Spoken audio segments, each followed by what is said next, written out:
under the radar, and rooted. We hope this season is full of peace, love, hope, and joy. Thank you for listening and for your support this year. Happy holidays from GBH News 89.7. You're listening to 89.7 WGBH HD1 Boston. Online at gbhnews.org. GBH News. What matters to you? I'm Jim Browdy, head on Boston Public Radio. As Barry Weiss's CBS News comes under fire for canceling a report about the Venezuelans deported by Trump to a notorious mega prison in El Salvador, the reporter at 60 Minutes is calling out our own network, and many people in the media are ringing alarm bells. So we turn to you. Even if you know of the kowtowing of some respected media to Trump, is it troubling you? And if it is, what sources are you turning to? I'm Marjorie Egan, Dennis Brown University MacArthur Genius gun researcher Ieva Jusionyte on the shooting at her own campus and what happens next for America. It's all ahead, 11 o'clock hour at BPR, GBH, and NEPM.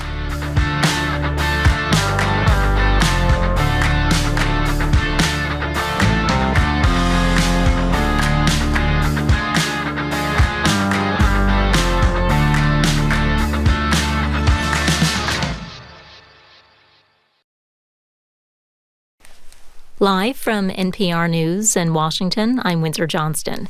President Trump's plans for Greenland are back in the news after he appointed a special envoy on the issue.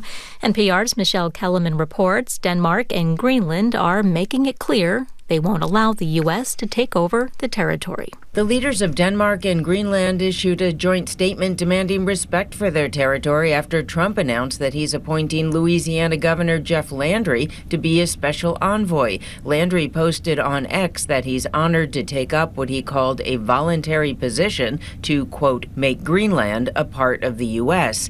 Denmark and Greenland call this totally unacceptable, saying national borders are rooted in international law. Greenland belongs to Greenlanders, the statement went on to say. Polls there show that while most Greenlanders want independence from Denmark, an overwhelming majority reject the idea of joining the U.S. Michelle Kellerman, NPR News, the State Department. China is criticizing the U.S. seizure of Venezuelan ships.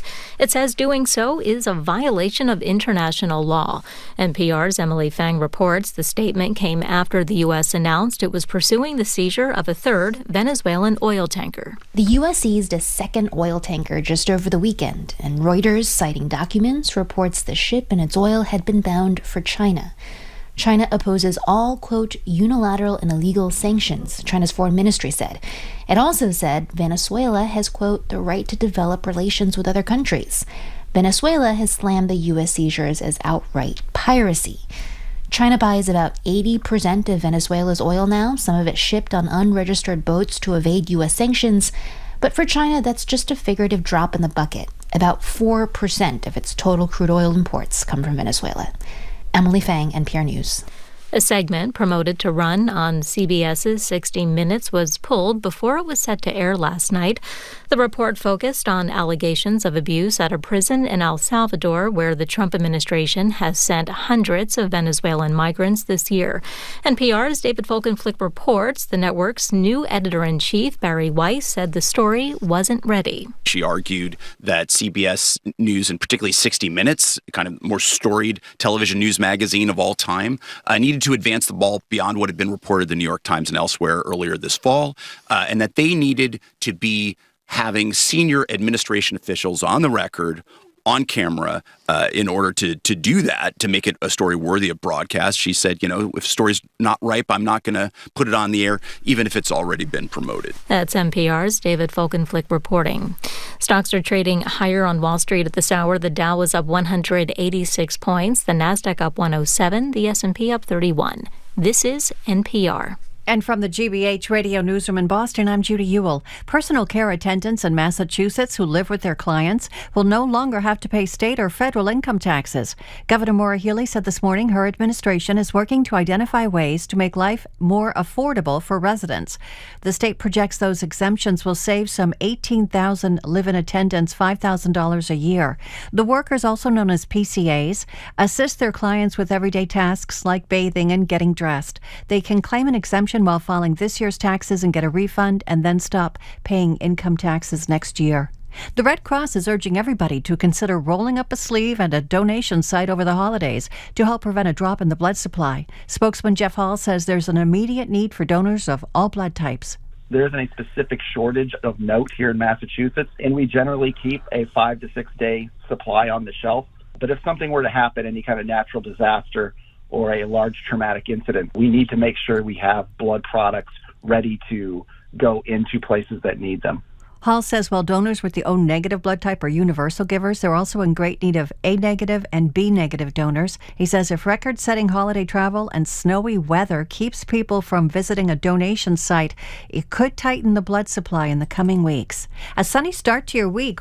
Very cold outside. The wind chill just 13 degrees. Temps top out in the low 30s this afternoon. It probably won't feel like that. Wintry weather on the way for tomorrow. Less than an inch of snow is forecast for Boston.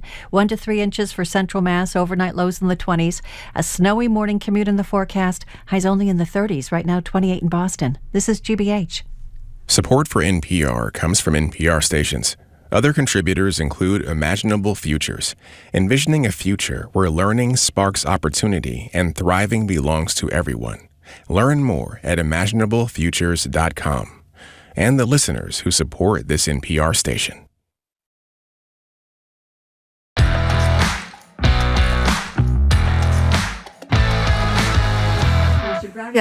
He's Jim Browdy. I'm Marjorie Egan. You're listening to BPR and GBH and NEPM. We are streaming at youtube.com/GBH News. We're going to be back at the Boston Public Library tomorrow, technology improvements willing. Governor Maura Healey joins us for Ask the Governor, and taking our questions and yours, plus Tina's John King, Michael Curry from the NAACP and health centers all around Massachusetts. He runs them all around Massachusetts. And Sports Authority, Tony Casey. Hey, Jim. Yeah, two things before we start. One, there was just an overhead shot of the desk on which we're working. Yeah. It literally looks like a dumpster.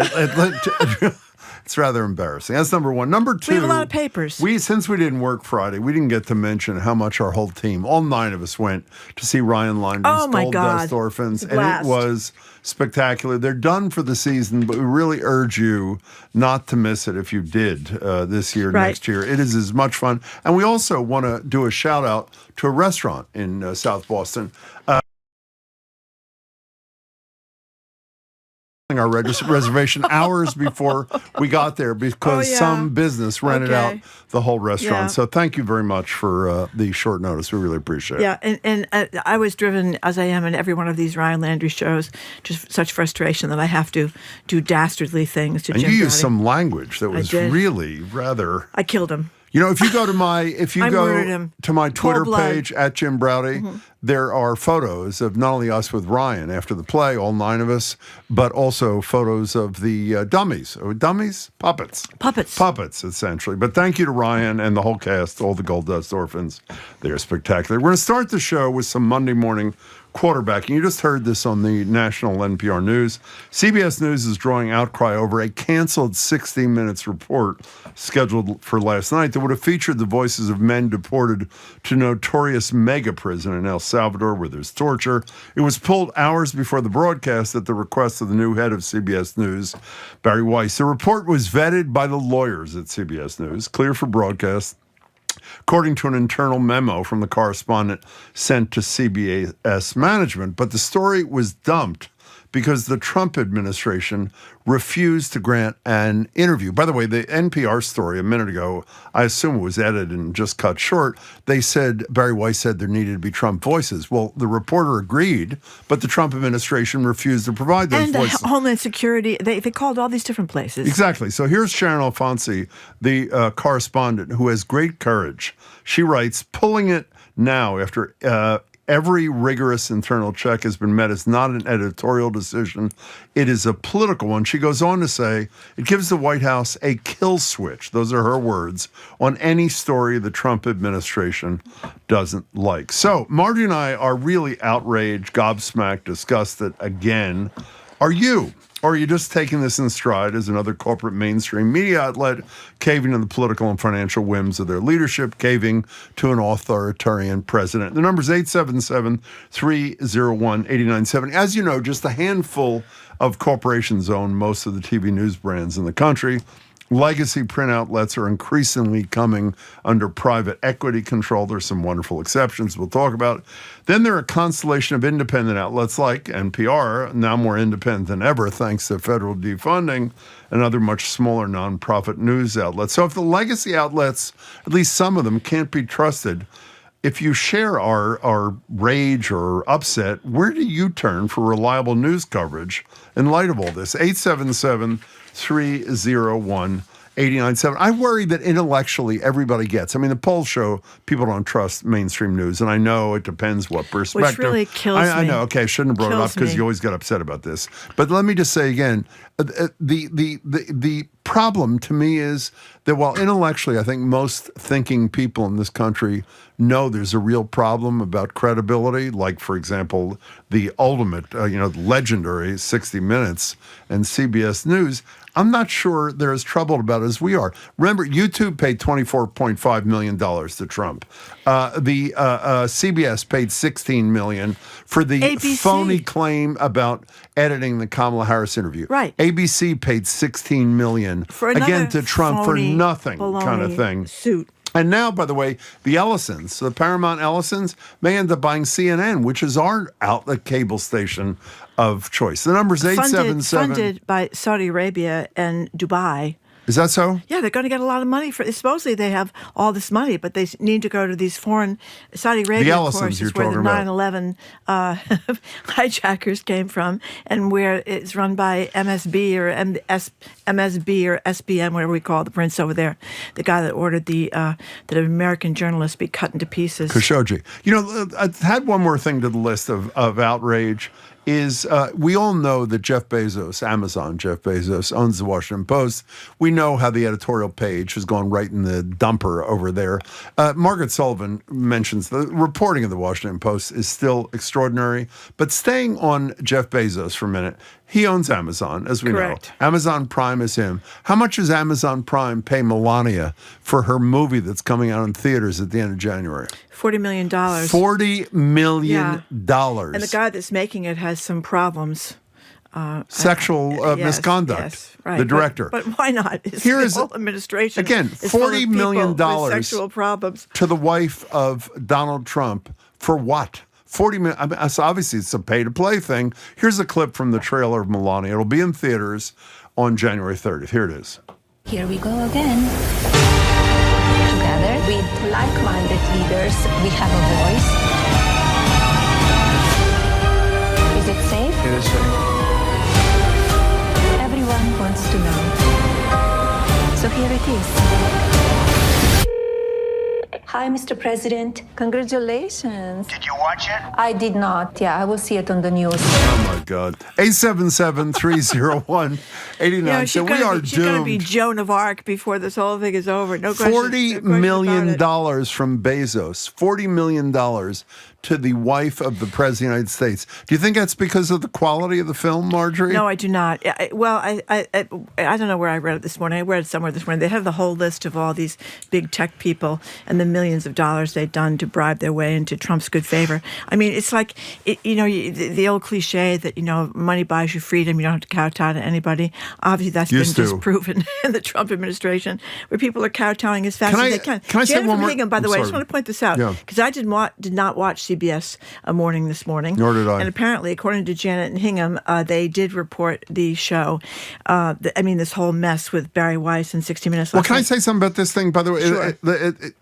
They have to do something. I know people are tired. I've said to everybody who comes on the show when it's appropriate, why aren't there reporters walking out of Trump press availabilities when he calls people piggy or says you're stupid or whatever? I have a new one here. 60 Minute, what's her name? Sharon Alfonsi, who's the reporter here, had a great courage to write the note she wrote. Why don't all the reporters, producers say, we're not working for the next 7 days? No 60 Minutes next week. Yeah. Take that, Barry Weiss, and see what you think about it. Well, it could be like a sick out. Everyone could suddenly get sick. But, Anderson Cooper... Or tell the truth. What, are they going to fire them all? Say we're not working this week. Anderson Cooper makes millions of dollars already. I think he could afford to give up his position at CBS with no skin off his nose. I think people don't do that because they're afraid of losing their jobs. They don't have the money.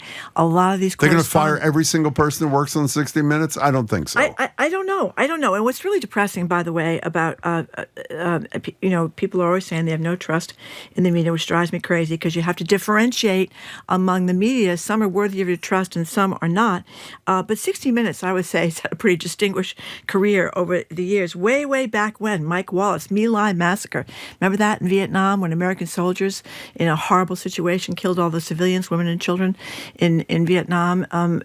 60 Minutes broke that. And of course, 60 Minutes did get the interview about Jennifer Flowers, the first girlfriend we knew about involving Bill Clinton. See all those pictures over the weekend of the Epstein files in the pool and with this nice shirt on. Indeed. Yeah, but in the pool with Ghislaine Maxwell. With Ghislaine Maxwell, that's right. But that was the famous interview where Hillary Clinton basically got on 60 Minutes and said, "I'm no Tammy Wynette standing by my man." Remember that? I do indeed. Yeah. Lucy in Worcester, we asked the question: if you're as disgusted as we are, where do you get your news?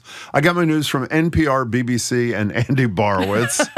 That's a good place. And Gail in Brooklyn, I don't quite understand this. You got to be kidding. The media did nothing about Biden. By the way, it is true. Media was very, very slow to write about the cognitive decline of Biden. I don't think they were slow after the debate, but they were slow before. But what's the point? Well, Gail in Brookline, I would say, is one of our very conservative. But what's her point? I mean, what's her point? I think it's a man.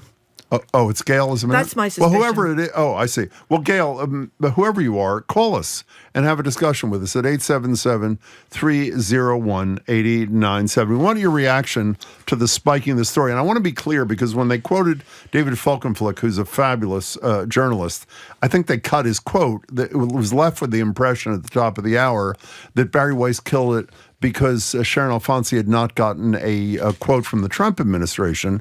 That is true, but the reason she didn't get a quote is because they refused to participate. That's the kill switch reference. 877-30, what's the number? 301 yeah. 8970. I want to point out, they not only called the White House, they also called the State Department and the Department of Homeland Security. And the administration declined to grant the journalists an interview. So they'd already done their due diligence before Barry Weiss. I think it's very scary what could happen. I think it's extremely scary if Paramount comes in and buys CNN too. And by the way, my daughter just got a job at CNN, I should say. Anonymous Texter says, again, I put on the channel GBH comes on, meaning our show. On first thing I hear is you trashing the Trumps. You have a severe case of Trump derangement since the Browdy. Again, I say to you, you're totally entitled to your perspective. Call the damn number and say that, and let's have a discussion rather than these cowardly anonymous texts. If you want to be critical, say it to us, and we'll have a discussion. I would say to the texter, if you don't have some kind of derangement syndrome from Donald Trump by now, I think you got to look at your soul and ask yourself what's going on there. Molly from West Newbury, thank you for calling. Molly, welcome. Yeah. First off, I think Trump derangement syndrome is their own syndrome of themselves not looking at what's going on. But good point. Back to Barry Weiss. I grew up with her mom and dad and her relatives. Really? I lived a block away from her mom, and they were lovely, wonderful people. I think that when she went on Bill Maher in the early years, she was the darling and wonderful.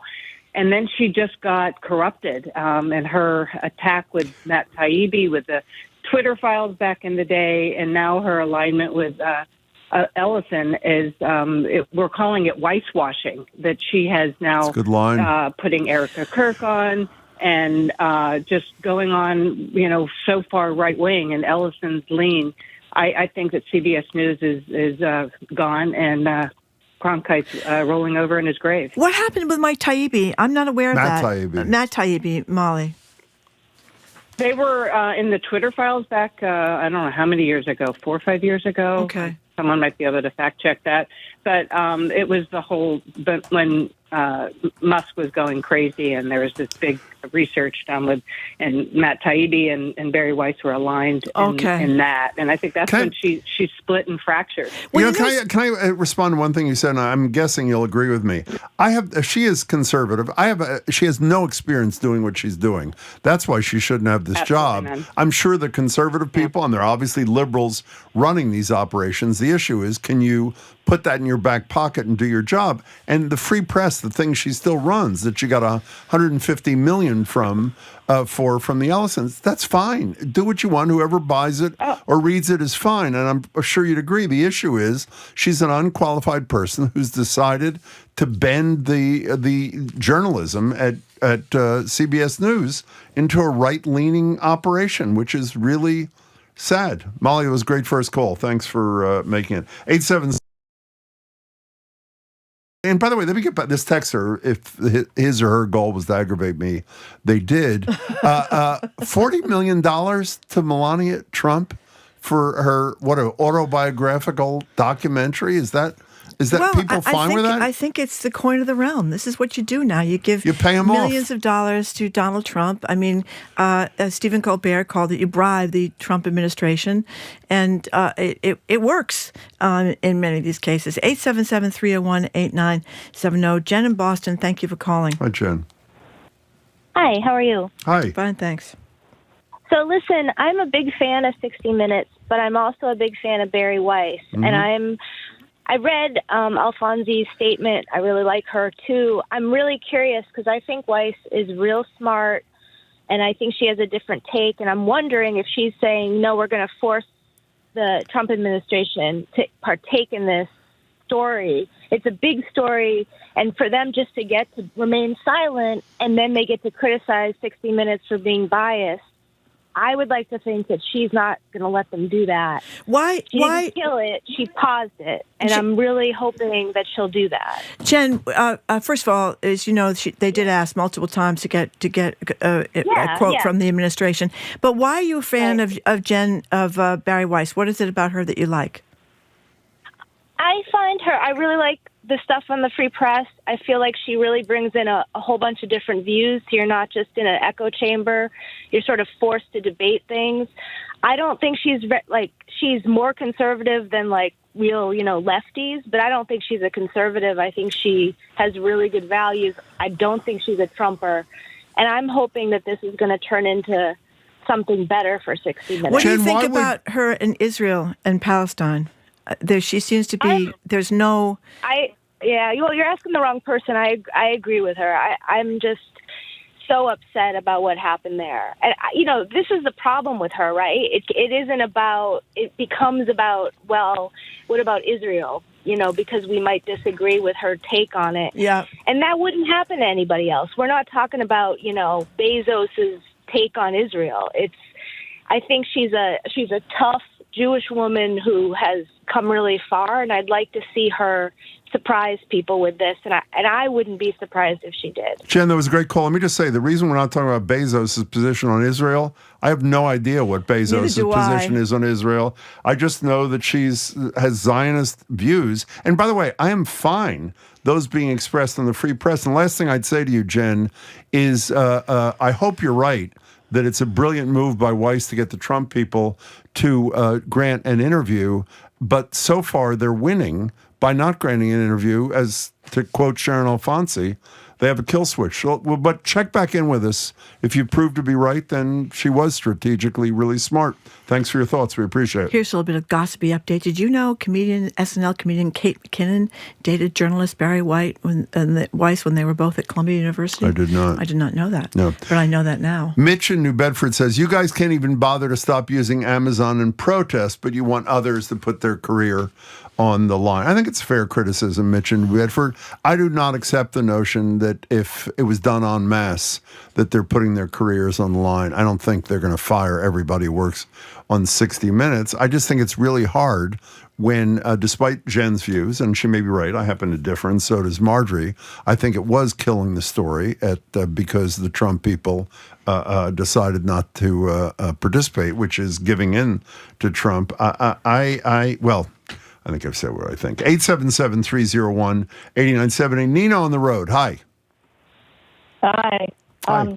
I find your just now caller very interesting. I do not trust Hey, Nina, we everyone. got to put you on hold for 1 second. You have a horrible connection. Walk around the house. Oh, you're on the road. Drive somewhere.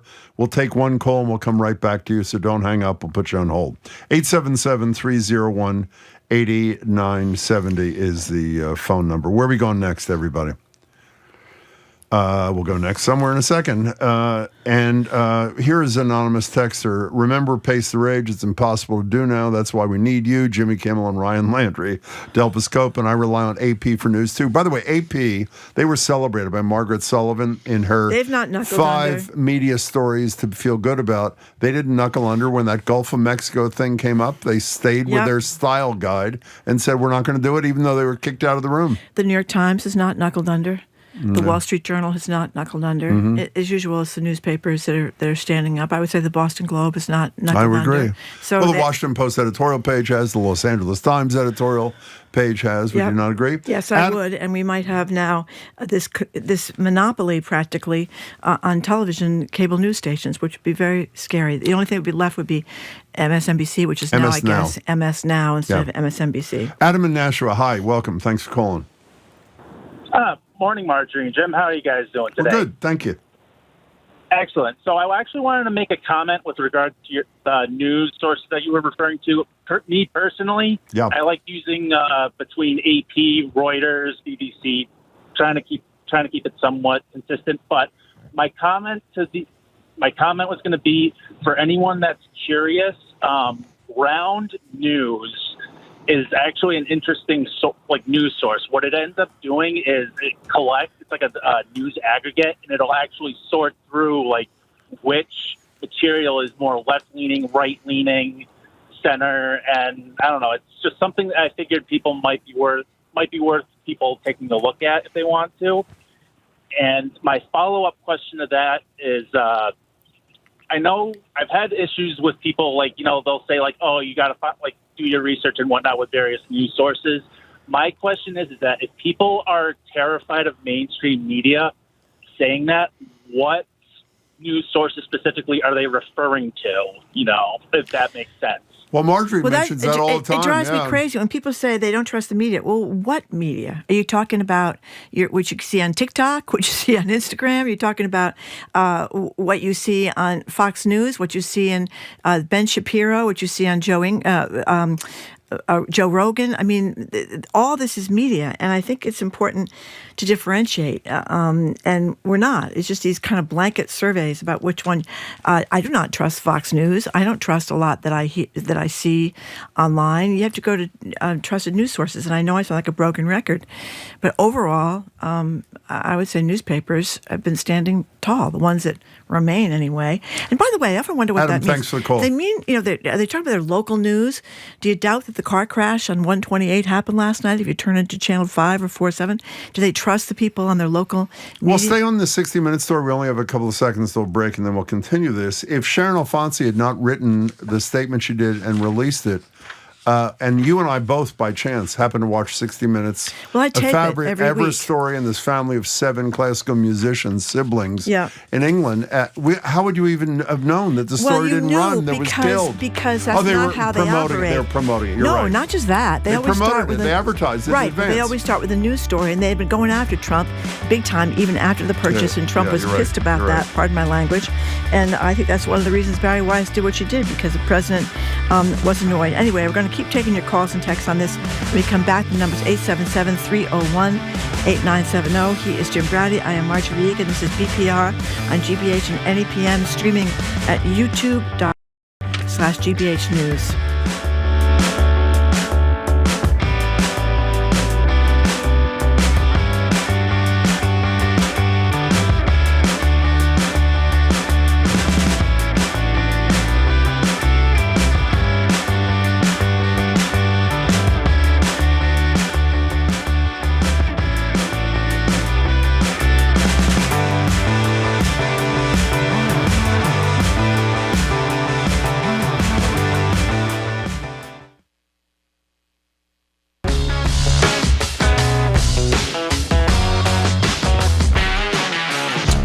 Welcome back to BPR and GBH and NEPM. Marjorie Egan and Jim Braude, streaming youtube.com/GBH News. Back at the library tomorrow. Governor Healy will join us for Ask the Governor for an hour at 11 o'clock. We're talking about the decision by the head of CBS News, Barry Weiss, to kill a story that Sharon Alfonsi had reported. It had been cleared by the lawyers, by all of the other appropriate places at CBS News about the conditions for people deported to El Salvador, Venezuelans deported to El Salvador. And Sharon Alfonsi had the courage to criticize CBS News and saying that essentially by killing the story, because the Trump administration wouldn't provide anybody to be interviewed, that they were giving a kill switch to the administration, saying that essentially anytime they refuse to do an interview, they can kill the story. And while Jen from Boston disagrees, and she may prove to be right, I hope, Marjorie and I think that's exactly what happened. Yeah, and by the way, the reason Barry Weiss's opinion on Israel bothers me is that she is in the camp that says if you voice support for the Palestinian people who have been slaughtered, then you are anti-Semitic. And I think there's a difference between that does not make you anti-Semitic. I mean, I think most of us that see what's happened over there, you can't help feeling heartbroken for these people's decimated lives. Let's go to Lewis in Brighton. Hi, Lewis. Welcome. Hello. How's it going? Excellent. What's up? So I just wanted to, you made a comment that really spoke to me, or just really was making me think. So saying like, why didn't they walk out? Why didn't the producers, why didn't the writers at 60 Minutes walk out? And I completely agree. I mean, the complacency is just absolutely ridiculous, especially when we have a majority of people who don't even check the news and believe whatever they're told, by either the president or by their Facebook.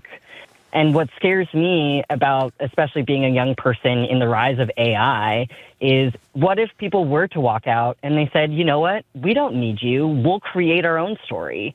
We'll create something, and they'll believe it because they don't check anything. They don't check the source. They don't check the credibility. And that horrifies me. So as a young person who's horrified, Lewis, what do you do? Where do you go to get news that you trust? So mostly NPR. And someone also mentioned Ground News. I also use that app. I suggest that as well. It scans the entire internet for different articles for both sides, and it gives you like blind spots, so you can kind of see what the talking points are on the other side. But I trust public news. I think BBC. You have no funding, so what's the point of lying?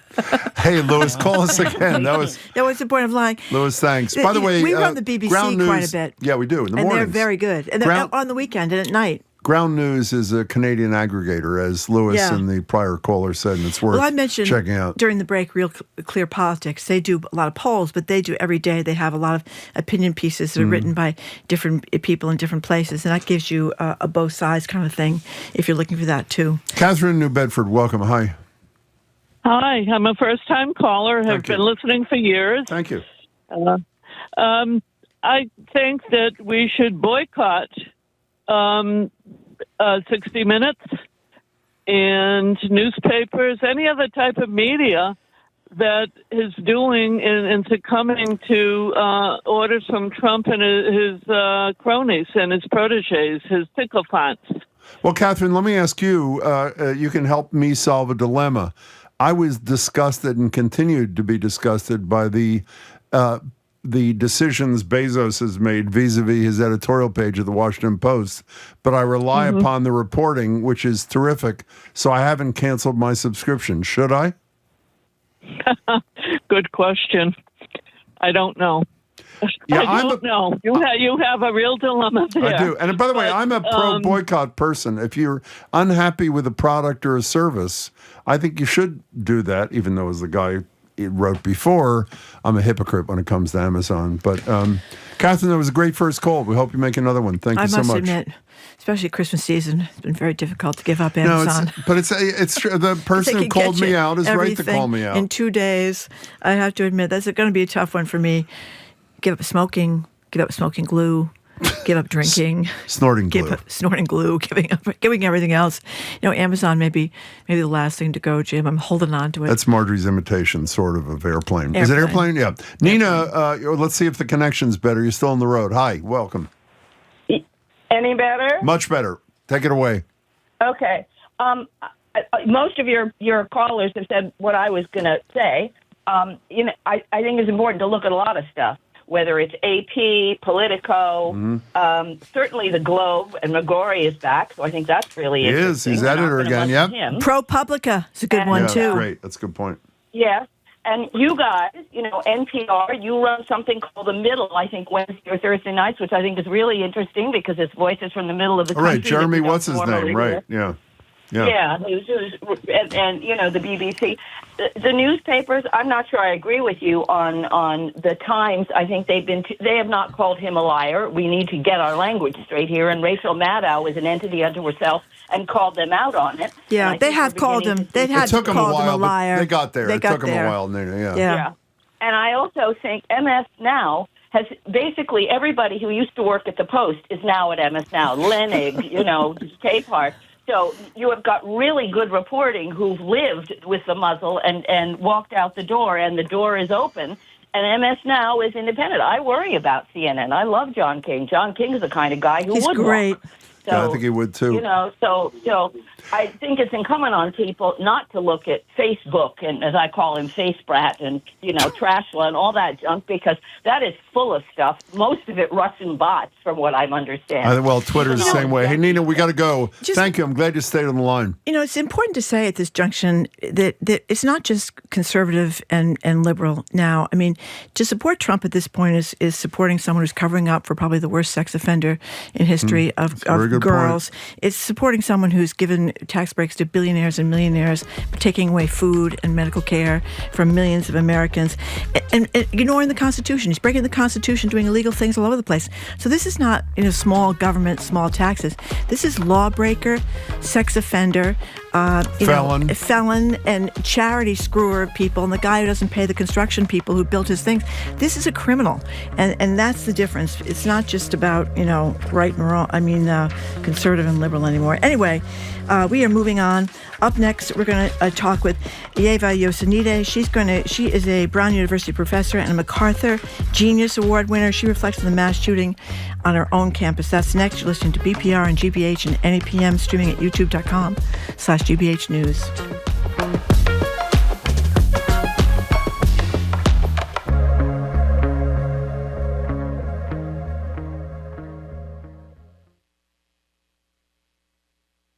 Our programs are made possible thanks to you. And the Office of the Massachusetts State Treasurer. The Unclaimed Property Division is holding unclaimed funds from utility bills, uncashed paychecks, savings accounts, and more. To see if you have unclaimed money, you can visit findmassmoney.gov. And Standish Village in Dorchester's Lower Mills, providing assisted living residents with programs designed to help seniors stay sharp, social, and independent. Learn more at standishvillage.com/programs. And Boston Ballet, presenting The Nutcracker. This holiday tradition mesmerizes audiences of all ages with beloved characters and Tchaikovsky's memorable score. On stage now through December 28th. Official tickets at bostonballet.org. And Babson College. You can learn to lead with impact and become a driving force for change. Babson's virtual graduate admissions workshop is on January 7th. Registration at babson.edu/grad workshop.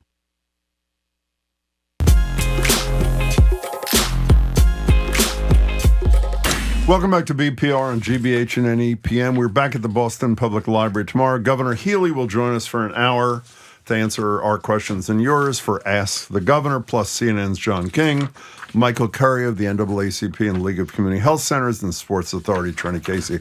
After the December 13th mass shooting on Brown University's campus, colleagues and many others looked to Professor Ieva Jusionyte for how to respond. She's an anthropologist at Brown. She studies gun violence, among other things, and recipient of a 2025 MacArthur Genius Grant.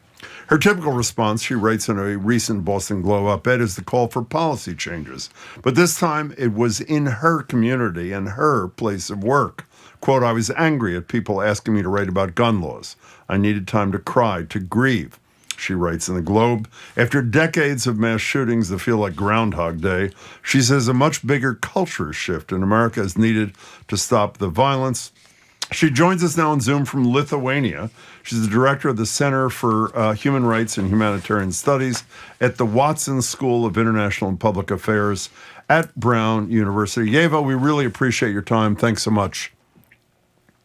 Thank you so much for having me. Yeah, thank you so much for being here. So before we get to that, talk to you about that cultural shift that Jim just mentioned, were you in Providence when the shooting happened? Were you at Brown when it happened? Where were you? It was a Saturday, so I was at home. I was not on campus when it happened. But you did have a lot of familiarity with the building. Yes. So the building is, I have a dual appointment at the Watson Institute for Public Affairs and Anthropology Department, and the building is just up the street from where Anthropology Department is. So I teach there regularly, not in the classroom where this occurred, but in the adjacent classrooms that are smaller. So the exits to Hope Street, that's where I park my car. Yes, it was really familiar. Yeah, but for those who didn't read your terrific piece in the Boston Globe, what was this experience like for you? This is not arm's length like much of what you write about, even though you go to these places. What was it like to have it in your own backyard? It was horrifying. Yes, I am a paramedic in EMT. I study violence in Mexico. I've witnessed people being killed by guns, so this was not new to me. But this was my community and my students. I didn't know where my students were. I frantically texted them, emailed them, trying to find out whether they are safe, whether they were injured, whether they were alive. And I think that sense of willingness to do something and powerlessness, kind of helplessness, was really difficult, and also uncertainty for a while. We didn't know what was going on for a couple of days. Mm-hmm. You know, you just mentioned that you're an EMT, and I often think in these terrible mass shootings, we say, well, two were killed and 9 survived, but we tend not to talk that much about the horrific injuries that people suffer from these high-powered rifles. And you've seen that as an EMT. Talk about people who do survive. It's a very good point, because people who survive might live with their injuries for the rest of their lives. But even still, I think we are still talking about physical injuries. So yes, the physical injuries can be debilitating, but also psychological injuries. So the people who were in that building and might not have been shot, people who were in other buildings and had to be evacuated with their arms raised and patted down and by SWAT teams. So those kind of psychological effects are also can be really, really heavy. And yes, I think we as a society are not paying enough attention to how many people are impacted by that, in addition to having bullets in their body, sometimes bullets that stay forever and they're not removed. You know, and speaking of the trauma, you mentioned in your piece something we've mentioned here, that at least 2 of the people experienced the shooting.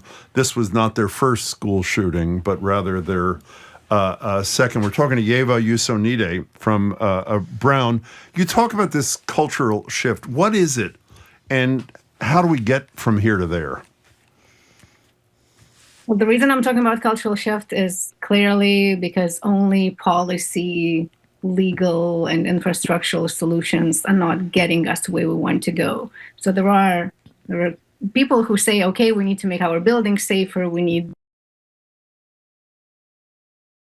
and then there are a lot of people who say, oh, we need better laws, we need, background checks, and we need to prohibit certain firearms, and we need to regulate who and when can buy firearms. But that hasn't really helped. And we in the United States, we have these mass shootings and school shootings that don't occur in other countries. So this has to do something with our culture. And we kind of need to think about that. Like in the United States, 100 years ago, some other kinds of horrific violence took place. So we had lynchings. Now it doesn't occur to people. Everyone can go and lynch another human being, but it doesn't happen. So culture shifted. So we need to think about school shootings. We need to change culture. I'm sorry, go ahead. Yeah, it's my article is more of an open-ended invitation to maybe the new generation, the students, to think how we can do that. Maybe like the music, films, how can we make gun safety cool and gun violence like really something that we as society in general despise. But yeah, Ieva, I couldn't agree with you more about the need for a cultural shift. But at the flip side, I don't agree with you about and you know much more than I, that laws don't work. While you do write, of course, that there are no borders between state and state. You're in a state, well, not this minute, you're in Lithuania, but when you're in Rhode Island, a state with tough gun laws, so are we. And so is Connecticut, for example. And we know from people like John Rosenthal, who is with us quite frequently through the years, that in those states, well, obviously it doesn't stop guns coming down from New Hampshire or from the South or something like that. Those states do experience less gun violence, do they not?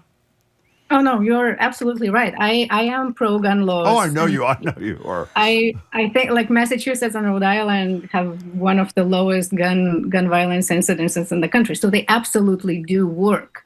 And we don't know about all the shootings that don't occur because we have these good laws, right? Unfortunately, they can't prevent all of this, yes. But can you explain, I want to stay on this, the culture thing for a couple of minutes. We talked a lot, as everybody has everywhere in the world, or at least I'm sure they have, after this Bondi disaster, which happened at almost the exact same time. We all have learned about what happened after the Port Arthur massacre in Australia 30-ish years ago, when there were the kinds of reforms we'd never even think about in this country and probably couldn't do because of the Second Amendment.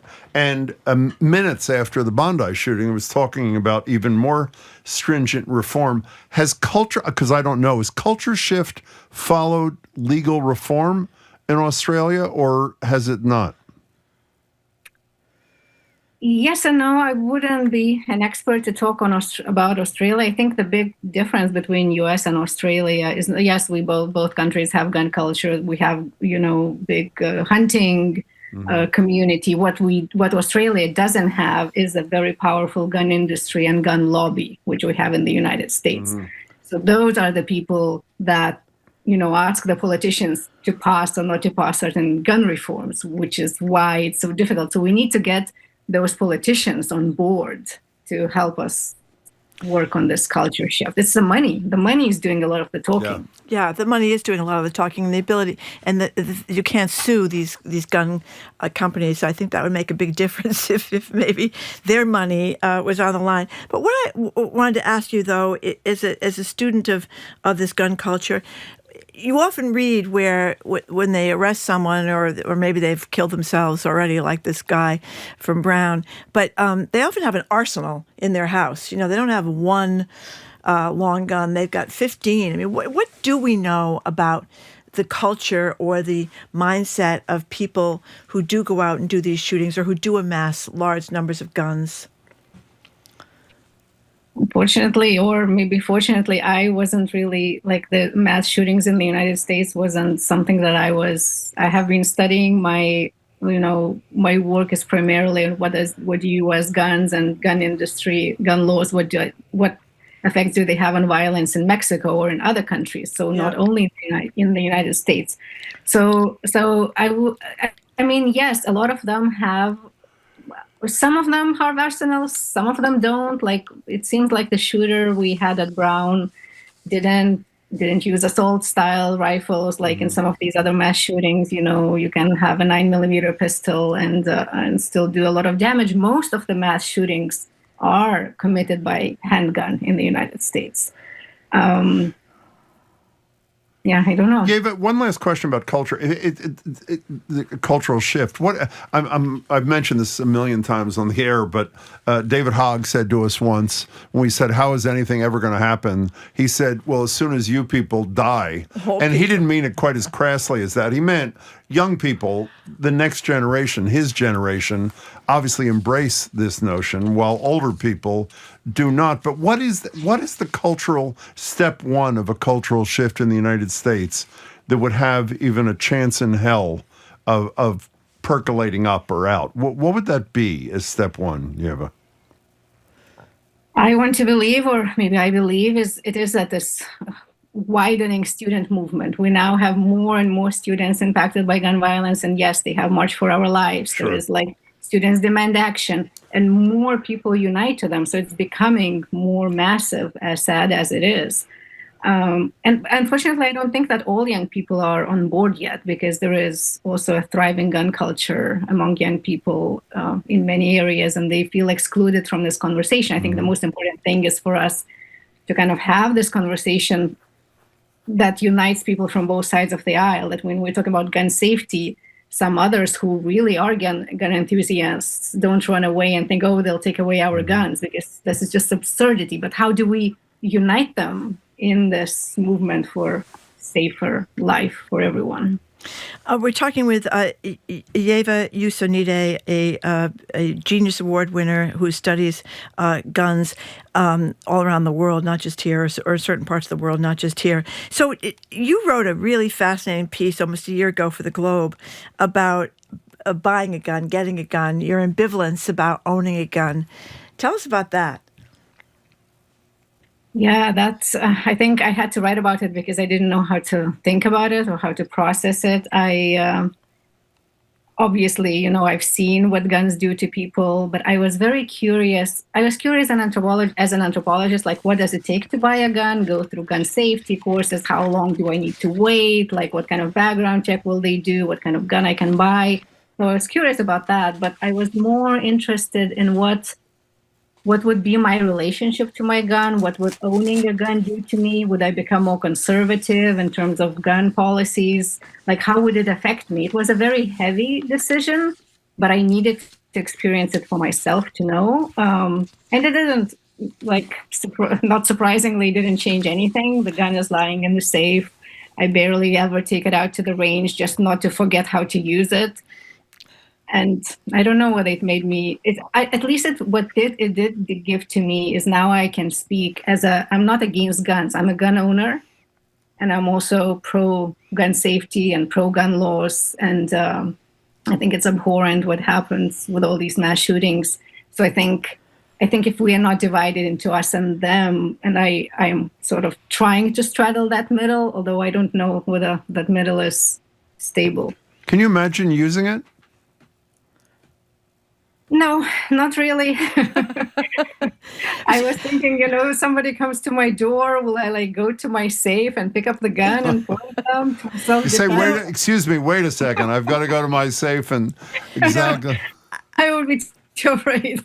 I do remember after Katrina, when neighbors were, fighting off their neighbors that were trying to get into their canoes and stuff. They'd have their guns and they'd get the neighbors out of there. Or stories about domestic violence survivors who talked about getting a gun so they could be ready when their estranged boyfriend or whatever it is came to the house.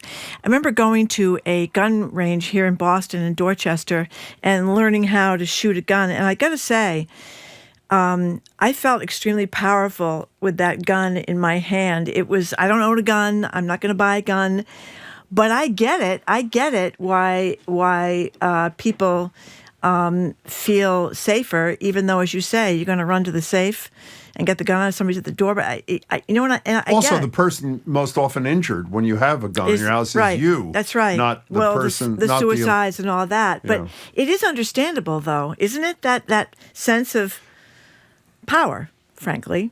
And the control, like when you don't know how something works, you are more afraid of it. When you know how to know whether the gun is loaded or unloaded, how to treat it, you have a little bit more sense of control. Yeah. Yeah. One last thing about the culture thing, just to give you a heads up, I in particular, but both of us are negative about everything. We have almost no optimism rears its head in the studio, even though we hope someday it will. I worry that we often talk about if there can't be gun reform legislation after what happened in Sandy Hook with 26 and 7-year-olds, there never will be. But I would expand that to say if there's not a cultural shift after 6 and 7-year-old little boys and girls are shot and they become, and I don't mean this in the crass way it's going to sound, sort of the poster people for a changed culture, does that not cause you to worry that this may never get fixed in this country? Oh, heck, I am just as nihilistic and skeptical about these things as well. But I don't agree with you. I think we can change. And I think it's like, it's a movement. It has to build. So yes, we had a wild day as well, but it has to, enough people in society have to be on the side of making this happen. And that we will crest that.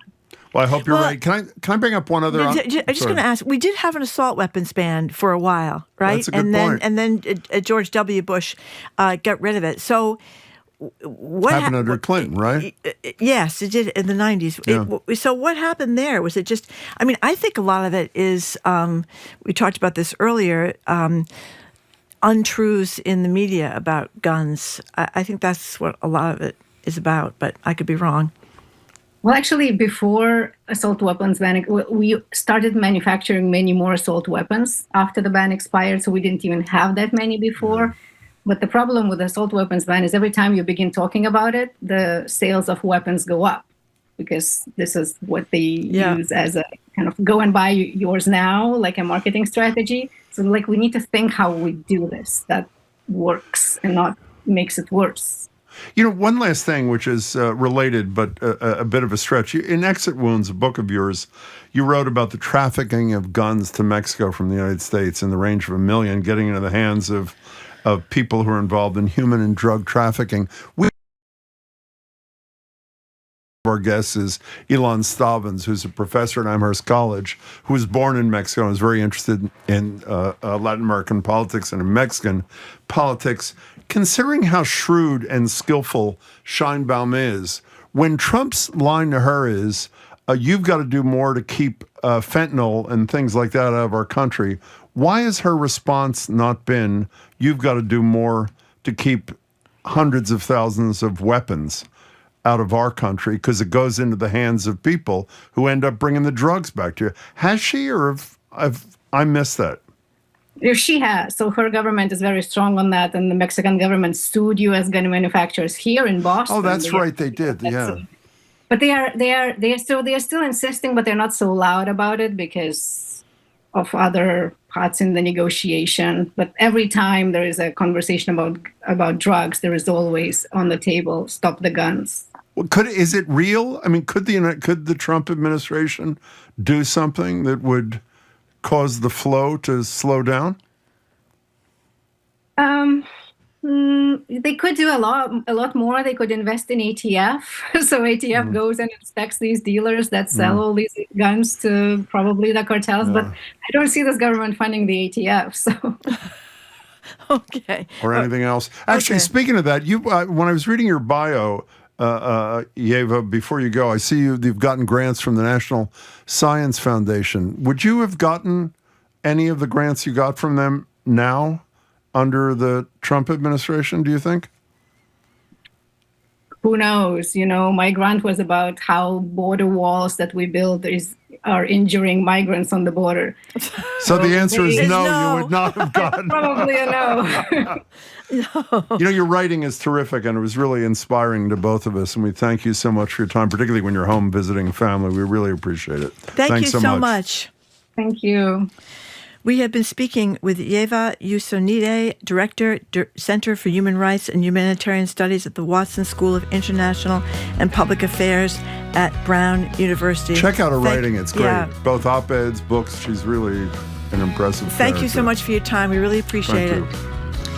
We say goodbye to you listening on NEPM, but make sure to tune in at 3 o'clock for the fabulous 413. That's 3 o'clock this afternoon.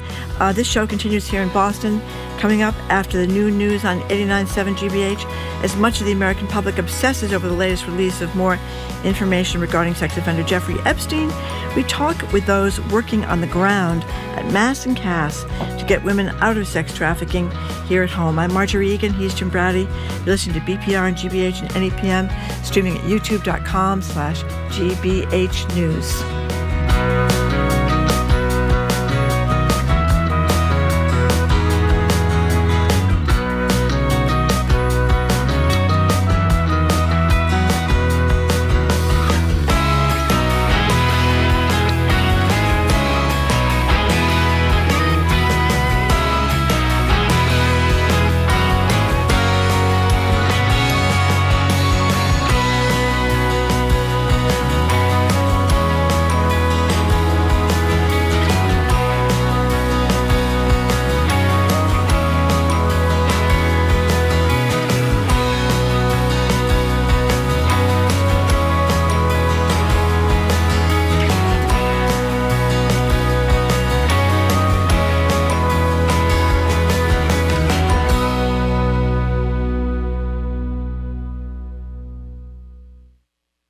I'm Jared Bowen. Today on The Culture Show, actor Gerald Charles Dickens, the great-great-grandson of Charles Dickens, on carrying a story of ghosts, grace, and second chances into the present. Then Dom Struzzulo and the Boston Guido take us inside the Feast of the Seven Fishes, where faith, family, and food come together. And meet Susan Roberts, who this time of year is known only as Mrs. Claus. That's on The Culture Show today at 2 on 89.7 GBH. Support for GBH comes from you.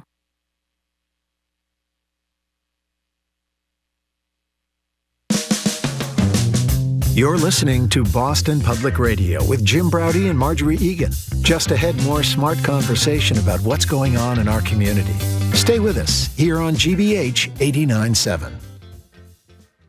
Funding for our programs comes from you. And the Massachusetts Health Connector for Business. Premium value plans can help small business owners find and offer accessible employee health benefits.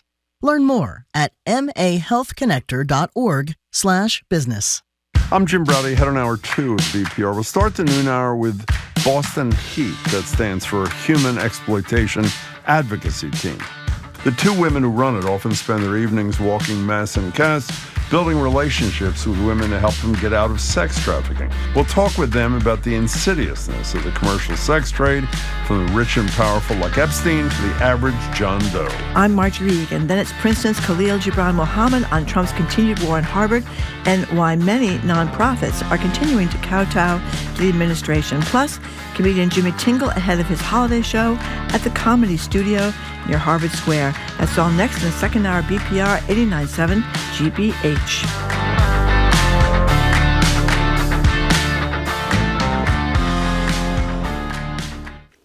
Live from NPR News in New York City, I'm Dwalisa Kautal. Across the country, thousands of immigrants without legal status are not showing up to their scheduled court appearances, fearing arrest. NPR's orders. We found that in nearly every immigration court in the country, more people are getting these orders, saying they basically didn't show. That's early analysis unique to NPR that relied on data from January through November. It's more than 50,000 people in that time, nearly 3 times the number from the last fiscal year, and it's a big jump from trends of prior years. The spike is really noticeable starting in summer around June, and that lines up with anecdotal observations I've been hearing. NPR's Jimena Bustillo. Venezuela's President Nicolas Maduro is criticizing the U.S. for its efforts to intercept sanctioned oil tankers off the country's coast. NPR's Carrie Kahn reports the Trump administration says the tankers are operating illegally. So far, the U.S. has either pursued or intercepted 3 oil tankers suspected of violating U.S. sanctions. Maduro has called the U.S. actions high seas piracy and profiteering. Venezuela's vice president says it has asked the UN and other governments to intervene. In a social media post, the foreign ministry says Iran has offered its full solidarity to confront the U.S. actions that, quote, violate international laws. Maduro continues to flood Venezuelan state TV and social media accounts with videos decrying the U.S. and plays in heavy rotation his pleas in English that Venezuela just wants peace, not war. He's printed the slogan on red MAGA-style hats he dons at rallies filled with supporters. Carrie Kahn, NPR News, Rio de Janeiro. Pope Leo says he plans to follow the agenda of his predecessor, Pope Francis, to make the Catholic Church more inclusive. NPR's Ruth Sherlock reports the pontiff delivered his first Christmas address to cardinals at the Vatican. Pope Leo remembered in his address his predecessor, Pope Francis. La sua voce profetica.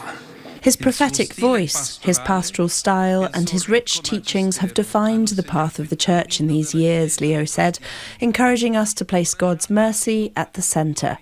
He said the Church should be welcoming to all and caring for the poor. Francis, who led the 1.4 billion member Catholic Church for 12 years, had been known to use these annual Christmas addresses to scathingly critique the work of his cardinals. Leo, who is more diplomatic, was much gentler. He warned officials only not to allow rigidity or ideology to slow progress for the Church. Ruth Sherlock, NPR News. Bowen Yang has left Saturday Night Live mid-season. You're listening to NPR News from New York City. And from the GBH Radio Newsroom in Boston, I'm Judy Ewell. The Trump administration today paused leases for 5 wind farms in waters off the East Coast, including Vineyard Wind. The administration cited unspecified national security concerns for its decision to halt construction. Revolution Wind in Rhode Island and Connecticut and 3 other projects in Virginia and New York are also on hold. The Conservation Law Foundation condemned the move and said courts have already rejected what it's calling the Trump administration's failed attempt to kill offshore wind. CLF said it's reviewing the administration's announcement and determining next steps. Vineyard Wind has been delivering power to the region's electrical grid since early last year. Live-in personal care workers in Massachusetts no longer have to pay state or federal income taxes. Governor Maura Healey announced the exemption this morning, saying the healthcare workers, who are also known as PCAs, care for the most vulnerable among us and shouldn't have to worry about being able to meet their basic needs. The exemptions are projected to save some 18,000 PCAs at least $5,000 a year. Mourners are attending the funeral for one of the 2 Brown University students killed in the mass shooting inside a classroom earlier this month. 19-year-old Ella Cook will be eulogized and laid to rest at a church in her home state of Alabama. The Birmingham native was studying French and math economics. A sunny start to your week with wintry weather on the way tomorrow. Probably less than an inch of snow for Boston. 1 to 3 inches for Central Mass. Ski country could hit the jackpot. Temps top out in the low 30s this afternoon. Overnight lows in the 20s. Snow again tomorrow. Highs only in the 30s. And those snowflakes are set to taper off early Wednesday. Right now, 28 degrees. Sunny in Boston. Support for NPR comes from NPR stations. Other contributors include Heifer International, where people can donate animal gifts to families living in poverty. Whether it's a goat, chicken, or cow, each gift is intended to help families earn a sustainable income. Heifer.org/NPR. You're listening to 89.7 WGBH HD1 Boston. Online at gbhnews.org. GBH News, what matters to you?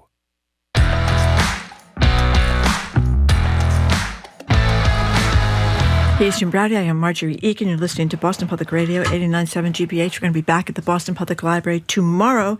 Governor Maura Healey joins us between 11 and noon to take our questions and yours. CNN's John King later in the show, and Michael Curry from the NAACP and the Massachusetts Community Health Centers is going to join us, and Sports Authority, Trendy Casey. How about those paths, Jim? Can I tell you, before we start, only because I was just watching CNN as you were speaking, I had forgotten, I meant to mention, the Turning Point Convention, the Charlie Kirk thing. Do you hear what J.D. Vance's takeaway line was yesterday? I just wrote this down. You don't have to apologize for being white anymore. Oh, yeah. Was his Vice President of the United States. Yeah. Okay. I didn't hear many people apologizing for being white myself. That's a very good point, by the way. We're joined now in Studio 3 by Abigail Judge and Sandra Andrade, 2 women who work together through the Boston Human Exploitation Advocacy Team, acronym is HEAT, to help women out of sex trafficking. Their work often takes them to mess and cast, which they'll describe in a few minutes. Abigail Judge is a clinical and forensic psychologist who divides her time between private practice and Mass General. Sandra co-leads Boston HEAT and is the senior peer advocate of the D. Kennedy Family Justice Center at Dorchester and Roxbury District Courts. It's great to have you both here. Thank you so much for your time. We appreciate it. Thank you for having us. Thank you for having us. So, Sandra, let's start with you. Just elaborate more on what Jim said. What is HEAT? What do you guys do? We help women who are stuck in the cycle of addiction and trafficking. We have a program now that women can come in and they can get respite from us. How do I put it? We go out on the street and we meet women, and it sounds like we just pass out juice and cigarettes, but that's how we connect to women. And as we get to know them, as they see us, they'll start to come into our space where they can rest, they can eat, they can take a shower, they can get resources that they need. Or just even if they just want to rest for a little bit, just to get off the streets. Yeah, there used to be a few years ago a place where you could do these kinds of things that I think has been shut down now. So give it what's the picture down there? We hear about open air drug use. Yes. We hear about sometimes violent attacks on people. Not that much about sex trafficking. So what's the picture at Mass and Cass? Yeah, so thanks for having us. And I want to step back and level set about why we founded HEAT. So I'm a clinical psychologist after over a decade working with women caught in these intersecting cycles of trafficking, addiction, and homelessness. We recognized that there was a major gap in services. Not only, there was also a major gap in understanding the extent of sex trafficking at Mass and Cass, and that the major void that needed to be filled to serve the hundreds of women at Mass and Cass. Why was there that gap? I mean, I know when you were speaking to Zoe, one of our coworkers, I think you made the point that while we have talked about Mass and Cass, maybe not as much recently as we should have, ad nauseum, we rarely mention human trafficking. Why is that the underplayed part of the story? Indeed, and we put forth that's part of the persistence of the crisis. Not addressing sex trafficking is missing a huge component. But why isn't it talked about? I think nationally, locally, this is an extremely hard topic for people to talk about. They don't want to. It's overwhelming to them. There's also a lot of misconceptions.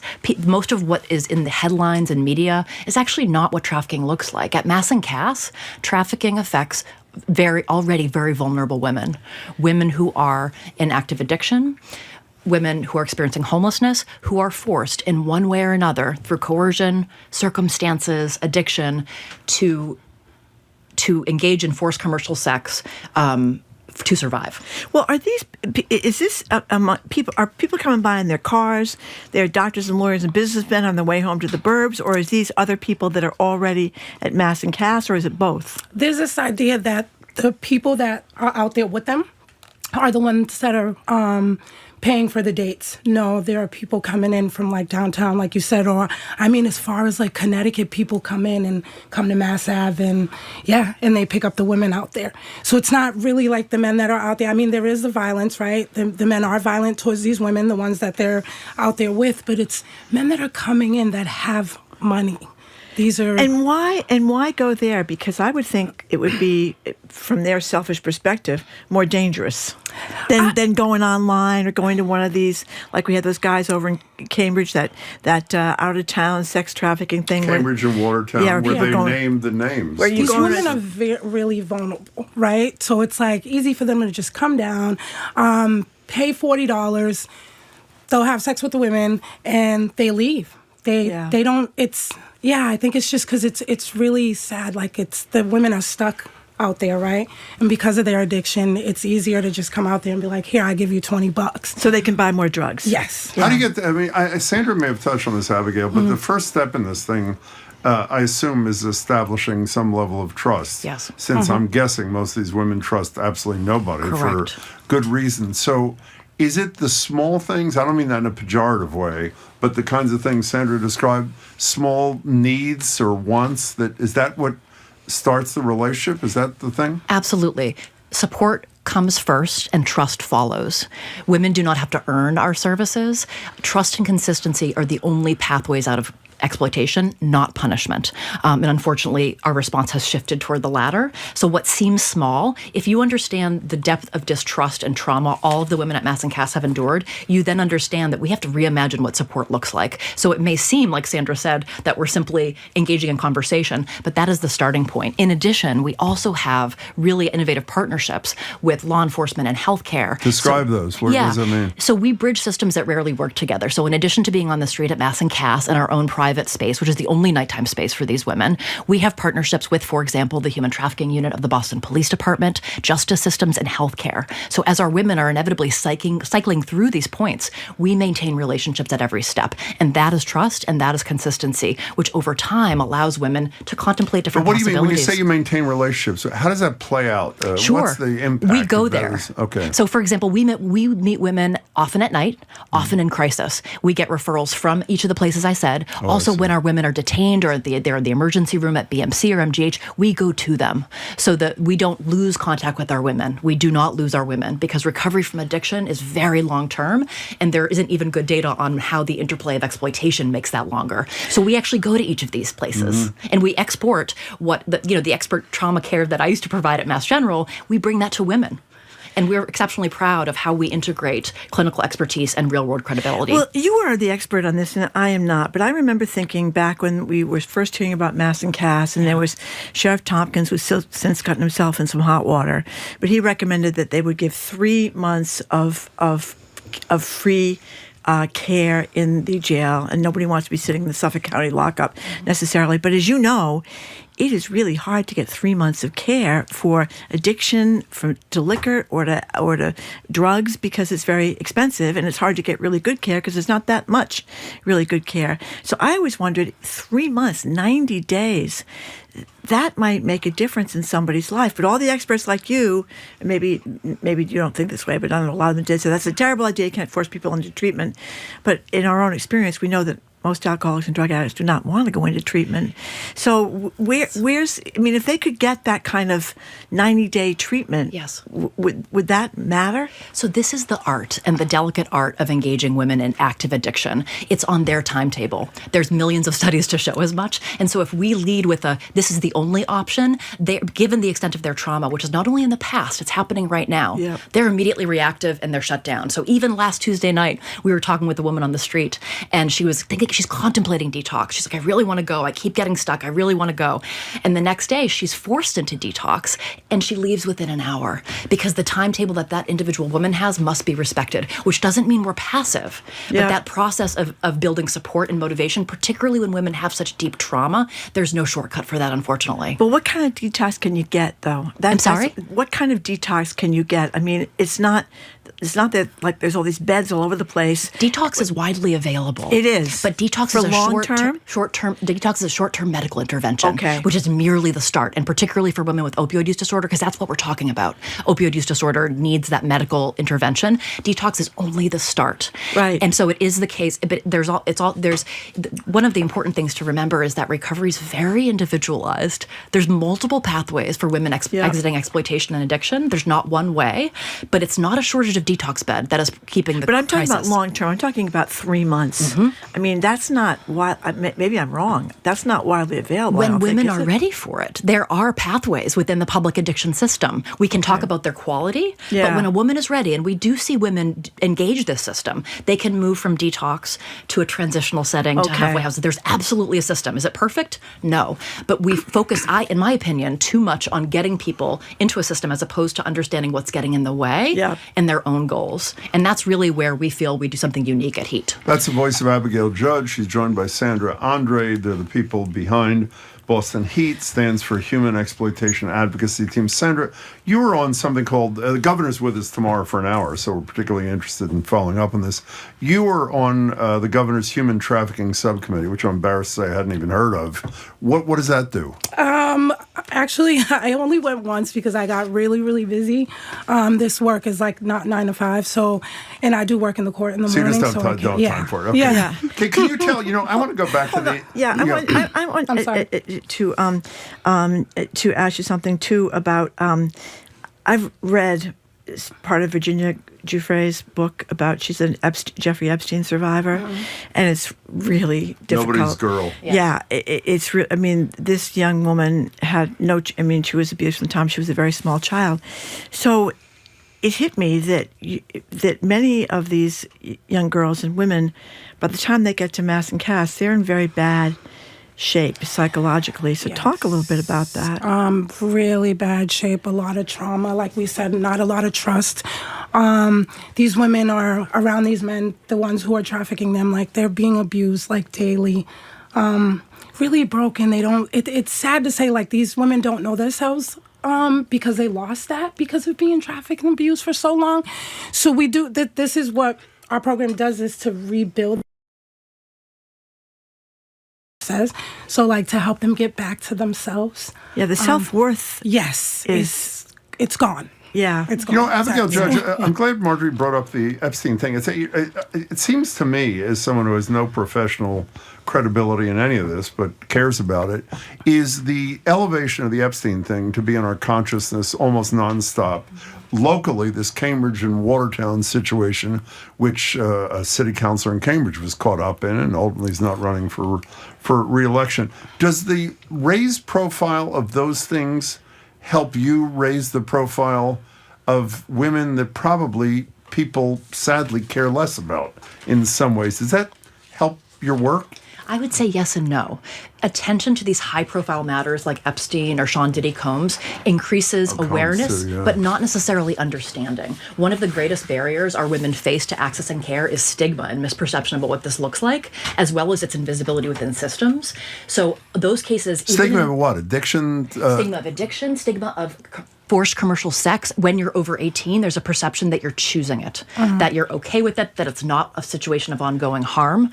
But the stigma of addiction is a tremendous driver of the judgment that our women feel in all the spaces. So I think the attention to the high-profile cases at once draws our attention, but even the Cambridge Watertown matter you noted, there was disproportionate attention on the sex buyers as opposed to who's being exploited. And I think that's often the case, and that perpetuates unfortunate. But do you think outing the sex buyers, as you described, I thought was a really valuable thing, because it seems to me, maybe I'm naive, that's going to lead to fewer sex buyers because they don't want their families, their work, their lives as disjointed or as screwed as the people they're exploiting. Absolutely. I think what we need is both, though. So, for example, Marjorie, when you noted Virginia Giuffre's horrible upbringing, right? Yeah. She suffered so much. That's the story of all the women we work with. Yes. And so I would like us to understand that those are the women of mass and caste, to humanize them, and as opposed to believing that they are the problem. You know,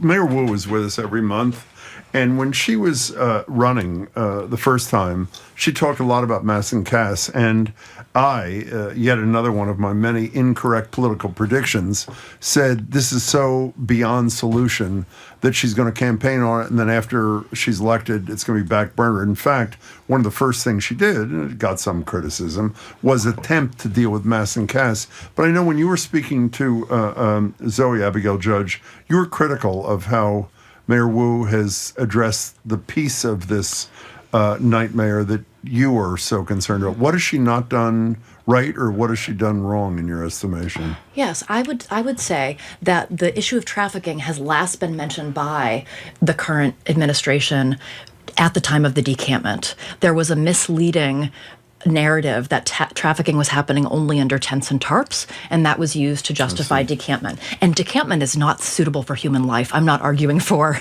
encampments or open-air drug use, or because that's human suffering. But there's been a lack of systemic attention on the long-term needs of this population, and they're frequently overlooked, misperceived, and there's a lack of services that are tailored to them, which is what makes HEAT unique. Our services don't require prerequisites. Women don't have to earn care with us. And a lot of the settings that exist, first of all, they're not open at night when women need the most support, which is critical. We're talking with Abigail Judge and Sandra Andrade, two women who work with the Boston Human Exploitation Advocacy Team, HEAT, to help people out of sex trafficking. You know, again, I'm not an expert in this, but it seems to me we were a lot better off when people were going to Long Island shelter, where the doctors and lawyers and businessmen couldn't take a boat out and hit on these women. I mean, and it would be so hard if you have a drug problem to be around. Walk, for 2 minutes, and you can get some drugs and make you feel better. Maybe you should talk to the mayor of Quincy rather than talking to these two people. Yeah, well, I'm just wondering if you think that's been a big problem, impact-wise, that there isn't an isolated place and an island that people can go. I mean, I do think that, like, when they were, traffickers can't come to the island, but just like they said, Mayor Wu, like, cleaned up in the decampments, it didn't fix the problem, right? Yeah. It just, the women just, like, kind of, like, spread out, right? So we don't really know if, like, you put them on Long Island, if it's, like, going to stop, right? Because it's, this is a problem, like, within the buyers, I want to say, right? But then the women, they know they're so vulnerable. So if someone doesn't want to stay in treatment, right, on Long Island, and they go back to Mass Ave, you're just going to be stuck in that cycle. Okay. And I don't want to simplify the locality of just a mass and caste. Trafficking happens everywhere. Yeah. And that includes Long Island. So there are individuals who work in the recovery space, who exploit women. Yeah. So this is a pervasive issue. We concentrate at mass and caste because it's an unmet need, but let's not forget how pervasive it is. You know, I read a story in anticipation of you two coming that I don't remember what it was, a bunch of months ago. There were some buyers, for lack of a better expression. I don't think that's a harsh enough term, but whatever it is, I think people know who we're talking about, who were arrested. They weren't profiled. I know you had some issue with what happened with the Cambridge and Watertown buyers. They weren't. Is that because the women who they were exploiting are seen as the other, or why didn't we hear more about them? We heard everything about the individuals who were buying sex in Watertown and Cambridge. Am I right about that? I mean, yeah, I just think that people don't really care about these women. That is what it is, isn't it? We talk about this a lot. They see the women out there, and it's like they want to be there, right? It's like, this person's not being exploited. They want to be out here. So it's like they really don't care. They just don't want to see it. Right? Well, we don't care about poor people in general, for the most part. Yeah, you're just like, I just don't want to see them. I don't care what's happening. It's really So how do you fix that? I mean, it seems to be public education. It's not even just poor people. Look at what we're learning about these Epstein files. You have these rich billionaires who, thought it was okay to see girls like 14 years old, 15 years old in bikinis. Right. And it didn't seem, or the stories about, the president of Harvard College, Larry Summers. I mean, it seems that it's an attitude about women, I think, at the base. And that speaks to just how complex this issue is, right? And this is why we work very hard to establish partnerships, because one team cannot solve this. There's deep-set cultural beliefs about commercial sex, about women, about misogyny that are a component of this, as well as the facts on the ground. What should the governor, she's here tomorrow, what should the governor be doing that she isn't? Well, the government, the governor, Maura Healey, actually provided seed funding for our project. Oh, she did? So thank you, Governor Healey, back in 2001. And in fact, there's a strategic plan forthcoming from the committee that Sandra and I sit upon that will articulate what this committee believes would be the strategic plan for the next 5 years, how to combat trafficking and exploitation. We only have a minute left. What can real people do to help in your work? Thank you so much for asking. First, feel free to give unrestricted funds. What's your website? www.bostonheat.org. Okay. Also, talk about what you heard today. Trafficking thrives on silence and secrecy, so talk about it. Finally, on the topic of Governor Healey, write to your elected officials and advocate that this is an important issue to be addressed at Mass and Cass. On our website, we have template letters that you can use to advocate and get involved. BostonHeat.org. Yeah, is that great? Yes. Remember when she was the Attorney General, she talked about that something like 10,000 calls went out every afternoon from men, offices and their cars. Looking for sex on their way home to Wellesley. I thought 10,000 calls. She said, absolutely. I was stunned. She's been a huge champion of trafficking. It's a lot. Yes. And we're very grateful to her. Well, we're grateful you're doing what you're doing, too. Congratulations on your work. And anytime we can help, let us know. Thanks especially so with much. the cold down there. You feel so bad for people in the cold. Thank you for having us, truly. Thank you for coming. We're glad you're here. Thanks. We've been speaking with Abigail Judge and Sandra Andrade of Boston Human Exploitation Advocacy Team, or HEAT. www.heat.bostonheat.org. BostonHeat.org. BostonHeat.org. For more information, that's where you go. www.bostonheat.org. And if you're generous, you can donate there too. Coming up after this quick break, Princeton professor Khalil Gibran Muhammad is going to talk about a Harvard scholar ousted for the alleged sin of supporting what happened. Well, not supporting, but criticizing Israel for what happened in Palestine. I'm Marjorie Egan. He's Jim Browdy, listening to BPR 89.7 GBH, streaming at youtube.com/GBH News.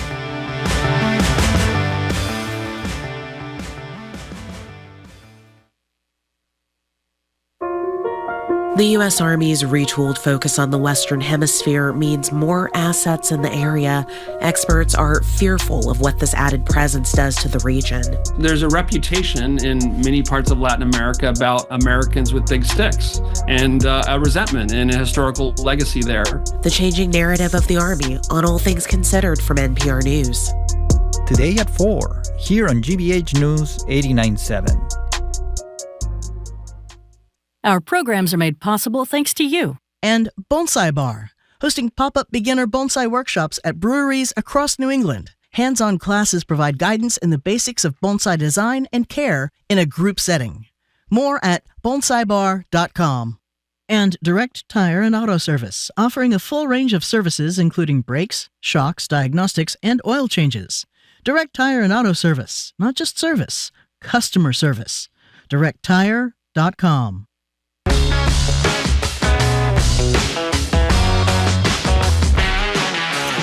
Welcome back to BPR. Marjorie Egan and Jim Browder. We're streaming at youtube.com/GBH News. We're back at the library tomorrow.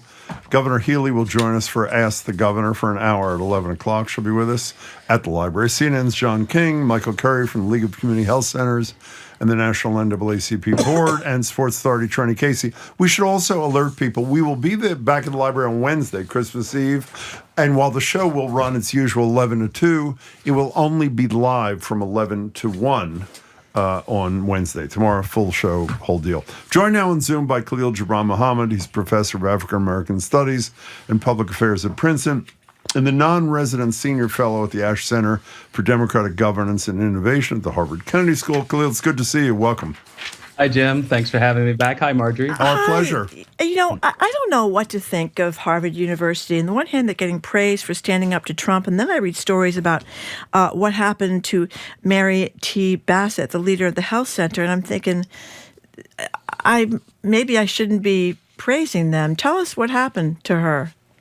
Well, Mary Bassett has been at the university for several years now. She leads something, or until, well, in the coming days, will no longer lead something called the FXB Center. It is focused on various initiatives with respect to human rights and health in the larger international arena. And her particular focus is on the needs of people in conflict zones, which would be inclusive of the Middle East and in particular in Gaza. And so she has people who are part of her center, who teach at the university, who have expertise and specialize in human rights. There's a relationship to a West Bank university called Brissett University, which now no longer has a partnership with Harvard University for its consideration and concern of the healthcare, health needs, and well-being of Palestinians. So she... I'm sorry, you continue. My apologies. Yeah, no, I was just going to say, so she was told about 2 weeks ago, essentially to vacate her center office, that she'd have about 2 hours to clear out. That quickly pivoted to a conversation about stepping down from her directorship because of a strategic change in direction for the organization. Now, get this. This is one of the most laughable parts of this ostensible strategic difference. They said, well, we're going to now focus on children's health, as in as if that explains a strategic direction. None of us would ever get a job in any organization if we said, oh, we're going to come and focus on children's health as the main focus. In other words, it was just a management speak. And in fact, their existent portfolio of work does focus extensively on children's health within the context of children experiencing trauma because of war, conflict, genocide, etc. So this is described in a bunch of things that we read as the Palestinian exception, is you can care about these issues anywhere in the world, but you can't care about them if you're talking about Palestinians, people in Gaza, and that sort of thing. Is this, in your estimation, Khalil Gibran Muhammad, is this to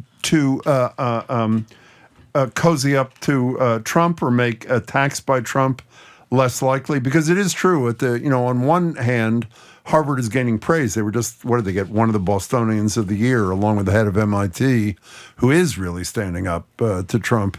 Is this just to placate Trump like so many others have tried and failed at? Is that what it's about? I think there's no question. I mean, we talked about this last time about the lobbying money being spent by various organizations.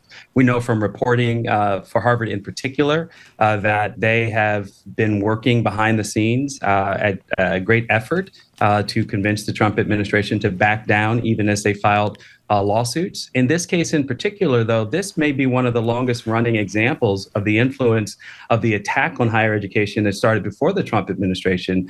The work that Mary Bassett oversaw at the FXB Center was part of Virginia Fox's talking points when she opened the hearing on December 5th, 2023, which eventually led to the forced resignation of Harvard's then president, Claudine Gay. The line from that moment to the present also ran through the ouster of several leaders in the Center for Middle Eastern Studies, also whom have a body of work that questions Israel's foreign policies and the human rights violations that they have long done and is well documented in the human rights space. And additionally, the anti-Semitism task force led by the Trump administration identified the number of faculty, including Mary Bassett, as an anti-Semite. I was also listed on that list of faculty members sometime this spring. And then finally, when the university issued its own anti-Semitism task force separate from the government one, it identified several aspects of the FXB Center and the public health school in general as being suspect in their academic focus on settler colonialism and other academic theories that lent themselves easily to anti-Semitism. We should be clear that, as we've said to you many a time, that Congresswoman Virginia Fox was very fond of your work, too, by the way. Yeah. Can I say, and we should also add that the now disgraced Larry Summers is among those who is critical of the work of Bassett. I don't think he's in a position to be critical at this moment. This is before he was outed for his Epstein connection. One of the things I was just thinking about, almost every day, including today, we talk about why people in support of those who are treated poorly, very poorly, don't do more. The context this morning was, should all the people who work at 60 Minutes take a week off from work to show solidarity with Sharon Alfonsi and with the principle of independent journalism, rather than just saying they're upset about it? We've said the same thing about people, journalists. Why don't they walk out of the Oval Office when Trump calls somebody piggy or stupid or the dumbest question? If this is, why don't people, 1,500 people, I think, signed a letter in support of Mary Bassett. Why does it only go so far as letter writing? Why is there not more concerted effort to show that this is not what we want the world's highest profile university to look like? It's a question that I have struggled to try to answer. As you know, and many listeners know, we've been having this conversation for more than a year now. And I've talked at length about the silence from my own colleagues, from my own peers, and people who actually are tenured. I mean, we've seen some tenured people across higher education, a small number lose their jobs in various contexts, usually having to do with social media posts. But exercising one's right to be critical of the university remains a kind of core protection within tenure. And no one at Harvard has been punished as a tenured person. Someone like Mary T. Bassett, who is an administrator and a professor of practice, is in fact being punished as a non-tenured person. Mm-hmm. So let me just first say, for a lot of people, there are real personal stakes with respect to being vocal and critical of the university, Harvard or any other, and they might in fact lose their job. That's real, and none of us are in a position to pass judgment on them for making a decision to keep their heads down. But for those who have tenure, it is surprising how silent it is. And I think one way to speculate on this is that people don't want to be embarrassed or be subject to public scrutiny, even when they feel that they're on the right side of an issue. I wish more would exercise that right, but unfortunately we've seen too few. I just want to finish one last point, though, Jim and Marjorie, on the question about why the university was fired Bassett, to speculate on that. And I suspect that the university is nearing a settlement agreement with the Trump administration, and they're offering up sacrificial lambs. They're offering up the things they need to say to the administration. Look, we are playing ball. They've already scrubbed DEI. They've fired people. There are no longer affinity spaces on campus for previously excluded populations, and the list goes on. So this is perhaps one of the last acts that they are doing to concede to the Trump administration that they are good faith negotiators. But you know the thing, and I sound like a broken record asking you this all the time, but it's almost as if Palestinians are subhuman, or they're 3/5 of a human being, like we heard in slavery days. I mean, we're supposed to be beyond this, aren't we? I mean, we have racism, we have anti-Semitism, and it's real, and I don't doubt that. But people, these are smart people. They know their history. We're not treating Palestinians in some cases like they're fully human. Well, we certainly know from the Likud party, the Netanyahu administration, and members of the Knesset who believe that Palestinians are, in fact, subhuman, called for their annihilation, and continue to hold significant sway in the current policy of the administration, which continues to bomb innocent people. And I mean, one way to look at this, Marjorie, is that while we could see this moment as a sharp break from the past in the explicit lies being told by the current Israeli administration, as well as our own government, we've got 50 years of some version of accepting that Palestinians do not have the same human rights as others, and certainly in the West. And so now we just see it in the boldest of terms. It's similar, in my opinion, to what the Trump administration has unleashed. This is not to take too sharp a turn in this conversation, but when you have the head of the EEOC issue a social media post on X this weekend saying, we hope that white men apply for relief as victims of systemic discrimination in America so that you can get support from the federal government, we are literally in the upside down. The world has turned right side up in terms of how we are to understand whatever progress we thought we were making. One could also argue that it is exactly that progress that has unleashed these fascist authoritarian forces that we see playing out around the world. According to Khalil Gibran Muhammad from Princeton. We were talking earlier this morning about Barry Weiss, who's the head of CBS, quashing a story that was going to probably be critical of the Trump administration. And she's running CBS now, and she's someone that has not been a fan or has not been critical of what Israel has done to Gaza, and she's running that news organization. So it makes you wonder what CBS, which is a very powerful news organization, is going to do about the Israeli-Gaza conflict. It's hard to say, other than that it's going to, potentially under Weiss's leadership, produce favorable stories to the current policy of this country towards Israel.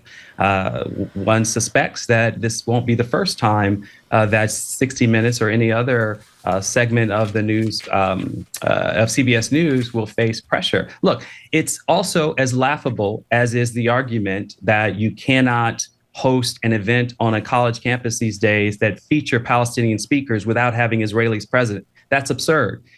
There is no history or precedent anywhere in any university that to discuss an issue definitionally means that you're having effectively a debate.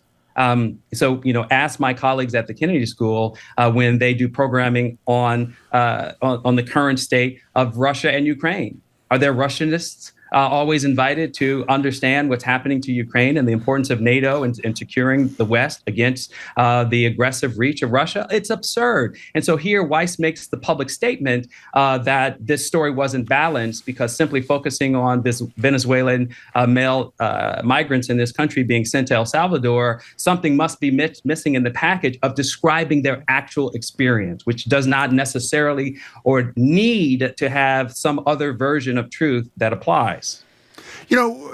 Time is running short here, but, we mentioned what's happening at CBS News. You have talked extensely about Mary Bassett today, but other days about what's happening all the nonprofits at too. What Alex Beam calls the world's greatest university, DEI on the run. The other day, Kerry Kennedy had a great line, I thought, after we saw the day after the board of the Kennedy Center allegedly voted unanimously to rename it the Donald J. Trump and Kennedy Center. She says, I'm paraphrasing, I can't wait for the day 3 years and 1 month from now when I get a ladder and a chisel, and I'm going to get on top of that ladder and chisel off the D, Donald J. Trump. And that could happen on day one, assuming there is a sane next president of the United States. When we get on these lists of things with you, these are not going to be able to be fixed overnight. None of the things we talked to you about. I mean, do you think about that? And about what, assuming in the best case scenario, there's a person who actually cares about human beings, regardless of what they look like and where they're from, as the next president of the United States. Do you think about the recovery of sanity and decency and humanity and how long it may take us to get there?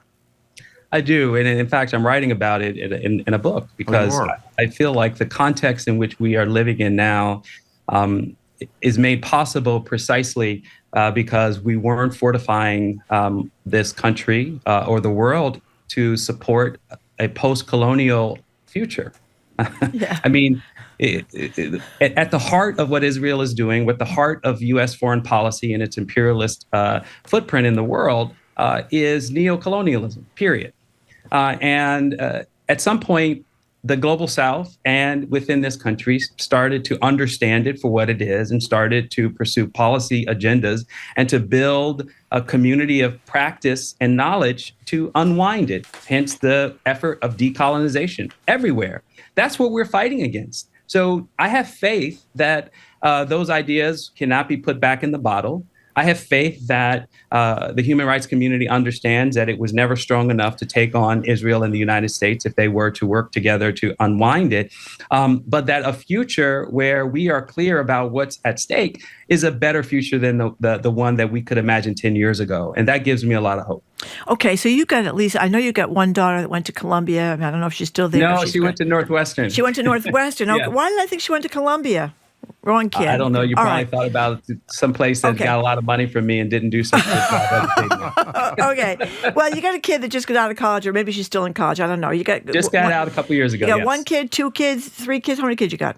So 3 kids. My oldest has been out 3 years. Okay. My middle daughter out 2, and my youngest is still in. So it's Christmas. I assume you're going to say hello to the kids over the holidays. They're all here. Yeah. Yes. What do you tell them? Oh, well, they tell me, listen, my middle daughter tells me what should be going on. I mean, we have to recalibrate to a reality that the individualist ethos of this country was never meant for people to have universal well-being, to have justice and truth. And so my middle daughter is already working to build that future where we understand that our collective well-being is the only way forward. And if we don't figure that out, the earth will figure it out for us. So I'm learning, and I am doing the best that I can as my 53-year-old self and her 23-year-old self figure out how to work together. But I ask her not to lie to me, and I try not to lie to her. And I think that's the beginning of change. Thank you very much. Ask her to call in sometime, will you? We need to... She's actually listening to this conversation. She's sitting about 5 feet from me. Ask her how you did before we say goodbye. Well, How was Dad? There she's she is, waving. waving in the back of the room. How did I do, Jordan? How'd your father do? Really great. I was writing down that last one. Yeah, he was really great. Okay. We're thrilled to meet you. Thanks so much. Thank you so much for joining us. I hope you Happy have holidays, guys. Same to I you. hope so. Speak to you in January. Take care, everybody. Thank you very much for joining us. Okay, we have been speaking with great. Princeton professor Khalil Gibran Muhammad, who also teaches part-time still at Harvard. Coming up after this quick break, we're going to be talking with Jimmy Tingle about his comedy show, Semi-Break from the Doom and Gloom here. He's got some holiday shows coming up. He is the least doom and gloom person I've ever known in my life. Yeah, that's right. Jimmy Tingle is next. Really. I'm Marjorie Egan. He's Jim Browder. You're listening to BPR 89.7 GBH broadcasting, streaming, I should say, at youtube.com/GBH News.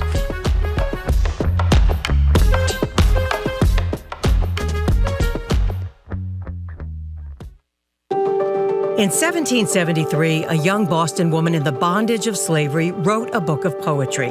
It sent waves far across the Atlantic, catching the attention of English elites and the founding fathers back home. These guys who are the very symbols of America and representing America on the political and military stages, they have to deal with her. They have to talk about her. That's how important she was. I'm Marilyn Scherer, the incredible life and legacy of Phyllis Wheatley. Today on GBH's All Things Considered. Support for our programs comes from you. And Johnson & Wales University, the College of Hospitality and Business, offers programs where service and commerce intersect, with an emphasis on career preparation. Learn more at jwu.edu. And Boston Children's Museum, presenting their 10th annual winter experience, Snowmazing. Activities include a sock skating rink, a Northern Lights-inspired art installation, and a winter book nook. Tickets at bostonchildrensmuseum.org.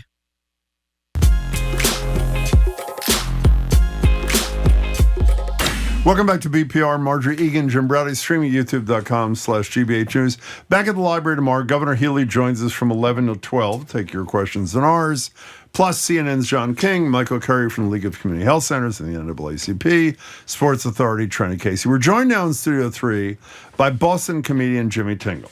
Jimmy's got a series of holiday shows, humor and hope for humanity. Really, hope for humanity. That's a nice...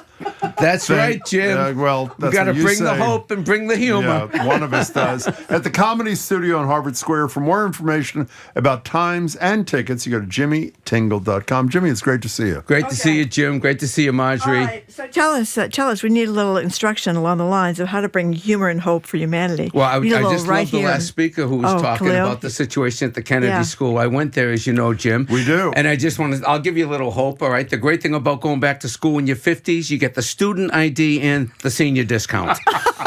So there's a little hope right there. There you go. That's Did you right. also give the you gave the I gave the commencement address. Commencement address. And here's the other thing. This gentleman was just talking about the tension there at the school. When I was there, they had extra help sessions, right? I went to every extra help session they had, okay? And it was always a very familiar scenario. It was me and 19 students from other countries, okay? Countries often in conflict with one another. India and Pakistan, Turkey and Greece, Israelis and Palestinians, all of us helping one another, all of us learning from one another, all of us supporting one another across racial, ethnic, and religious lines. And I say this as a native Bostonian, all of us with English as a second language. We're talking so that's a little hope right there. I know. Are they still allowed at the Kennedy School? What's the situation with the international Well, that's students? actually a very good question. I don't even know. You know, we're going to get back to the show because I want to know what you're doing. And by the way, it's 26th, 27th, 28th at the comedy. What's the place called? No, Comedy the Studio. Comedy 12 Studio. JFK Street. We'll talk about that in a minute. You know, every single review I ever read about you, I said this to Marjorie this morning, about your work, virtually everyone is positive, but they say he's an optimistic. What are you optimistic about? Because we have to look at we got to look at the big picture, okay? Like the gentleman was just saying, in Khalil the future. Gibran Muhammad is the right? name. Yes. Well, I mean, we have to look at there's a lot of things that have happened over history that nobody ever expected were going to happen. Like what? Right? Well, first of all, the Northern Ireland, peace in Northern Ireland. That's right. Nobody thought they were going to have peace in Northern Ireland. The anti-apartheid movement in South Africa. That is also nobody true. ever thought that, right? The collapse of the Soviet Union. Nobody ever thought about that. So it's like the words of we're in the United States, though, Jimmy. That's the thing. You know, we're in the United States here. We never expected this stuff here, did we? Yeah, but you got to look at all the positive things that have happened, and that the initiative that people are taking right now, like the No Kings rally, for example. That's right. You were up in Lexington, I heard. Well, we had 7 million people that came out for the No Kings rally this year, and I did the one in Concord. And it was great. Same thing. Concord, Lexington. We always get said all the left doesn't, like God and they're non-patriotic. We opened up with first of all, we had a minister opened up with a prayer. 3,000 people there opened up with a prayer. I played the national anthem on the harmonica. You did not. I did too, Jim. Sorry. And then we made the point. We made the point that the right wing, they've taken God, they've taken the flag, and we need to take it back. They have. So that's what I'm talking about. Okay, so weaponized it. Yeah, here's going to be a quiz for you. Not a quiz. Okay. It's going to be a test. I'm going to mention something, and you're going to tell me how I can be optimistic. Okay. Okay? Yeah. Okay, in January, 24 million people are going to lose their health care subsidies under Obamacare. Take it away. We're going to take it away. All right. It's going to lead to something else. It's going to ultimately lead to something better. It is? Hopefully. Maybe single payer, maybe a public option. Yeah. Who knows what's going to happen. But I know what the Trump administration is saying. The downside is they replace an Obamacare, but they don't have anything to replace it with, right? They have some ideas. One of them is a public option. The healthcare savings account. Yeah, HSAs. Healthcare savings accounts. Yeah. And I'm saying, you save up for a medical emergency. As we were kids, Marjorie, we saved up for, college, a house, a vacation. New now bike. A bike. Now we're supposed to save up for a medical catastrophe. Yeah. Jimmy, you going to the Cape next summer? Jeez, I'd love to go. I'm saving up for a stroke. Yeah.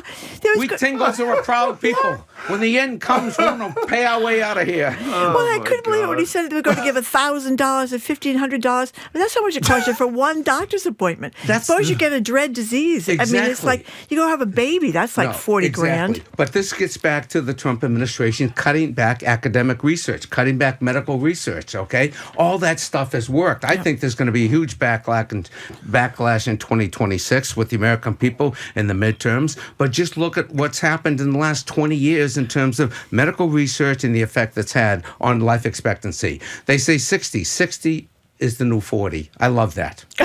Americans are living longer and healthier lives than ever before. Right. 80 is the new 60. I love that. 100 is the new 80. I love that. And the afterlife is the new assisted living. So we have that to look forward to, brothers and sisters. Okay, so Jimmy Tingle, by the way, you go to jimmytingle.com to get tickets. As I say, you're at the Comedy Studio 26th, 27th, 20th. What do people get if they show up at this? They what are get you doing? A great show. I know, but what are you doing? It's an autobiographical show. It's an evergreen. It's like a play with a beginning, a middle, and an end. It's not just stand up. There's ups. There's serious commentary. It's fun. And when they buy a ticket and they say they heard about this show from GBH and Jim and Marjorie sent me, what happens? We give $10. Humor for Humanity gives $10 to WGBH. You do not. Wow. Yes, and we do the same thing with Globe Santa. If they say Globe Santa sent me, we give Globe Santa $10 generous. because we have to do something. It can't just be complaining. You're incredible. Well, Humor for Humanity. It's our 10th year anniversary. What Humor if they for say Humanity. Donald Trump sent me? Where do you send $10? They give us $10. Okay, fine. Okay, so Jimmy, wait a second. Jimmy Tingle. If you've not seen Jimmy Tingle,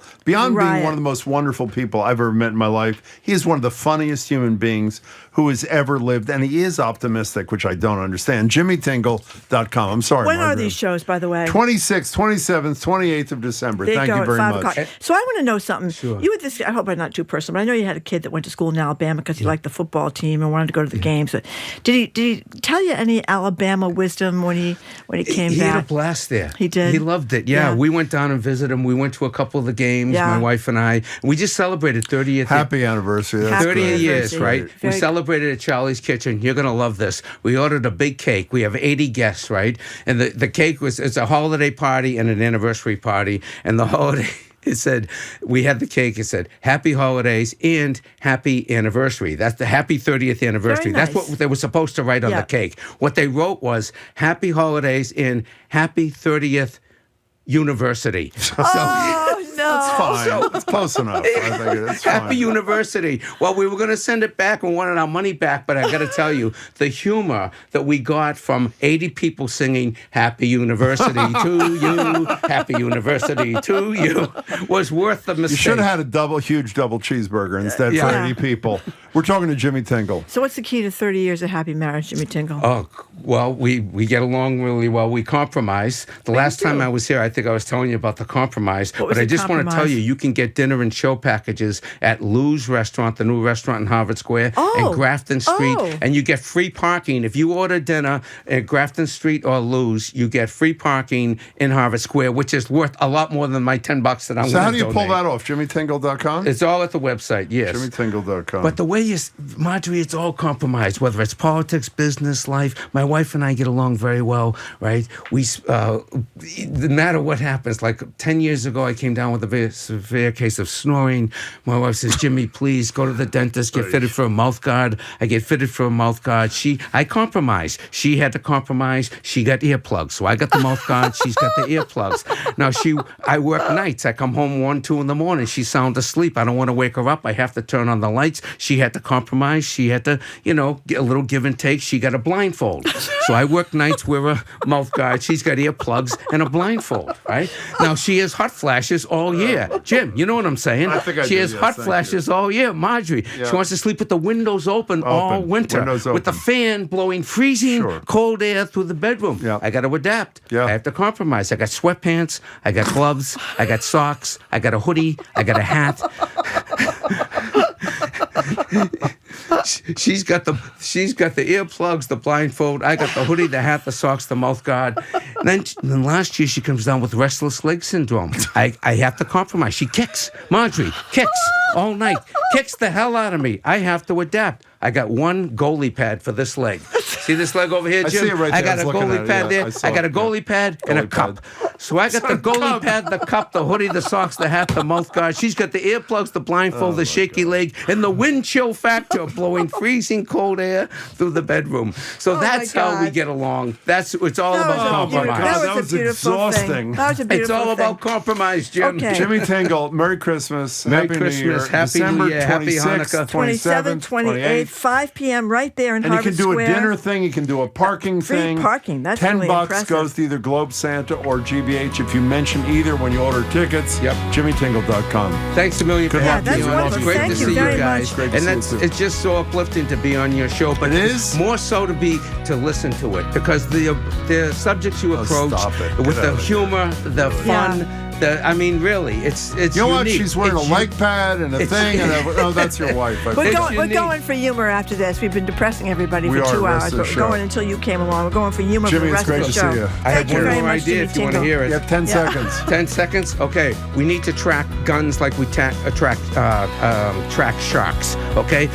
The Cape, in order to stop shark attacks, they have planes, patrolling the Cape Cod beaches, right? And then they announce shark sight and everybody out of the water. We got to do the same thing with the guns. Have the police patrolling the coast, right? Making announcements every time some shady character buys an automatic weapon. Warning, great white supremacist just bought an AR-15 in New Hampshire. We gotta Everybody go. out in New Hampshire. JimmyTingle.com. We'll be right back.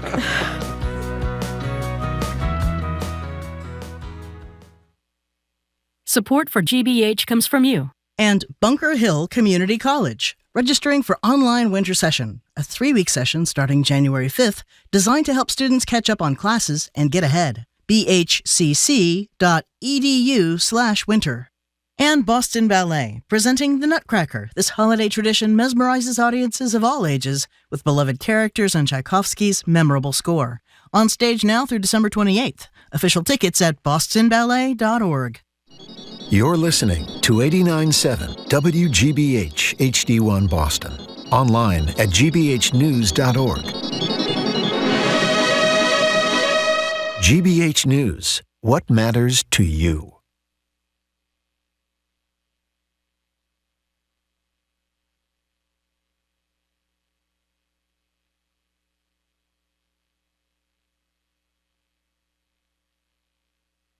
I'm Jim Browdy, head on Hour 3 of BPR. We'll start the last hour of the show talking food and policy with Corby Kummer. Whole milk could soon be back on school lunch trays thanks to Kennedy and friends. Is that cause for concern? Plus, we'll get Corby's thoughts on panettone, Pandoro, and yes, Christmas fruitcake. I'm Marjorie Egan. Then we'll turn it over to you, trying to settle once and for all. Are Christmas fruitcakes secretly delicious, or are they just the most politely tolerated tradition of the holidays? What's your stance on fruitcake, panettone, and other holiday fruity cakes? Weigh in via call or text next in the third hour of BPR 89.7 GBH.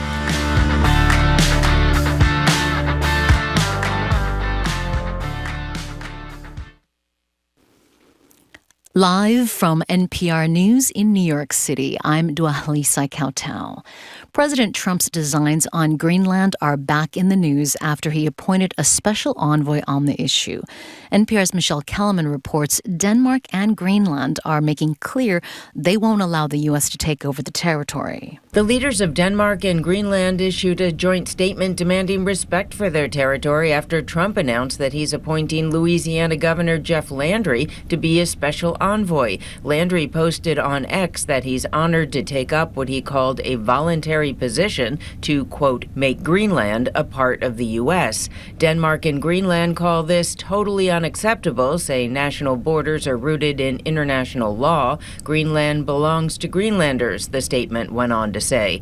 Polls there show that while most Greenlanders want independence from Denmark, an overwhelming majority reject the idea of joining the U.S. Michelle Kellerman, NPR News, the State Department. The White House says President Trump will hold an event today about the Navy. NPR's Deepa Shivram reports it comes as the U.S. ramped up its posture towards Venezuela. Over the weekend, the U.S. seized a second Venezuelan oil tanker after Trump announced a blockade on all sanctioned oil tankers coming in and out of the South American country. Then the U.S. announced it's pursuing the seizure of a third tanker. Venezuela has disputed the U.S.'s actions and called them criminal. The seizures come as the Trump administration also continues to launch strikes on boats off the shore of Venezuela that they say are carrying drugs. More than 100 people have died in those strikes. Trump, who's spending the rest of the year in Florida, is holding the event with Defense Secretary Pete Hegseth and Secretary of the Navy John Phelan. Deepa Shivaram, NPR News. Annie Farmer, a sister of one of the earliest whistleblowers who filed a complaint against convicted sex offender Jeffrey Epstein in 1996, says too little information is coming out now from the Department of Justice. My sister Maria, she reported a lot more than just what's in that document. She made that call to the FBI. She reported her own assaults at the hands of Epstein and Maxwell that occurred on Les Wexner's property in Ohio, and the fact that she tried to leave and she reported there what was happening and she was held. And she reported what had happened to me at Zora Ranch in New Mexico. None of that is in that document, which leads me to believe there are other documents even from that report that we're not seeing. She told NPR in this moment she remains grateful for her sister Maria's courage, speaking out when she did, but she adds she's also heartbroken that other people did not do the same or help in the way she says they should have. On this shortened holiday week for Wall Street, stocks are in the positive. This is NPR News. And from the GBH Radio Newsroom in Boston, I'm Judy Ewell. Personal care attendants in Massachusetts who live with their clients will no longer have to pay state or federal income taxes. Governor Maura Healey said this morning her administration is working to identify ways to make life more affordable in Massachusetts. The state projects those exemptions will save some 18,000 attendants $5,000 a year. The live-in workers, known as PCAs, assist their clients with everyday tasks like bathing and getting dressed. They can claim the exemption while filing taxes for this year and get a refund and then stop paying income taxes next year. The 19-year-old Brown University sophomore killed when a shooter opened fire in a classroom earlier this month is being remembered today at her funeral in Alabama. Ella Cook was studying French and she was a mathematics economics major. A church leader read a letter a Brown professor wrote about Ella. I used to tell Ella, wrote Professor Scarbeck, we need an Alabama to Brown pipeline. In fact, her nickname on campus was Alabama. That is not an exaggeration. Funeral plans for the second student, 18-year-old Muhammad Aziz Umar Zakaf, are not known. 6 other students remain hospitalized in stable condition. A sunny start to your week. Wintry weather on the way tomorrow. Temps top out in the low 30s this afternoon. Overnight lows in the 20s. Snow tomorrow during morning drive with highs in the 30s in the afternoon. Right now it looks like a coating to an inch of snow for Boston, 1 to 3 inches for central Mass, with snowflakes tapering off early Wednesday. Right now 30 degrees in Boston. Support for NPR comes from NPR stations. Other contributors include Capital One, offering their dining and entertainment card, Savor. What's in your wallet? Terms apply. Details at CapitalOne.com. And listeners like you who donate to this NPR station.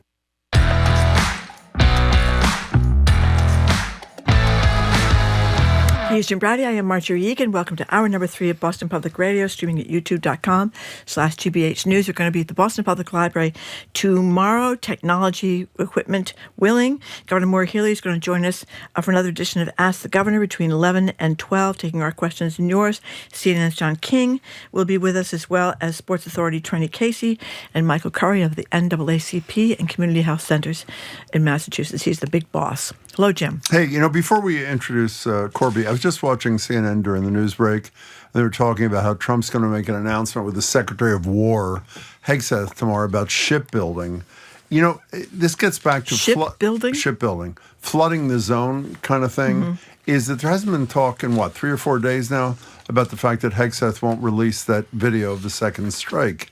And the problem, this is obvious, we all know this, the problem with Trump is there's so many horrible things that are going on almost every day that you really can't stay as focused on things that Epstein may be an exception to that, but we still haven't seen that video where those 2 guys were essentially I don't think we're going to see it.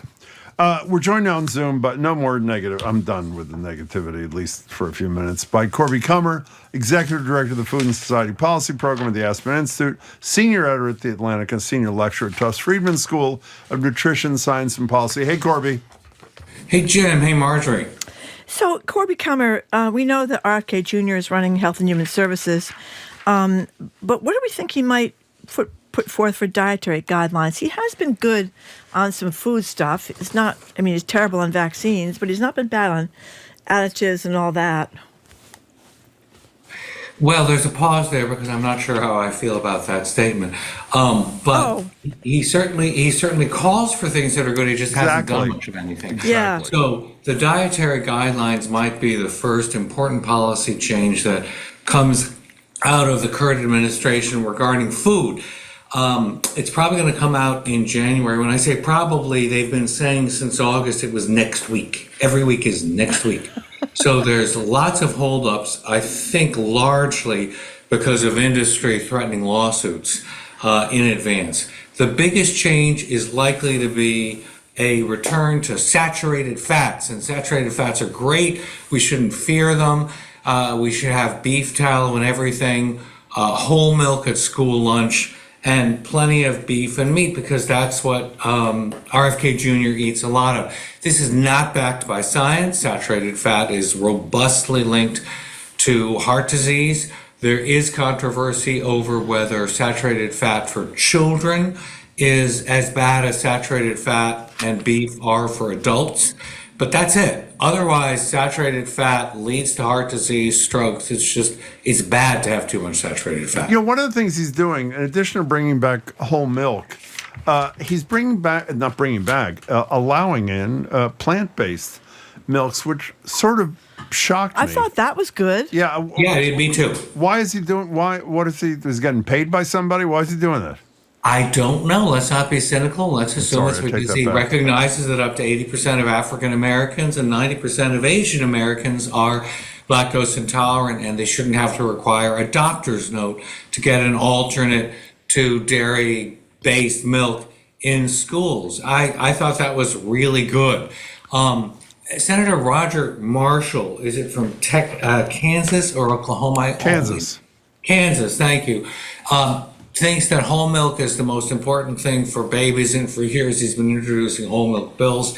He has some really good ideas about food and nutrition, so he's going to be very happy about whole milk. What it doesn't say is, will low-fat and skim milk still be available in schools, or is it going to change all to whole milk? But the idea that they're going to be plant-based milk available and paid for at school lunches, I really like the looks of it. Well, yeah, I do too. But in light of the fact that we talk to you almost weekly, Corby Kummer, about how Trump is screwing one of the constituencies that came out most strongly for him, namely farmers.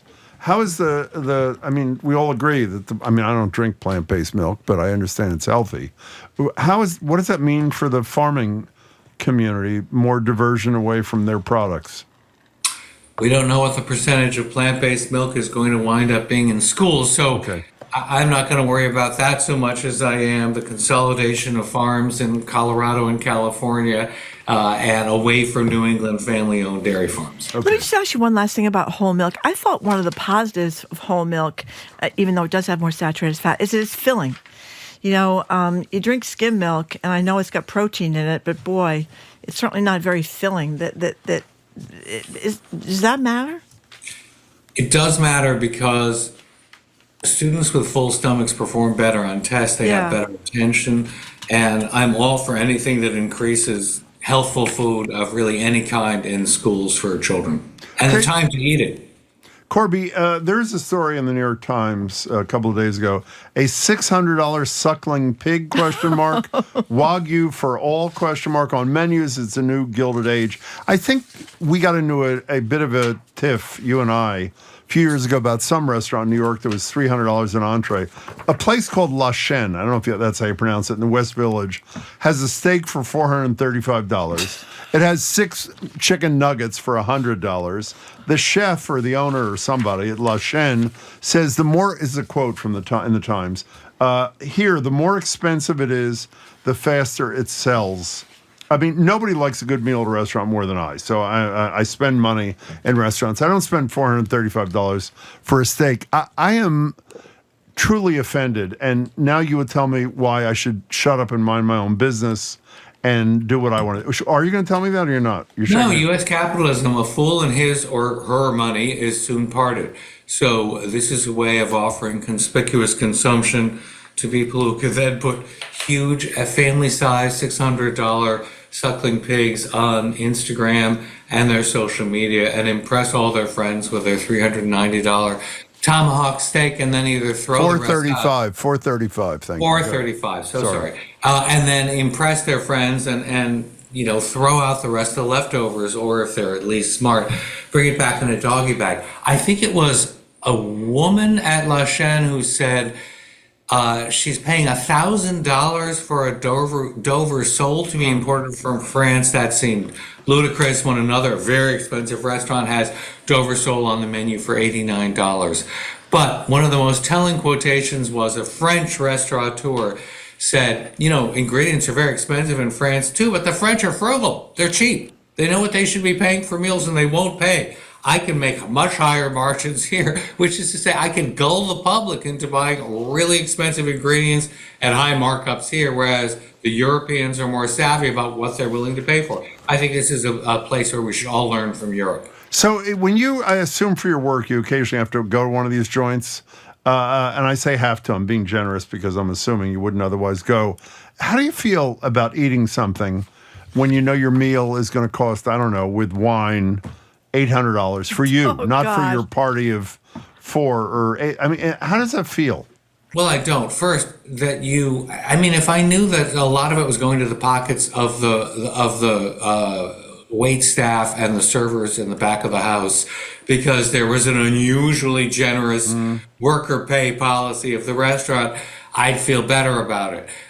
But I am willing to pay high prices for, say, wild-caught salmon or wild-caught fish or sustainably raised, fill in the blank from regenerative, all these buzzwords I'm using. But I also believe in farm where I really know that money was well spent. If it's just, and all restaurants in New York pay enormously high rents. They have to pay for their staff. Eating in New York City, for example, or really Boston too, it's expensive.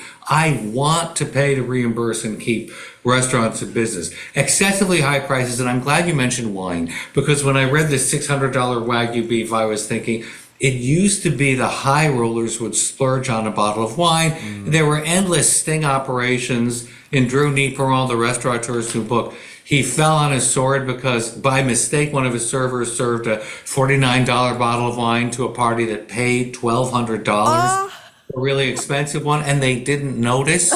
And he came over and he said, listen, there's a terrible mistake. And it had a happy ending, this whole story. But the idea is, do you really recognize the difference in quality? If you're going to splurge, it should be something you really appreciate and know is better than you can get for a lower price someplace else. So if you go to La Tête d'Or, you ever been there? No. Okay, La Tête d'Or is somewhere in New York. You get a top-grade Wagyu, Marjorie, for a mere $160, which doesn't sound... Yeah. But that's 4 ounces. 4 ounces. 4 ounces It's is not like a much. bite and a half, And what's so great about it? Supposedly it's the best meat going or something like that. What's so great well, about it? this Wagyu and what's that? It's the tenderest. It's the most marbled and the tenderest and the softest. You could probably get the same thing, with a filet mignon, which has exactly no flavor, but it's right in the center. None, because there's no fat. Can we talk about that for a second? That's why I love Why does anybody like a filet mignon? Because I don't like fat. But there's no taste if there's no great. fat. You put the horseradish sauce on, it tastes great. Well, if you're putting horseradish sauce on it, then why are you eating it? Why don't you put horseradish sauce on a fish stick or because something? It's Christmas, and a lot of people get splurge that and means get Marjorie tenderloin must of be beef. serving That's filet right. mignon. I'm Sorry. serving filet mignon. Get a New York strip or a sirloin and trim off the fat from the outside. No, you know what? Ribeye, You know what the other thing is? It's really hard to screw up a tenderloin of beef. For those of us who are intimidated in the kitchen, you can overcook it. You can definitely overcook it. But it's really, you just throw it in the oven. I would like to say something to you, since you're not a spectacular cook, and you I am admit that not. yourself. I think I've said this with Corby. I discovered late in life the cast iron pan. Yes. Nobody can screw up a steak or a cheeseburger in a cast iron. Am I right about that, Corby? Am I not right about that? One of the very first columns I wrote, steak in a cast iron pan. Well, I mean, it's unbelievable. So, Okay, well, if you're having several people for dinner, you're not going to be cooking in 4 steaks in cast iron pans. You're going to throw the whole tenderloin right there in the oven. You know how to make a tenderloin? I do. I don't think so. I'll tell you what it really takes: a meat thermometer. A meat thermometer. That's the right. most important thing. That's the most important thing. I'm going to buy a new one this afternoon in anticipation of my tenderloin with the horseradish sauce, which I think I like. Did you the make sauce the better. horseradish sauce? I did. Yeah. That is shocking. Yeah, you make it with horseradish and mayonnaise. Mayonnaise, my favorite thing. So you know about this $800 dinner.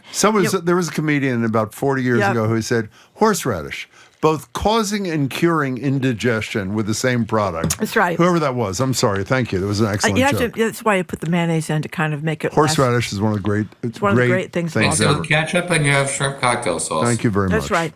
So this story about the $800 meals and the Wagyu, whatever you call that, Wagyu, whatever it is. Wagyu. Thank you. Is juxtaposed to a story about how 1 in 3 people in New York City can't afford enough to eat. No, 1 in 3.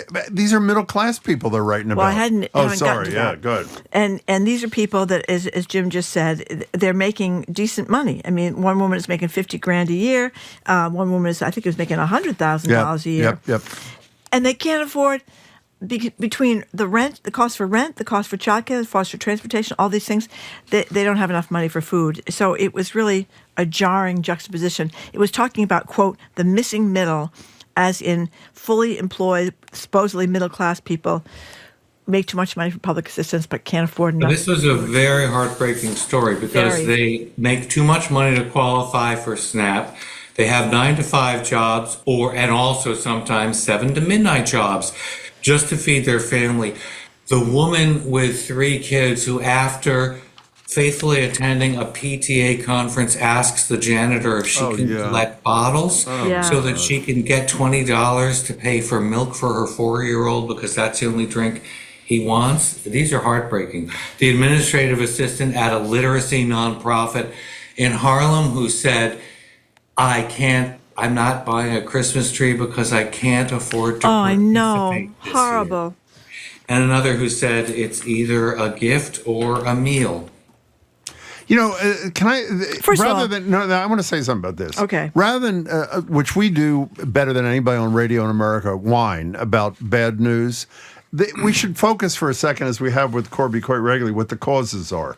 The causes of this, at least according to this New York Times piece, the 3 primary causes are these: tariffs, the anti-immigration policy, because so many migrant workers work in the food production industry, and the reforms, and I use the term loosely, to SNAP, to food stamps, and the so-called Big Beautiful Bill Act. All 3 of those are controllable by either Congress if they had a spine, or the President of the United States if he cared about anybody besides himself. So this unaffordability crisis that they wrote about so beautifully and painfully in the New York Times, I'm not saying that prices can be brought down dramatically, but each of the elements is controllable by a fair-minded elected leadership. Am I wrong about that? There's one more thing we should add to that. That when this woman who's working all these jobs has children 4, 9, and 11, they should go out and arrest the father of the children who's not supporting them. I am so sick of these fathers not helping the children that they brought into the world. You were about to respond or say something. What were you saying?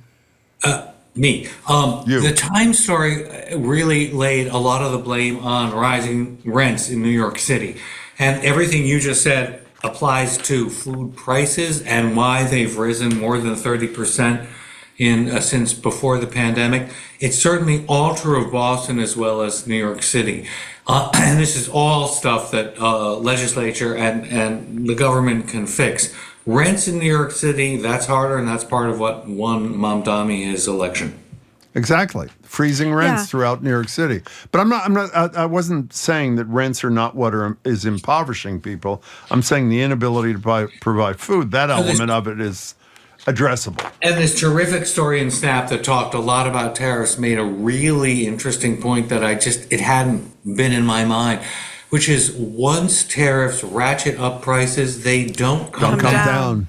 And it's called price stickiness. And so even if the current administration would say, well, we've lowered tariffs on bananas and coffee because they're all imported, so look, everything's fine now. The prices don't come down once the tariffs come down. Once they go up, they stay up, and the damage is lasting.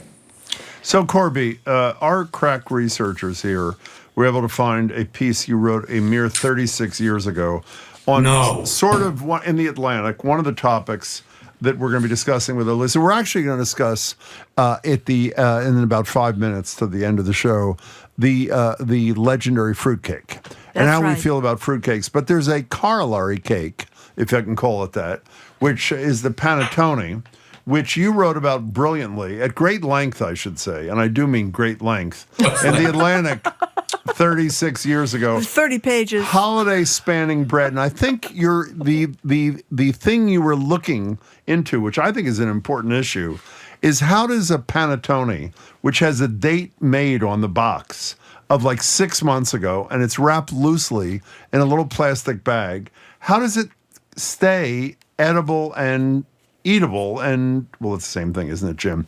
And delicious. Did you ever answer the question, or did you not? It did. It's sugar and butter. There's a ton of sugar and butter in that bread. They are both preservatives, and they ward off water, which molds. So I am about to bring to our annual Christmas Eve party an artisanal panettone that took our favorite bakery in Washington, D.C., 3 full weeks to make. This is the second batch. A fatal flaw of many homemade panettones is they are heavy. They aren't as light as others. Part of the procedure for making panettone is it takes weeks to make a natural sourdough. Make sure that it rises a long time. That's part of the reason. Breads with natural as opposed to store-bought yeast last a lot longer with natural sourdough. And then for 24 hours, you hang them upside down so that they won't clog toward the bottom, and you will have a much lighter texture. That's part of the secret of good panettone. This, frankly, should be a little higher than it is. I would say it's about 8 inches high. It would be nice if it were 2 more inches, but it should be cloud-like, and it should be very light.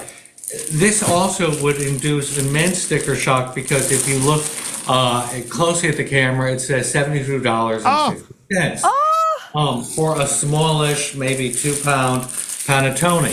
But there's lots of candied fruit, lots of nuts, lots of expensive butter and sugar in it. And there was a recent story in the New York Times about artisanal panettone. The guy now is named Roy Schwarzapfel, which means black. Excuse me. Say that again, please. Roy Schwarzapfel. Roy Schwarzapfel. Schwarzapfel. We're doing a special on him next week, by the way. And our friend, the owner of Bread First, his name is Mark Furstenberg, actually bought for his whole staff $109 panettone from Roy Schwarzapfel. And he said it was doused with orange extract, which is the last thing you should do. It should be a buttery, high, brioche-like bread with wonderful caramelized nuts and sugar on the top that you just love a thin This is almost as long as his piece in the Atlantic. Now, it's fabulous. Let me ask you 2 things, please. One, can you get Roy Schwarzapfel on our show? Is he available? Is he available or not? Schwarzapfel. Usually have Mark Furstenberg on there. Okay, fine. That's one. Number 2, what is the difference? You described the panettone almost as I would describe a fruitcake, on which I have done a total 180 in my life. We'll discuss that with listeners in a minute. What's the difference between a panettone and a fruitcake? Yeast. So a fruitcake is not risen with natural yeast. It's a much denser, heavier. Also alcohol. So fruits in fruitcake are macerated, just soaked, with rum and brandy, preferably for 3 weeks to 3 months. Candied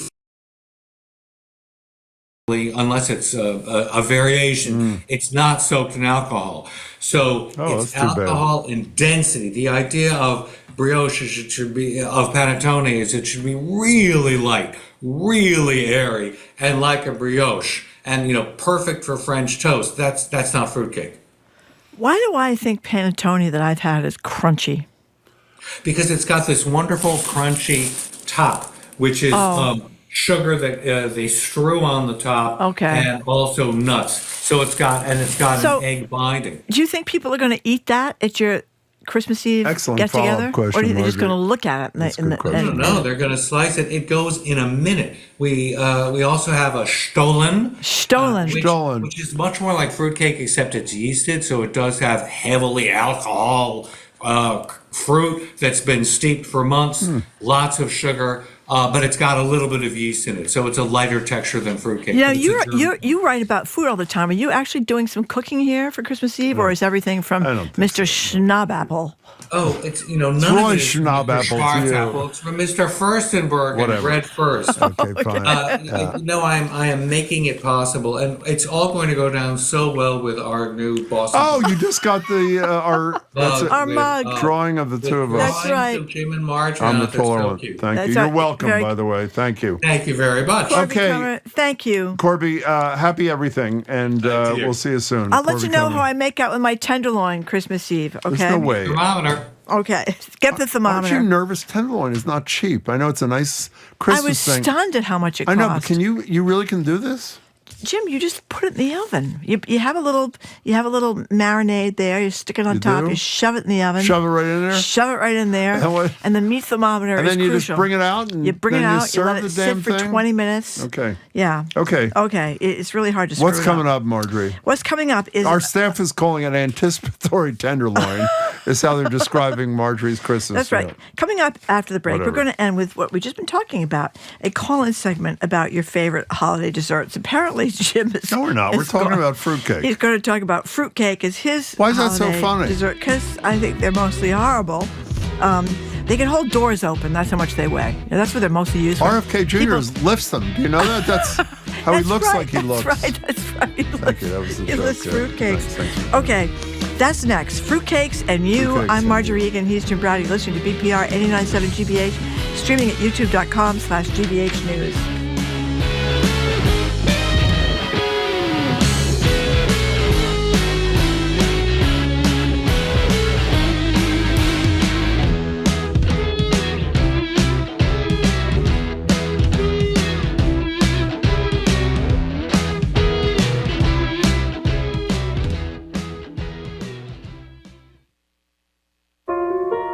The U.S. Army's retooled focus on the Western Hemisphere means more assets in the area. Experts are fearful of what this added presence does to the region. There's a reputation in many parts of Latin America about Americans with big sticks and a resentment and a historical legacy there. The changing narrative of the Army on All Things Considered from NPR News. Today at 4, here on GBH News 89.7. Our programs are made possible thanks to you. And the Office of the Massachusetts State Treasurer. The Unclaimed Property Division is holding unclaimed funds. New properties are added often. To see if you have unclaimed money, you can visit findmassmoney.gov. And Boston Ballet, presenting The Nutcracker. This holiday tradition mesmerizes audiences of all ages with beloved characters and Tchaikovsky's memorable score. On stage now through December 28th. Official tickets at bostonballet.org.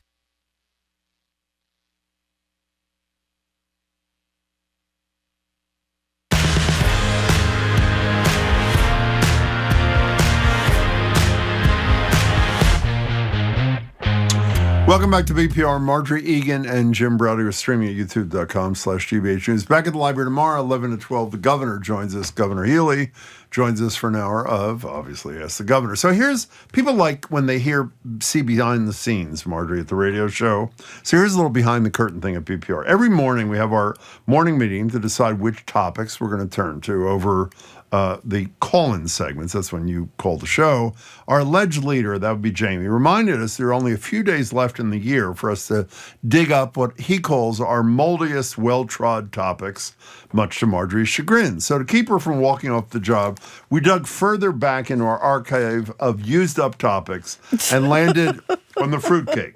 So we're opening the lines at 877-301-8970. Call or text, are you pro or con fruitcake? And since we discussed panettone, which is another Christmas, dessert kind of thing, if you want to talk about panettones or other holiday breads, that you have experienced, that's fine. But we really want to focus on the pros and cons of the fruitcake. The Italian panettone, by the way, brings lines. Thank you. Panettone. That was Julian Miguel or whoever. Panettone. Can we hear that one more time, please? Panettone. That's enough. Panettone. Okay, brings lines to Italy every single year. That's where Jamie got ours a couple of years ago. Comes in many flavors, is light and fluffy, with a soft, spongy crumb, Jamie says. At least it's supposed to be. Marjorie's memory, as you heard with Corby, is different. So give us a call, 877-301-8970. What happens when someone offers you a fruitcake? Do you hate it? Do you love it? Do you regift it? Do you use it as a paperweight? Or some people, Marjorie, use it as a shot put. It's 877-301. It's an inside You joke. forgot doorstop. 877-301. Because they weigh like 10 pounds. 89.70. Now, let me say to you something. I want to make an admission. You've done a switcheroo. I've done a switcheroo. When we first discussed fruitcakes on this show, I said how appalled, I may want to repeat that, how appalled I was by even the concept of a fruitcake. And then someone sent us a fruitcake, I believe, from that place in Austin, Texas, called Colin or something. That's right. Which is the most famous fruitcake producer in the United States. And it was totally delicious. And as a result, I am totally a fruitcake convert, I guess you would say, and find it to be one of the great pleasures of the Christmas season. How about you, Marjorie? I do not like fruitcake, Jim. No. I've never liked fruitcake. I'm not going to start this year. Mm-hmm. A lot of people don't like fruitcake. Here's an old clip from The Tonight Show starring Johnny Carson from 1989, where he admits to his sidekick, Ed McMahon, that he doesn't like fruitcake either. I'm going to talk about fruitcakes. Did you ever get a fruitcake for Christmas? Always. I got one this Christmas. Do you eat it? No. See, that's the damnedest thing. Yeah. Nobody eats them. You keep it for a long time. You put it up in the closet somewhere, and then you wait till next Christmas and you to somebody else. And they weigh a ton. They're very heavy. Don't worry. Speaking of giving it to someone else, we will do a regifting segment before we leave for Christmas. That's what they're most useful for, regifting. People save them if you want to save them. No, you know what they're most useful for? What? Eating. Okay. They are fabulous. Well, and by the way, I used to be repulsed, Marjorie, by candied fruit. I am no longer. When you combine candied fruit with, what do you call it? Whatever brandy. What is the liquor you're supposed to? Rum. I thought it was brandy. Whatever it is. You're supposed to dip this thing in. And by the way, what I was going to do this year, and I forgot, I was going to make fruitcakes as I promised on the show last year for everybody on my Christmas list. Next year, 2026, I will make the fruitcakes. You know, you have to make them 6 months in advance and submerge them in the whatever liquor is. Then you got to turn them upside down or something. Panettone. No, that's an upside down fruitcake. Okay. In any case, I will be doing that as your gift in 2026. Our number is 877-301-8970. Now, panettone is our second tier topic. Panettone. Anonymous texter says, I love panettone. I pant like a dog over it. So, thank you. So, thank you, caller. So that caller loves panettone. Yeah, but there's this substitute thing that's supposed to be much better than panettone. This Pandoro thing, is that what you call it? Never heard of that. I don't know. Yeah, it's supposedly it's effervescent, Jim. Effervescent? Yes, it's effervescent. Pandoro, that's right. It's much more impressive than panettone. Pandoro is a cloud. It is a cloud. It's more beautiful and accommodating than panettone, according to these expert pieces. Did you say, even though you mischaracterized what a panettone tastes, do you like it or you don't like it? I'm not even clear about that. Do you like it or you don't like it? I don't like it. I don't like those other Italian cookies you always get at Christmas time, too. The ones you have to put in your coffee. That's what I got you for Christmas. Yeah, did you get those? I did. What do you call those things? You stick in the coffee? No, they call it cookies. Cookies. They call them cookies. Well, let's take some calls. Suzanne in Hudson, New Hampshire, you're first. We're discussing primarily fruitcake, but panettone is acceptable, too. Hello. Hello. Hello. Hello, are you there? We're here. When I said hello, that generally means I'm here. Yep. Hello. Oh, okay. Just making sure. That's good. So I have a good friend that lives in Independence, California. Oh my God! And every year they have a fruitcake festival. They do not. I believe the New York Times has reported on this. Yeah. It's a yearly event. They get dressed up sometimes in. This year was Alice in Wonderland. Ah. But the interesting part of the festival is they have a prize for the oldest fruitcake. Oh, wow. Probably moldy. That sounds disgusting. think it sounds great. No. Somehow they have the prize for the fruitcake that traveled the furthest and the oldest fruitcake, but it's this big, huge ball that they have over the fruitcake. So take a look at that one. Now, how do you, by the way, let me just say, it is called the internationally acclaimed Fruitcake Festival. It's a quirky annual event, I'm reading, and all the things you said are totally true. Now, that was great that you let us on to that, because I will be going next year to the festival. How do you feel about fruitcake yourself there, Suzanne? No, thank you. Now, why is that? I'll pass. Why? Have you ever even tasted Give me the Go ahead. not really, but the panettone. Yeah. Yep. That makes a really nice crouton for a salad.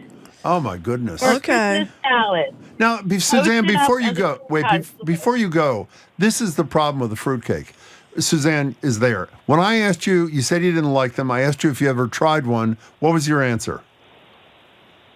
Probably not. But so how do you know you don't like put it out of my memory. How do you not like it? I'm just assuming. Okay, fine. That's Candied fruit sounds awful. Suzanne, that sounds awful to me too. Fine call. Okay, did Thank you mention the place in Texas that has a great fruitcake? Colin, that's where we got the fruitcake. That's right, in Corsica, Texas. They sent it apparently, to us. Apparently, they're famous. And then another texter buys their panettone at Market Basket. 6 for $7.99. Could that be right? That can't. That must be really high quality. That can't be $799. It must be $7. And no, it can't be I don't think you $6. get 6 for $7.99. So what is it? Maybe $7. Well, I assume they made a mistake, Mark. Okay, it might not have that crunchy sugar top, but it's super light and really fluffy and buttery and absolutely delicious. And Peter in Mystic, Connecticut says he is not going to eat fruitcake unless it comes with a side pickle. Do you know about side pickles? That was another show we did. We have no idea we got in the side pickle. Yeah, that's the pickle on the side of your sandwich. Do you want it on the side or do you want it in the sandwich? No, I do not want a pickle with a... No, but you want the pickle on the side. Yeah. You don't want them to stick it in your sandwich, Well, do you? actually, I do. But I don't know if you're aware of this. You probably missed this. We're not talking about that. Were you aware? Do you know we're talking about fruitcake? I just have memories about the side pickle essentially what happens sticking in my head. is fruitcake is our topic. If any of you text Marjorie about any other topic, she'll start talking about that. So why don't you see if that works? No, it's okay. Text her about something else. You just reminded me of the side pickle discussion. Okay, anyway, fine. 877-301-8970. A lot of people do not like fruitcake. They would give it next year, as they just said in the John Carson and why show. do they not like fruitcake? Did you hear Suzanne, who was an excellent caller? She said she doesn't think she ever tried it. She never tried it. How do you know that you don't like it if you hadn't tried it? Well, here Thank you. is a clip Appreciate from your the answer. 1983 classic. What is it? National Lampoon's Vacation Wow. with Chevy Chase. I remember where him. Aunt Edna reacts for getting a fruitcake for Christmas. Oh, hi, Edna. Nice to see you again. You remember Clark, don't you? You were the ones that sent me the fruitcake for Christmas. It made me so sick. Oh, I'm sorry. We thought you enjoyed fruitcake. You enjoy throwing up every 5 minutes, Claude? Clark. I thought so. Clark That's is pretty Chevy funny. Chase. Okay, Erica in Winchester. I watch that movie every year. I still find it funny. You do? I do. Okay, good. Edna and Winchester. No, Erica, not Edna. That was Aunt Edna. That was from Aunt the Edna. movie. Hi, Fine. Erica. Erica, hello. Hi. Hi. Thanks for taking my call. Thank you. Probably my third or fourth. Oh, good. I think that's Jim, good. Yeah. Jim, you know how we both don't like the texture of blackberries? Well, we both love fruitcake. My husband is from England. Oh. And if you haven't had an English fruitcake, you just haven't lived. It is so delicious. It's nothing like an American fruitcake. How's it None different? Of those, How's it different? it's got all the dried fruits and nuts in it. It doesn't have those like candied cherries or whatever. It Candied doesn't have fruit, those yeah. bright green. It doesn't have that. It has, real dried fruit, nuts. It has a layer of almond ice. It's kind of like a marzipan layer, and then it has a layer of icing on top of that. God.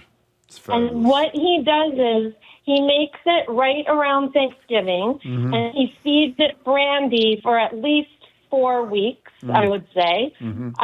And it is so delicious. So I think that Americans have a bad rap about fruitcake because they haven't tried English fruitcake. Well, I just have to say, I'd love to bring you a piece sometime. Well, wait, why don't you just absolutely do it? What do you mean you'd love to? Why don't you just do it, She can come down to the library. We'll be at the library. We'll be at the library tomorrow and Wednesday. Come before the show and bring us fruitcake, and we'll make Marjorie try it, okay? I think that he won't be, he hasn't iced it yet, and he won't be cutting it until Christmas Day. Okay, well, we'll be back in January. We'll be back in January. Erica, it's supposed be to in last touch forever. with us. And, it's kind of like nuclear waste. Exactly. Erica, thank you. Someday we'll have your husband's English fruitcake there. Now, one of the texters says that they bought a panettone at a discount store and it could double as a roll of paper towels. No, that's not. I think that's not a good sign. An anonymous for Marjorie text says, since I've tried this, by the way, slice the panettone and toast it. Yeah. Then put butter on it and have it with tea or coffee. Okay. Your attitude is anything with butter is edible, well, right? anything with butter. I mean, you can just eat the butter plain, basically, and skip the panettone. Just butter Wilson your tongue, Farms supposedly makes a great fruitcake. That's up in Lexington. They do? It's not overly sweet and best enjoyed toasted with butter and cinnamon, says Jill from Watertown. And another texter says, fruitcake is my favorite dessert. My husband of almost 40 years has for 35 Christmases been giving me a whole fruitcake made by the monks of Gethsemane Abbey. It's always a secret gift, but I look forward to it, and I eat the whole thing without difficulty. Those monks, they are wild at that abbey, Monks. by the way. They Fruitcake. Really... They make jellies. A lot of them make jellies. Some of them make beer. They do. Yeah, they do. That's interesting. Well, you got to do something at the monastery. 877-301-8970. We're discussing the phenomenon of fruitcake as we approach Christmas, which is, Christmas is this week, right? Oh, my God. Do I know? Okay, yes, Amy, I do. Amy in Boston, you are next on Boston Public Radio with Marjorie Egan and me. Hi. Hi there, folks. Thank you for having me. Thank you for calling. So I have to confess that my family's pretty out on fruitcake, although now I'm wondering whether we maybe haven't given it the shot it deserves. That's right. So. Instead, I have a extended family who traces their roots back to Cape Cod, and we have a very bizarre steamed cranberry pudding that we make in lieu of a fruitcake. And you mix it up, it bubbles, it's this nasty brown gelatinous mousse that you put into a heavily Criscoed mold. Yeah. You steam it for an hour, and it's actually unbelievably delicious. We cover it in this creamy, sugary vanilla sauce, and it's something I look forward to every year. Does this thing have a name, or what's the deal here? We call it a steamed cranberry pudding, but it's essentially like molasses, cranberries, some flour. Yeah. I don't know. It's got like baking soda and stuff that bubbles all over the place. But Well, how's that sound to you? How's that sound to you, Marjorie? How's that sound to you? I'm not sure. I don't know if I can commit, Jim. Okay. Well, Amy, I think it sounds delicious, and you can bring that to the library too. Amy, thank you very much for the call. Appreciate it. You ever heard of Brothers Mark? According to Dan and Weston, to sell a panettone for $799.99, as big as a dollhouse. Can you imagine buying a $799 panettone? Yeah, with a $435 tomahawk steak, I can. Now, here's an anonymous texter saying, I am writing to test Jim's theory that you will talk about any topic that you get a text about. And the texter goes on to say, Jim is still the a-hole. So that is... yeah, when we do Who's the A-hole on Thursdays, we get, I would say, several dozen of those every time we do. You're missing his point, though. His point was you'd probably digress and start talking about it, so you could do that, too. Okay, I digress and start talking about it. Thank you very much. 877-301-8970. I have to say, there really isn't. What? I recall Jim saying that he now enjoys the inner pickle over the side pickle, and he cuts it in half so everyone can have some. Well, I don't remember the cutting in half thing, but I used to... You're an inner pickle kind of guy. Since you mentioned I'm a side pickle. I used to be a side pickle when I go to like the Carnegie Delicatessen in New York City. But you know what happened? It was inadvertent. I never told you this, but since you brought it up, someone slid a pickle into my sandwich one day. that I did not ask for. Yeah. And in fact, I believe, if I remember correctly, they said, do you want a pickle on your sandwich? And I said, no, I want it on the side pickle. Side pickle. They slid that baby in there. I didn't know it, unbeknownst to me. You don't want to be distracted. And I had a bite of it, and you know what it was? A pickle. Delicious. No, I know it was a pickle. Yeah. It was fabulous. I don't want to be surprised by any inner No, pickles. I generally don't like surprise either. The outer pickle. No, the side pickle. Yes, side pickle. Yeah. Okay. But inner pickles when it's inside your sandwich. Yes. Like if you go to one of the fast food joints like McDonald's or something, they always put pickles in there. You can say no pickles. Yeah, but it still get them. It never works. No, it never works. No, that's a real important discussion that you brought up. Okay. Melissa in New Haven, thank you for calling. Thank you. I'm in Fairhaven, and I'm going to speak really quick because I don't want Jim snapping at me to hurry up. Okay, I'll try not to. I'll try. Go ahead. I got married in 2012. Congratulations. Oh, thank you. I was an older bride. I was almost 46, first wedding. Oh, great. And it was in Prince Edward Island, where I'm from, fruitcake is tradition for your wedding cake. Oh. And it is the only time I have ever bold-faced lied to my mother and told her that in the States, they don't make or eat, or you can't find fruitcake anywhere. And we would have to forego that. And she offered to make me and transport 3 layers of fruitcake for my wedding. And I insisted that instead we should buy her a dress that she could wear to my wedding. And so I traded an expensive dress for having to embarrassingly share fruitcake at my wedding. That's a beautiful story, actually. That's a great story, Melissa. Melissa, you got married before they did, but do you know who else had a fruitcake as their wedding cake? I do. A more recent couple, Will and Kate, the future king and queen of England.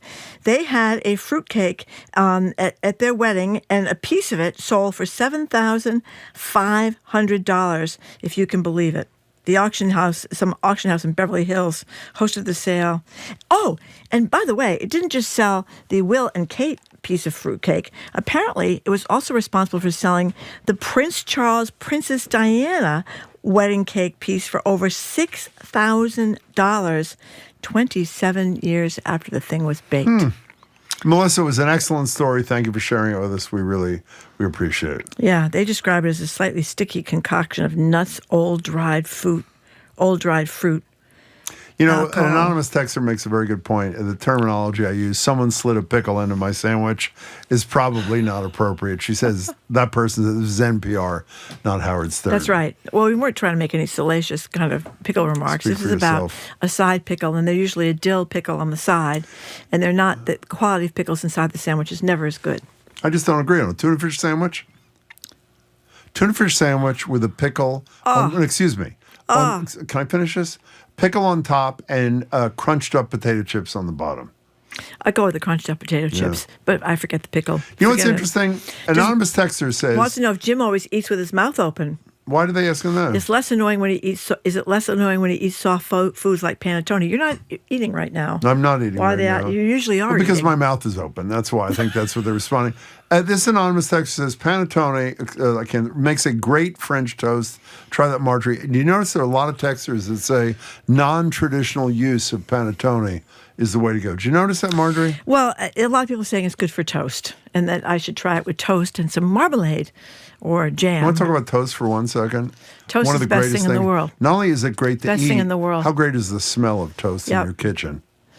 You know what I do? It's really let's hear it. I'd love to hear It's kind of pathetic. Slip a slide pickle into it? No, I bite the crust off first, and then squish the bread together in the middle. Oh, who also does that? The butter is all. 3-year-olds do that, 3-year-olds. Well, I've done it my entire life. You bite the crust off and you're willing to admit that. Obviously, you are. I just did.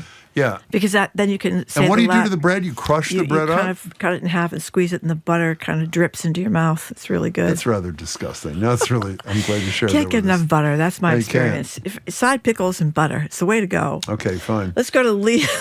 No, really, it's great. Leanne in Rhode Island. Hi, Leanne. No, Leanne. No, it's Leah. We call her Leah. I'm sorry, Leah. Leah. People who don't know her call her Leanne. How are you doing? Sorry. Hi, Good. Leah. How are you? No, It's okay. Go ahead. I'm good. Happy Same to you. holidays, you guys. Same to you. So this is not about fruitcake, but it is about Christmas desserts. My mother used to make something called snow pudding. Oh. And she would always say to the kids, listen, I need you guys to go outside and get me some snow so I can make some snow pudding. Of course, we wouldn't come back in, and we'd get back in about 3 hours later, and she'd have it all made. And it was really light. And that's pretty good. Just one of those. Yeah. Hey, one way to get kids out of the house. Number 2, make it really nice. And now I had a landlord when I was in college. He learned how to make snow pudding, and he used to leave it on the stair stoop for us as students. It was great. What is snow pudding? Yeah. So basically, it's let's see, egg whites. I think it's lime jello, something that's like little beads of like kind of lemony, limey stuff, and you fluff up the thing. You put liquid sugar or warm sugar. You whip it all up and you make it nice and light, and then you put like a vanilla. I think somebody else was talking about the same sauce, like this warm vanilla sauce on top of it. Sounds great. I mean, actually, that sounds. It is. That really does. It does sound pretty good. Hey, Leah, thank you for the call and the story. By the way, 62% of the people who have responded to our YouTube poll say they do not like holiday fruitcake. Well, and I would venture to guess that of the 62%, 92% of the 62% never tried it. Well, here's, I think this is Tom texting from the car. I make a Jamaican black fruitcake every year for the past 5 or 6 years.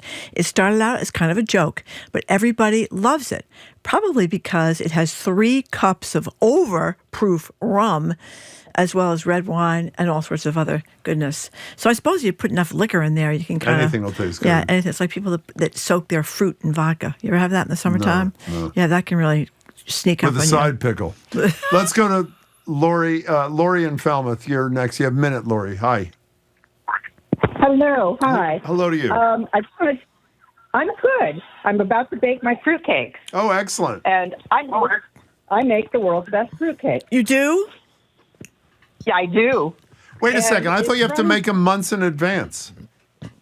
No. That's if you want to brandy it or soak it in liquor, yes. But these are candied fruitcakes, and they don't need that. Oh. So my mother's recipe, I grew up making it with her, and she used to always tell me not to tell people it's a fruitcake. Tell them it's a Christmas cake, because otherwise they just won't eat it. Your mother's brilliant. That is brilliant. So do you have all that candied fruit in there? Of course.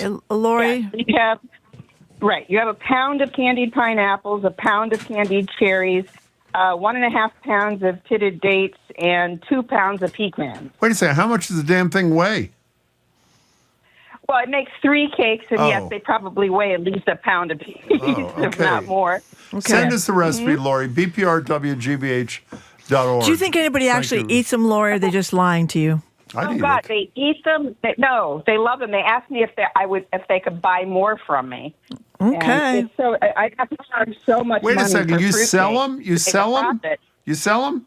No, I don't, because I'd have to charge so much I see what you mean. to make a profit that it's a gift. Okay, well, Christmas is almost here, so we got to go.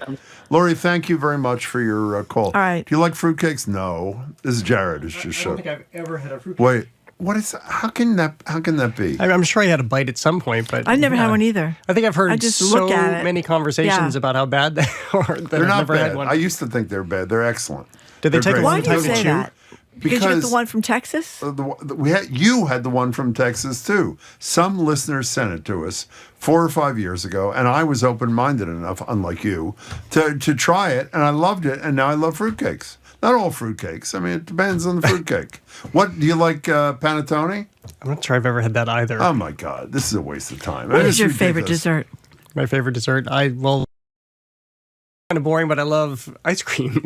Vanilla ice cream? I do love chocolate cake and vanilla cake. Really? Oh, I'm a okay. big cake person. I love cake too. Cupcakes. Yeah, they have to be. It's to be very moist, though. Yes. Very moist. Very, very moist. I make very moist cupcakes. You do? Yes, I do. I'm not much of a cook, but Okay. I can You're make not moist much, no. cupcakes. Okay. Yeah, You have to undercook them. Okay, that conversation advanced the ball. And then let not them at sit. all. What are you? What's on the show? Well, we're going to be talking, speaking of food, the Feast of the Seven Fishes. Because that's coming up. People are Christmas preparing Eve, that's all right. over cover the world. So we'll talk to Dom Struzzulo and the Boston Guido, two North End staples about the Feast of the Seven Fishes. You might remember on The Bear, it had a whole episode dedicated to it. And then we're going to be having Charles Dickens on the show. Gerald Charles Dickens, the great-great-grandson. Oh, that is fabulous. Zooming in from England, where my he's just on the world tour, just like his great-great-grandfather presenting A Christmas Carol. And then we have Mrs. Claus on the show. We have all the A-listers today. Oh, he's got all the Christmas things. Yeah. What is Christmas? Susan Roberts plays her. Who? Susan Roberts plays her, and this is a whole thing. There's a whole academy and protocols, everything. It's fascinating. Okay, so ask her if she ever ate a fruitcake. Do you prefer the side pickle or the inner pickle?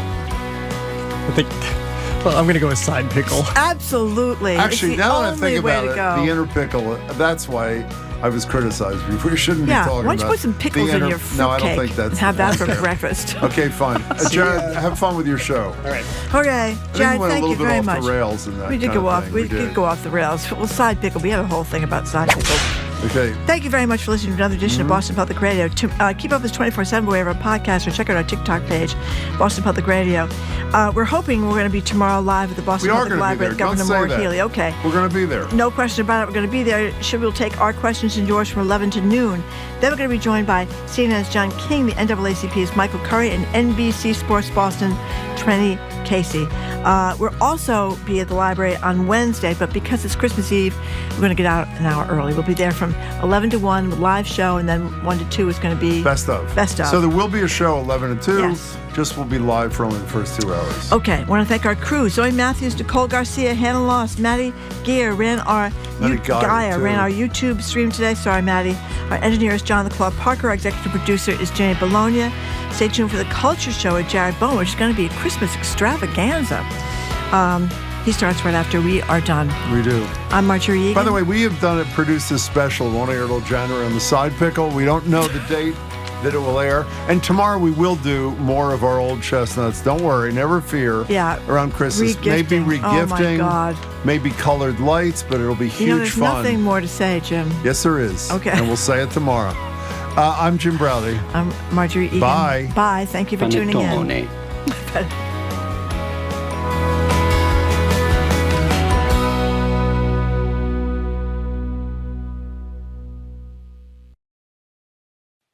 What's trending?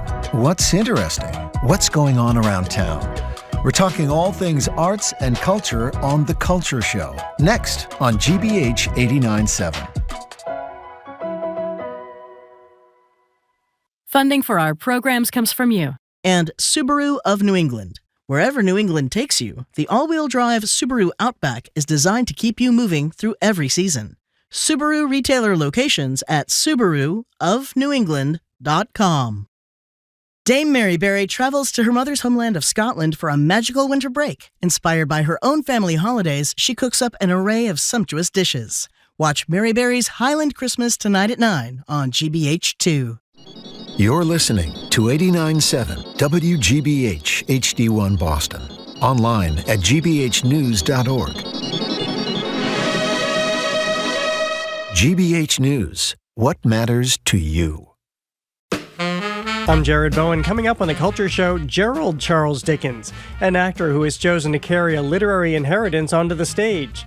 The great-great-grandson of Charles Dickens, he has spent decades performing A Christmas Carol solo, conjuring misers, spirits, and second chances. We talk legacy, why Dickens' most famous ghost story still burns bright, and what happened when all his famous ancestors' chickens came home to roost in Worcester. Then it's the Feast of the Seven Fishes, part faith, part family mythology, why 7, and who decides what ultimately makes it on the table. From sacred menus to holiday improvisations, we look at how Christmas Eve seafood became a ritual of belonging, and why arguing about it may be just as traditional as the meal itself. And meet Susan Roberts, who this time of year is known simply as Mrs. Claus. You'll find her at cookie tables, shopping malls, and private events. She teams up with Santas, strikes out solo, studies nervous kids, and helps keep the holiday magic on track.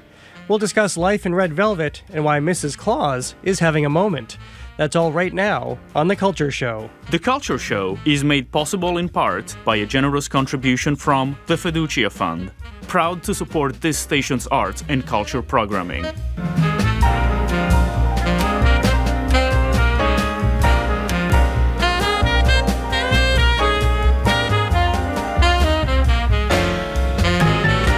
I'm Jared Bowen. You're listening to The Culture Show. In his day, Charles Dickens wasn't simply a celebrated writer, he was a celebrity writer. A Victorian rock star, his public readings of A Christmas Carol found packed theaters, had fans literally snatching pieces of his clothing, and turned a tale of reckoning and redemption into a cultural event. If Dickens is the ghost of Christmas past, then Gerald Charles Dickens, the writer's great-great-grandson and an English actor, director, and performer, is the ghost of Christmas present, carrying that same theatrical tradition onto contemporary stages. Since the early 1990s, he's toured his one-man A Christmas Carol extensively across the UK, the United States, and beyond. He joins us to talk about his literary lineage and his decades of caroling. Gerald Dickens, welcome to The Culture Show. It's really great to have you here. Well, thank you, Jared. It's a real pleasure to be here to speak with you. Yeah. Well, I don't even know where to begin. It's just to know that we're talking to somebody with this lineage. I guess, how did you begin to embrace this, especially the artistic side of you? I guess from a very young age, I was always aware that this family that I'd been born into was something pretty special. My father was a great Dickens scholar and fan and was always writing articles and giving speeches. And so the house was filled with Dickensiana and reference books would be open all over the place. So we were surrounded by it. But that didn't necessarily mean I had any instant connection. It didn't really mean too much to me. I remember on June the 9th, 1970, when I would have been 6 years old, that's when it really hit, the import of what this family meant. That was the centenary of the death of Charles Dickens, and the family were invited to Westminster Abbey in London, which is where he's buried, for a special service of remembrance. And I, as a 6-year-old, was sat there in a pew at the front of the Abbey and was a bit bored by the whole thing and was looking around everywhere. And I suddenly realized that the Queen Mother was sat in the same pew as us, still 4 seats away from me. And wow, I've seen her on the TV. This is important. And that's when I realized that Charles Dickens was more than just someone in my family history. He was a historical international icon. I mean, the phrase you used in that introduction, sort of rock star, summed it up perfectly. So yes, this amazing story of Charles Dickens surrounded us from childhood. My first really connection with him artistically, if you like, because my background has always been theatre. I always wanted to go into theatre, wanted to be an actor from a very young age. We went to see, the family were again invited to see a production of The Life and Adventures of Nicholas Nickleby, which in the early 1980s, the Royal Shakespeare Company had commissioned, created and performed to huge critical success. And the family were invited to go and see it. Now, up to then, my own real relationship with Dickens had been forced to study Oliver Twist at school for a literature class and absolutely hating every second of it. So it didn't mean anything to me. But I went into that theatre to watch the Royal Shakespeare Company, and within 5 minutes of the show starting, I was just hooked. It was extraordinary because it was pure theatre. The writing was theatrical, the creation of the production was theatrical, the acting was just perfect. And I know that production toured America extensively, Broadway, Boston, across the country, and people who saw it will remember it lasted for 8 hours. It was an epic production. You went to see it in two halves. And I just sat on the edge of my seat for the whole thing, transfixed by this amazing theatrical script. Well, that's when it moved for me. It wasn't a work of literature anymore. It was pure theatre. Which is fascinating to hear, and I think a lot of people don't necessarily realize that Charles Dickens, your great-great-grandfather, was as much actor as he was writer. So he knew what he was writing, and he knew how visually it could be interpreted. Exactly. Before he even became a writer, before he wrote The Pickwick Papers, his first novel, he had wanted to be an actor. He was signed up to do an audition at one of the top theatres in London. Theatre was in his veins. And when he did write, he would write visually. He would perform dialogue between two characters in a mirror and watch and see the reaction and see the facial expression and see the way the body moved. And then when he got what he wanted, then he would rush back to his desk and put it down on paper, which is why all of this translates so well back to the stage or back to TV or movie or whatever it might be, because that's how it was written in the first place. Well, what is it that he does in particular in A Christmas Carol that, especially in this country, it's hard to think of Christmas without that story now. And in fact, it really doesn't exist without that story. No. The first time I traveled to America in 1995, the thing that hit me hardest was how much A Christmas Carol was a central part of the American Christmas celebration. I hadn't seen that in Britain. It's more the case in America. Why? Well, firstly, it's a rattling good story with fantastic characters. I mean, that always helps. Secondly, it's dealing with a lot of social issues that are still just as relevant today as they were in 1843 when he wrote it. The gap between rich and poor, the need for a society to be able to operate as a single society, everybody putting in, everybody taking out. It's so important still today. Those issues are just as important. And I think the other thing, maybe more subliminally, is that Dickens's life story kind of encaptures the American dream. Here was a boy from poor background, difficult circumstances, father in jail for debt, him at the age of 12 being forced to work just to raise money to keep the family solvent. And yet, just through sheer dedication and sheer hard work and sheer energy, he became the greatest author of the age and as you said, this celebrity. So I think America sort of taps into that as well. They can really identify with him as a person. I am speaking with Gerald Charles Dickens, the great-great-grandson of Charles Dickens. We're talking about his lineage and A Christmas Carol, of course. As you have performed this story over the years, what has been your greatest revelation as you re-meet these characters each year, as you age each year and maybe see the story in a different light? Yeah.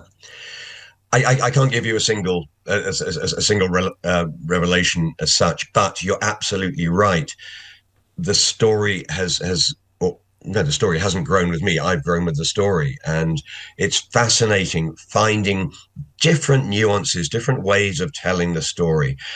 I guess as you get a little bit older, you begin to identify with the central character a little bit more and find sympathy for him much more. He's a fascinating character, Ebenezer Scrooge, and seeing him develop and understanding his psyche and what he's going through has been wonderful. And that's the most important part of telling the story in any production of A Christmas Carol, but certainly in a one-man format like I do it, that the audience has to see Scrooge's change so gently, but from every single tiny little moment that Dickens gives us in the text. It doesn't work if Scrooge is just a bad-tempered, cantankerous old man all the way through the story until he's terrified by the sight of his own mortality at the end, and then he changes. That doesn't work. He needs to be changing right back from the very beginning, the very first vision he sees with the Ghost of Christmas Past. And that's been a lot of fun in channeling that progression for him. That's what I've loved more than anything. Of course, it would take too long to recite the entire novel, but you're able to work from the manuscript that Charles Dickens, again, your great-great-grandfather, essentially worked from, because he shaped it into a piece that would be palatable for theater. You've also had the opportunity to review and spend time with his original manuscript, which interestingly is housed here in New York at the Morgan Library and Museum. What have you taken away about the way he came to see the story? Well, yes, right. When I was first asked to perform A Christmas Carol in 93, it wasn't my idea, I'm ashamed to say. That seemed a natural place to go to, was the text that he had edited for his own readings. If that was the story he wanted to tell on stage, that was good enough for me. So that's where I went back. And those texts were freely available, and some were annotated with little notes about how he performed it. So that was interesting.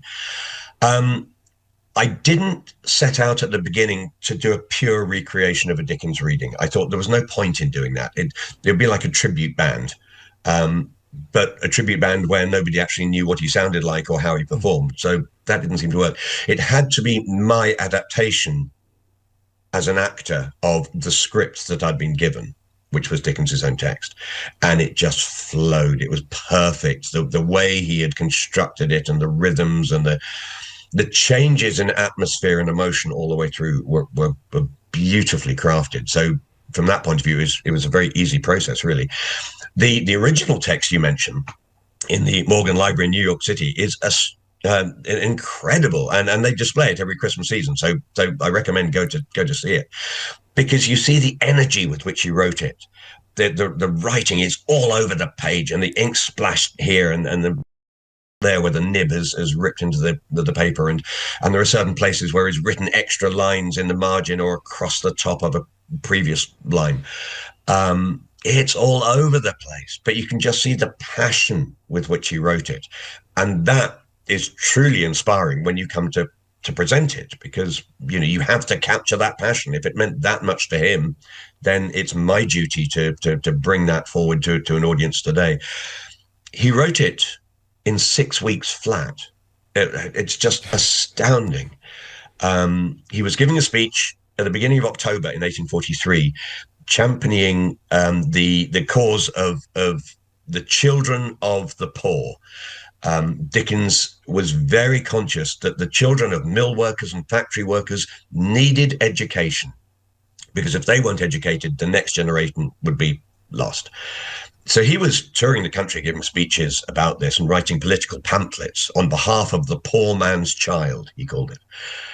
And suddenly at one of the speeches at the beginning of October, he thought, no, I can do so much more. I can do much more than this. I'm an author. That's where my fame is.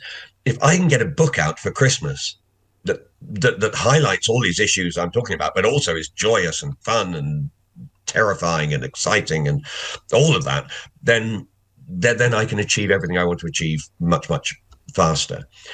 So that's when he set to writing, at the beginning of October, and you see that manuscript in New York City, and you see the passion with which he wrote.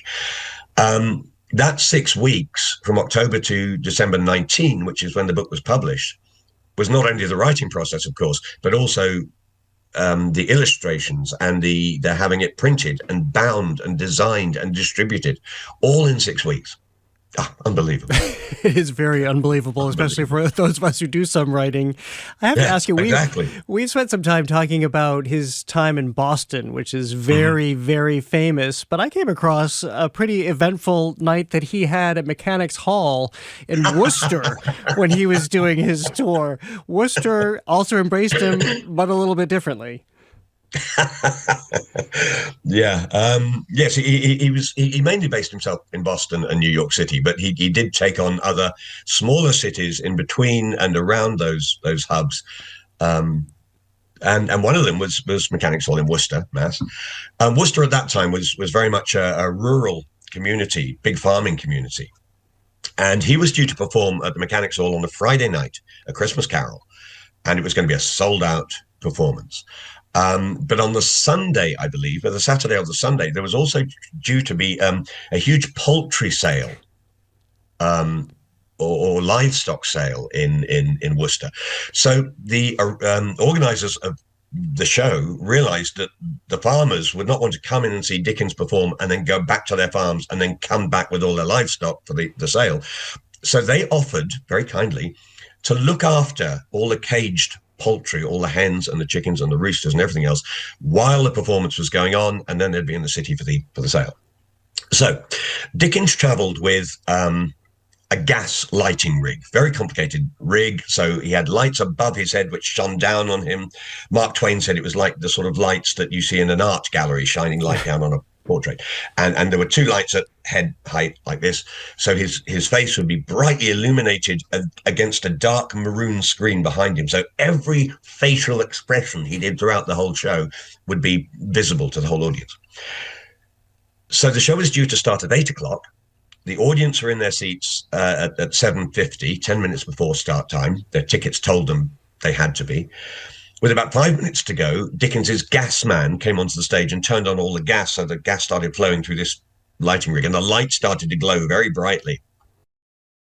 On down onto the stage. Now, the big grand hall at the Mechanics Hall is on the 3rd floor. And on the 2nd floor is a very plain, ordinary sort of hall. But that's where the organisers had put all the caged hens and chickens and roosters and all the livestock. So as the light started to come down through the cracks in the floorboards and bathe down into the 2nd hall, all the roosters assumed it was morning. So as Dickens strode proudly onto the stage, ready to open the show, Marley was dead to begin with, all that the audience heard was this cacophony of roosters crowing in the hall below. And poor old Charles Dickens was completely upstaged by the Massachusetts livestock. I was actually fortunate enough to perform in the same hall many years ago now, and the organisers of that they had a soundtrack of roosters crowing ready for me as I walked on the stage, so I got the full Worcester experience. That is hilarious. Worcester still living it down, sadly. Exactly. Well, for my last question, I just have to put you on the spot. We've been asking our listeners and viewers all month what their favorite cinematic version of A Christmas Carol is. I will tell you mine while I buy you a little time to think about it. I think it's always, my theory is it's the first one you ever saw. Mine happened to have been the 1938 version with Reginald Van Owen. Yes, that's a wonderful version. It's an amazing version. What's yours? Well, there is only one correct answer to this, and that it has to be the same as the person that's asked you the questions. I think the first thing to say, I come from the opposite direction, is I've never seen a version of A Christmas Carol that I haven't liked. I've taken something from every single one. You can watch them all, and there's some little nuance that you think, yeah, that's clever. Never seen that before. So that's the first thing. I won't come down to one, I come down to three. One, well, come down to four now, the Reginald Owen one as well. One is the Alistair Sim, 1951. It's a classic telling of the story. It's joyous, it's fun. He's skipping around in his nightshirt at the end. It's just beautiful. Second one is George C. Scott from 1980, whenever it was. Because of the way he plays Scrooge, it's a different Scrooge. He's a businessman Scrooge. This is a legitimate Scrooge, not a little backstreet moneylender. This is a real businessman. And that's important because Dickens goes out of his way in the book to let us know that Scrooge is a legitimate businessman. And the third one, these are in no particular order, by the way, but the third one, and people always think I'm going to say this just for a cheap laugh, and that's not quite the truth. The third one, which I actually watched on the flight as I flew back from America this morning, is The Muppets Christmas Carol. Yeah. And the reason I love it is because the story is told to us by two narrators, as the book is told to us by a narrator. So in The Muppets Christmas Carol, you get chunks of original Dickens narrative text that none of the other movies give you. And in that respect, it's one of the most complete tellings of the book, if you like, not necessarily the story, but of the book, because you've got these characters speaking directly to you with the narrative, which is exactly how Dickens wrote it. And of course, it wins extra points as well for introducing generation after generation to the works of Charles Dickens and A Christmas Carol. So I'm sorry I didn't come down with one answer, but that's my top three. Well, you're allowed to cheat. You have the DNA to cheat. And by the way, I can't cheat. Yeah. When you mentioned a Muppets Christmas Carol, even though I'm in a sealed studio here, I could hear cheers from our control room. Speaking of it being passed down through generations, so this has been a blast speaking with you today. Thank you so much, and congratulations on another season of carrying this story forward. Thank you so much, Jared. It's been a real pleasure speaking with you. Thank you. Gerald Charles Dickens is the great-great-grandson of Charles Dickens. He's an actor and director known for his one-man performances of A Christmas Carol, which he tours across the UK and the US. To learn more, go to geralddickens.org. Coming up, the Feast of the Seven Fishes, a Christmas Eve tradition shaped by faith, family, and fierce debate. That's next on The Culture Show. Stay with us. The Culture Show is made possible in part by a generous contribution from the Fiducia Fund, proud to support this station's arts and culture programming. The U.S. Army's retooled focus on the Western Hemisphere means more assets in the area. Experts are fearful of what this added presence does to the region. There's a reputation in many parts of Latin America about Americans with big sticks, and a resentment and a historical legacy there. The changing narrative of the Army on All Things Considered from NPR News. Today at 4, here on GBH News 89.7. Funding for our programs comes from you. And Direct Tire and Auto Service, offering a full range of services, including brakes, shocks, diagnostics, and AC work. Direct Tire and Auto Service. Not just service, customer service. DirectTire.com. And the Boston Globe Foundation. This holiday season, Globe Santa will bring books and toys to children in need, because joy is a gift that every child deserves. Learn more at globesanta.org. And Broadway in Boston with Les Miserables, returning to Boston June 9th through 28th, featuring songs such as I Dreamed a Dream, On My Own, and Bring Him Home. More at lexusbroadwayinboston.com. Your story matters. So does your confidentiality. Securely message your tips to GBH News on the Signal app. Visit gbhnews.org/investigations for more information. gbhnews.org/investigations.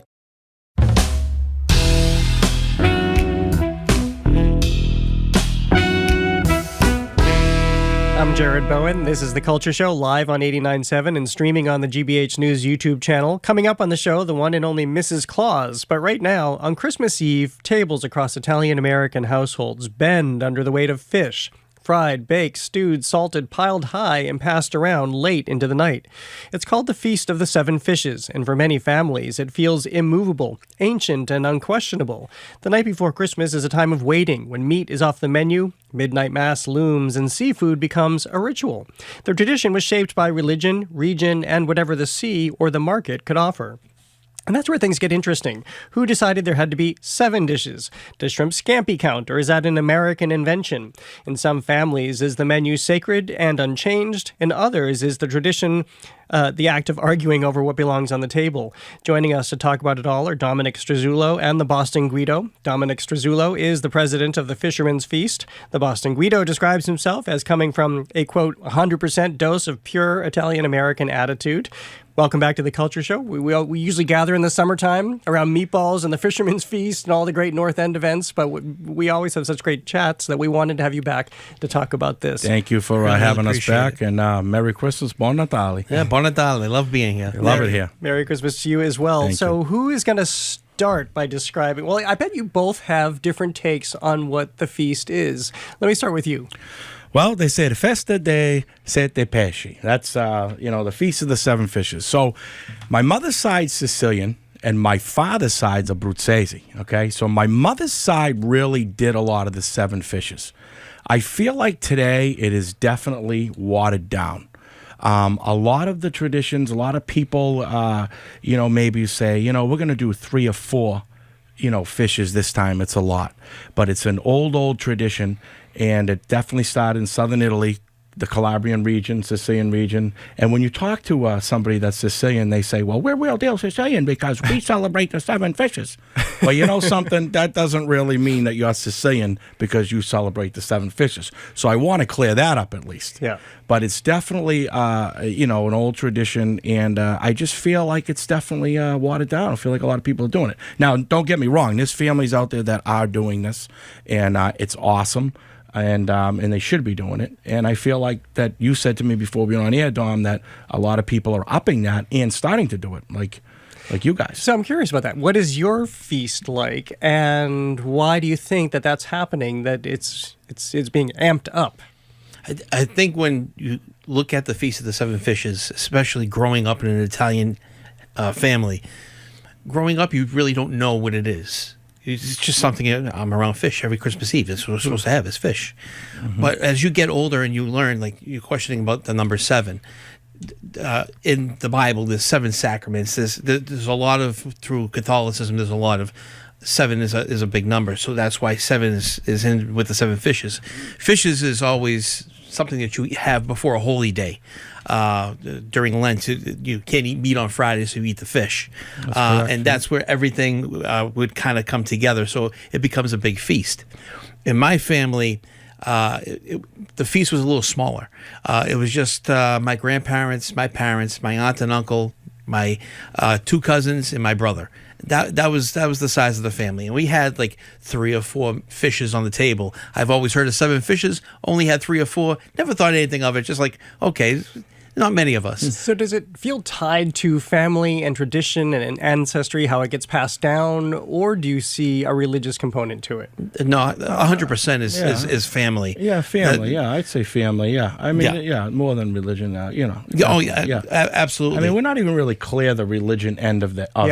I mean, if you really look it up, I mean, nobody really knows. I mean, there's always, somebody said before they would do, 14, 7, 12 different, 12 different fishes for the apostles. So it's all kind of all over the place. I think the 7 fishes have just stayed really 7. I think that's just really kind of concrete, but it's really an American Italian thing, I think, more now. Well, interesting that you say that just for the question I was about to ask, which is, what is the enterprise about this? So you mentioned, yes, some families may do 3 or 4, but if many are doing 7 or more, what is the energy behind it to have this big production on Christmas Eve? I think just being proud, right? Proud Italian, you know what I mean? Like, people they just have to feel like they have to do it, And let me tell you, that's a lot of cooking, by the way. Yeah. Do you know what's involved in that? I mean, I've seen that live. I've been around growing up, American Italian and authentic, European Italian, and I've seen it all, and I'm going to tell you, the house stinks. Yeah. You know what I mean? Is it a big latitude? This was part of the introduction, too. What constitutes fish? Is there a lot of leeway now about what you can be cooking that night? I think there is. I think there's leeway now. I mean, if you look at some of the older traditions of the Feast of the 7 Fishes, they have bacala. They'll have smelts. That's the main one. They may have eel. Yeah. And bacala is the main one. I don't have bacala. I don't eat that either. Is not on my menu. We don't do that. Now it's more lobster. It's more scallops, shrimp. Oh, so you make it very New England in a way. Yes. Yeah. Yes. Exactly. My mother wanted me to talk about this. My mother's just saying Messina region. My mother said to me, she sent me this. She wanted me to talk about this. Nana fried eel, cut it into bite-sized pieces, and hot olive oil in her cast iron square pan. As a kid, I remember the eel jumping in the hot pan. Nana would get splattered with the oil and swear in Sicilian. I mean, so that's a little personal, family. But that's family. History, that's the Italian and family. And the black pan, and the black cast iron pan. Yes. I don't think we really cook in those anymore, do we? Not really, no. But that's what you looked forward to on the Feast of Seven. The food, absolutely. But you also looked forward to that type of thing happening. Oh, Donna's going to get it today. Yeah. I mean, we don't. I've never seen the eel in the pan. I'll be honest with you, I've never seen that. I mean, it's more bacala. I mean, but it's really more, I think, like octopus and squid is more, I think it's just easier to make. You know what I mean? Let me just say, we're talking about the Feast of the 7 Fishes. I'm joined by Dominic Struzzulo, president of the Fisherman's Feast, and the Boston Guido, who does many things and many shows. Well, speaking of never seeing it, I was just about to ask, who gets to be in the kitchen? Who gets to be among the chefs here? You go first. Okay. All right. So, like I said, growing up, it was my grandmother was in there, and my mother and my aunt would be in there doing whatever. Since they've passed, my brother has now carried on the tradition. My brother does all the cooking, and what he'll do is the day before Christmas Eve, we'll go over and we'll start prepping everything. So everything's ready to go. But as far as that day goes, I give my brother a lot of credit because he's the one in there cooking up a storm. How many hours? Starting in the morning. Our dinner's going to start at 4 p.m. on Christmas Eve. He'll as soon as he wakes up, things are going in the oven. Things are starting to go. So he's got burners on and everything. So it's pretty much an all-day affair. And let's add this: a lot of Italian homes have wine cellars. They have their own different kitchens, and I've seen that growing up. So you got food in the kitchen downstairs, food in the kitchen upstairs cooking, and it's all over the place. And a lot of the older women and all my aunts and everything were cooking that. But I got to tell you, I do not cook. I'm probably the only Italian kid that doesn't cook. But I'm going to tell you, I can out-clean anybody. Yeah. All right? So I'll do the dishes for you. You and I are the same. I'm a very, very good cleaner. Well, I think a lot of people may know this from popular culture. I first became aware of it only a couple of years ago when I was watching the second season of The Bear, and an entire episode, probably one of the most intense hours of fictional television I have ever seen, as we see this family descend, trying to pull together their feast. Here's a look at the Feast of the Seven Fishes scene on The Bear. And I'm behind on the lobster. I have a question. Is cousin Michelle's friend, Stephen, is he gay? Is who gay? Ma, why are you doing the seven fishes thing? Nobody ever eats this. Stephen, is he gay? I mean, he seems kind of gay. You know, he's arty, and I mean, I love him and everything, but he's gay, I think. And it's tradition. It's tradition that he's gay? No. The seven fishes. What the do you think I've been doing this morning for? Okay, Ma, hey, how can I help? You can fix the forks. Just need some olives for the drinks. I'm not going to touch nothing. We can just do the camera. No. God, why are you asking me 100 times? So good. Oh my God. Might be me. Is it you? Come here. And I should say, so that's Jamie Lee Curtis as the matriarch having this devolution over the course of the episode. But you were just talking about your grandmother and the grease jumping out at her. I remember my mother every year at Thanksgiving. Every year is the same thing. Put the turkey in the oven first thing in the morning. Yep. It's finished too early. She's angry, gets all upset about it. You feel bad for her. And then we do it all over again the next year. Yep. So what do you think it has become a staple of pop culture, and how is that changing things? I don't know. It depends on the families, right? I mean, it does. You know, I don't know. I mean, let me tell you, a lot of my friends, even Sicilian friends, don't really even eat fish. Believe it or not, I know a lot of Italians who don't like fish. So I don't know. It just depends on. And I was going to say that too, because you know, as we said, it started with bacalao or whatever. Yeah. Everything has changed because people's taste buds have changed. I don't eat that. I don't eat this. And now there's a lot of. Like this is an Italian tradition that in some families, like you said, are going away by the wayside because different people have different tastes. Like in my family, you will not see chicken parmesan anywhere. It's just that's an American. It's everything right. It's everything with fish. But if there's somebody who doesn't eat fish in my family, God forbid, then probably you see the chicken. We go back to the Thanksgiving thing too. Like they a lot of people say, "Oh, as Italians, we don't eat turkey. We have manicotti, right? Veal, or this and that, and chicken cutlets." But I mean, come on, we all love the turkey too. The changing of times has really made it hard to carry on a tradition like the Feast of the Seven Fishes, the way it was to the way it can be now. I mean, the only thing that we say is a joke, the bacala. I don't eat bacala, but we call people a bacala. Yeah. That means a stunata. You know what I mean, right, Tom? That might need a little translation. We deal with a little like a bacala was like a I don't know. Not playing with a full deck. Yeah, I just want to be good. I have to be good on the radio. I pick up what you're putting down. Well, speaking of recipes, before I want to find from each of you your favorites, and well, we know you don't cook, but we'll talk about that. But Dominic, you suggested a film, which I watched this morning to study up. Yes. This is the 2019 film, Feast of the Seven Fishes. If people want to watch it, they can do it. I did watch it on Amazon. And here you have two uncles, and this is set a number of years ago, who walk a younger family member through a beloved family recipe.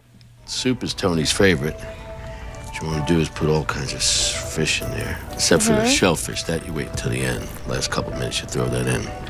And when it's done, you take chunks of hard bread and you toss it in there. And don't forget the saffron. No, don't do the saffron. I don't do it with... Frankie. What? I don't do it with the saffron. That's not how Mom and Dad did it, so I don't... Mom and Dad could afford saffron. Believe me, they would have added it to this. It's wonderful. I picked it up in Montreal. Wow, I hear Montreal is amazing. What were you doing up there? Oh, business. I also pick up what he's putting down there. So Dominic, number one, why'd you love the film? And two, what do you just wait all year for that night? Well, I stumbled upon this film by accident and started watching it. And yes, it has like a love story intertwined, but I really picked up on the Italian culture and the Italian heritage, and a lot of it reminded me of my family, of how we integrated and how things were, especially where the film concentrates on an outsider coming in and actually trying to understand what an Italian Christmas is. So I really got the gist of where they were coming from with that, with my heritage. What I look forward to, my brother makes a really good stuffed calamari. The stuffing is really unique. And everybody that I've given it to try, they've remarked on his stuffing. What's the stuffing? What's in it? We don't have to give away his recipe. Give us a sense. Oh, you're gonna get whacked. You give away the recipe. All it is breadcrumb, Ritz cracker, seasonings, seafood seasonings, and one thing that I do with I'm not sure if he does it, but one thing I do is I'll chop up the tentacles on the calamari, throw it in there, and so it gets stuffed with its own tentacles as you have the tube. And some have that with the sauce, and some have it just as is. The one thing that I like is a calamari salad or an octopus salad.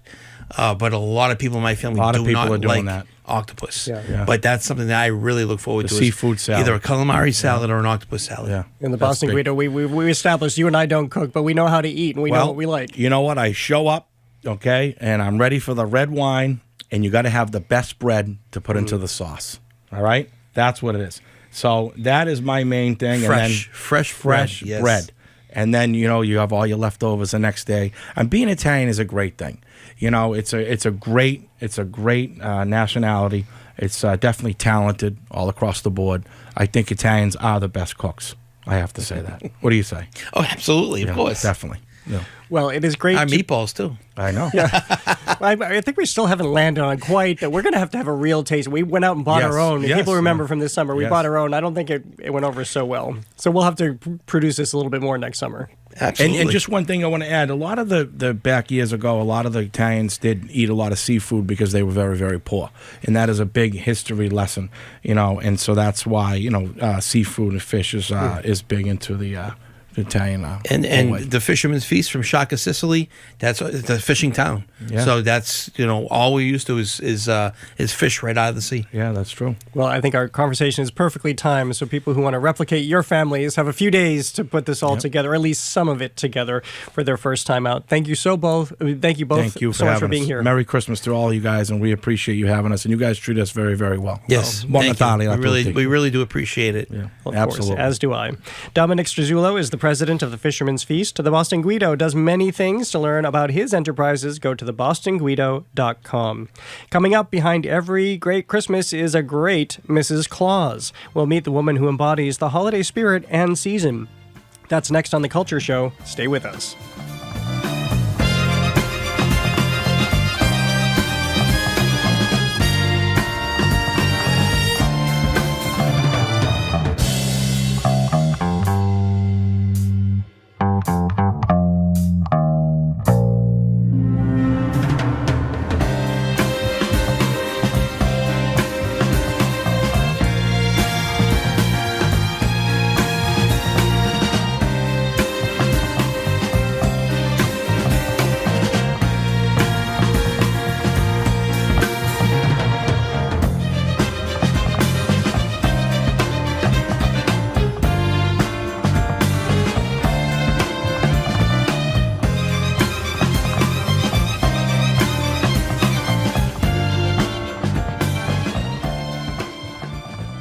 Trade. Huge responses from across Europe, from the Danish Prime Minister. Climate.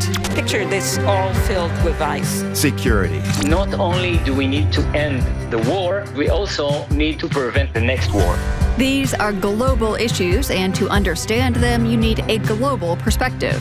I'm Carolyn Beeler. And I'm Marco Werman. Join us for The World each and every weekday.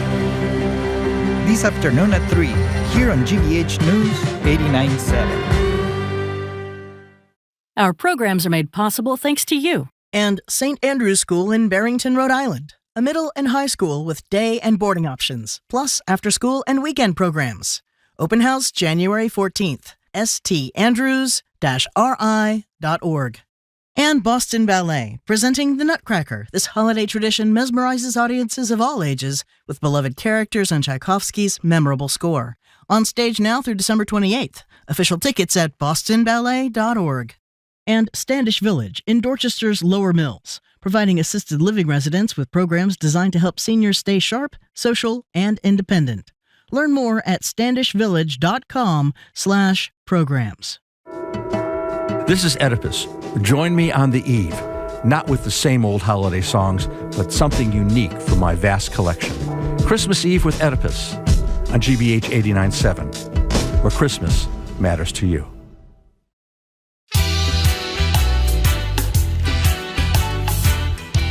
I'm Jared Bowen. This is The Culture Show, live on 89.7 and streaming on the GBH News YouTube channel. Susan Roberts is known this time of year as Mrs. Claus. It's a profession that calls for warmth, quick thinking, and often managing big feelings in small rooms. She works public events and private visits where expectations are high and emotions can run even higher. She joins us to talk about becoming Mrs. Claus, the work that goes into exuding effortless cheer, and why Mrs. Claus is having a moment. Susan Roberts, welcome to The Culture Show. It's great to see you again. Yes, thank you so much for having me. I didn't quite look this way when we first ran into each other last year. No, we ran into each other at Logan Airport and then ended up sitting next to each other on the plane. And I was so taken by your story and learning about this that I did not forget you all year long, because I think it was at the end of November or December when we met. For people streaming on our GBH News YouTube channel, you are dressed in your Mrs. Claus clothing. How did you come to this? Well, it was in a different way than most everybody else would have, because I worked at Emerson College, and my boss would run the holiday party for the whole college, and there just happened to be a Mrs. Claus dress. And guess who fit into it?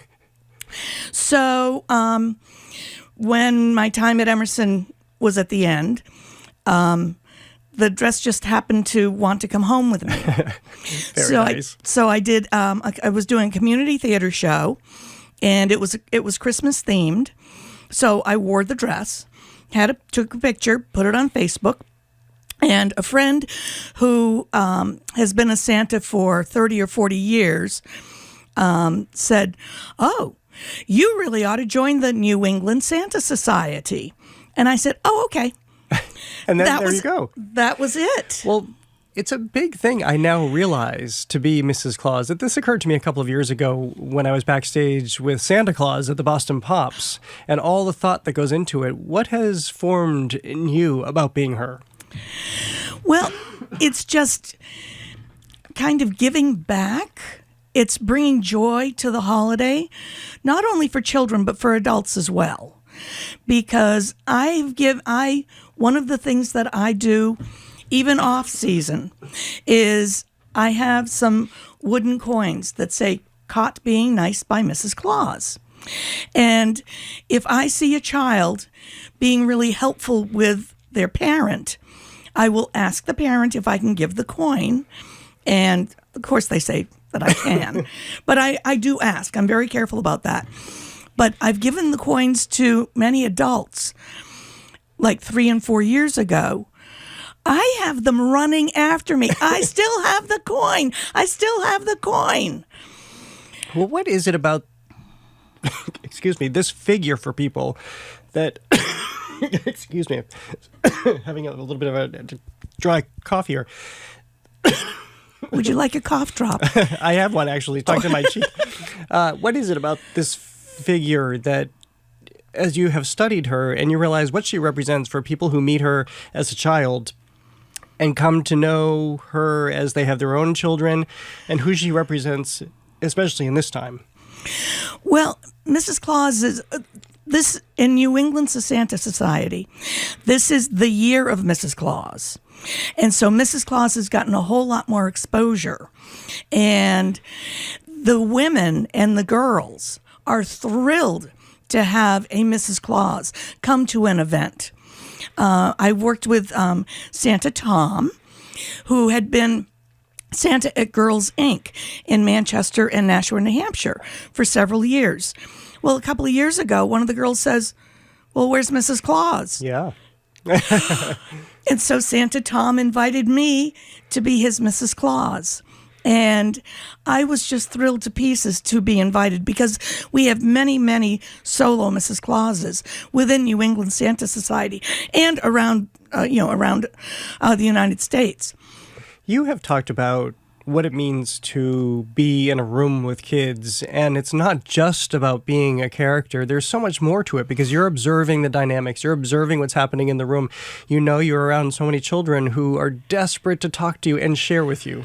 Yes, and when we go to Girls Inc., oh my gosh, we are almost bowled over with the girls coming up and hugs and hugs and hugs. And they keep wanting to come back, show us what they've gotten, want to talk to us. How old are you? Oh, okay. So how do you answer that question? With that, Santa told them that he was 1,753 years old. And he says that Mrs. Claus is younger than him. So I have to do the math. And so, no, I decided that I'm 1,750 years old. So tell me about the ensemble you have right now. We were just talking about this on the show on Friday, actually, our Week in Review show. Yes. Just the debate over the real beards versus the designer beards. And there is an intense debate happening that we didn't even know necessarily existed, the wider outside world, about what it takes to play the Clauses. Yes, and we portray the Clauses. We don't play the Clauses. Well, I have a good friend, and I paraphrase here. There is Santa, and then there's a man in a red suit. And it makes all the difference. Some of my real bearded Santas, yes, I call them my Santas, have beautiful natural beards. Actually, the president of New England Santa Society is ginger. He is a redhead with a red beard. And he goes and gets it professionally bleached 12 months out of the year. And there are some Santas who just need a little bit of whitening here and there. So, and then there are Santas who don't want to bleach, but they've found makeup products to make their beard white. And some of them look really, really very good. But designer beards are very costly, but they really, really help you to become Santa. So that when you're going out on a gig, or going out to an event, the children look at you and the adults and see you as Santa. You know, I have my childhood pictures with Santa with the synthetic beard. Yeah, I think I have those too, or at least my parents do. And it's all in how you want to present yourself. If you want to be a professional, you really ought to up your game. If you've been just doing it for the Little League team or the Cub Scouts. But you want to learn more and you want to get better. So that's where New England Santa Society comes in. So I'm curious about how this works. And do you have to apply? What's the criteria for coming in, and how does it help you develop portraying the Clauses?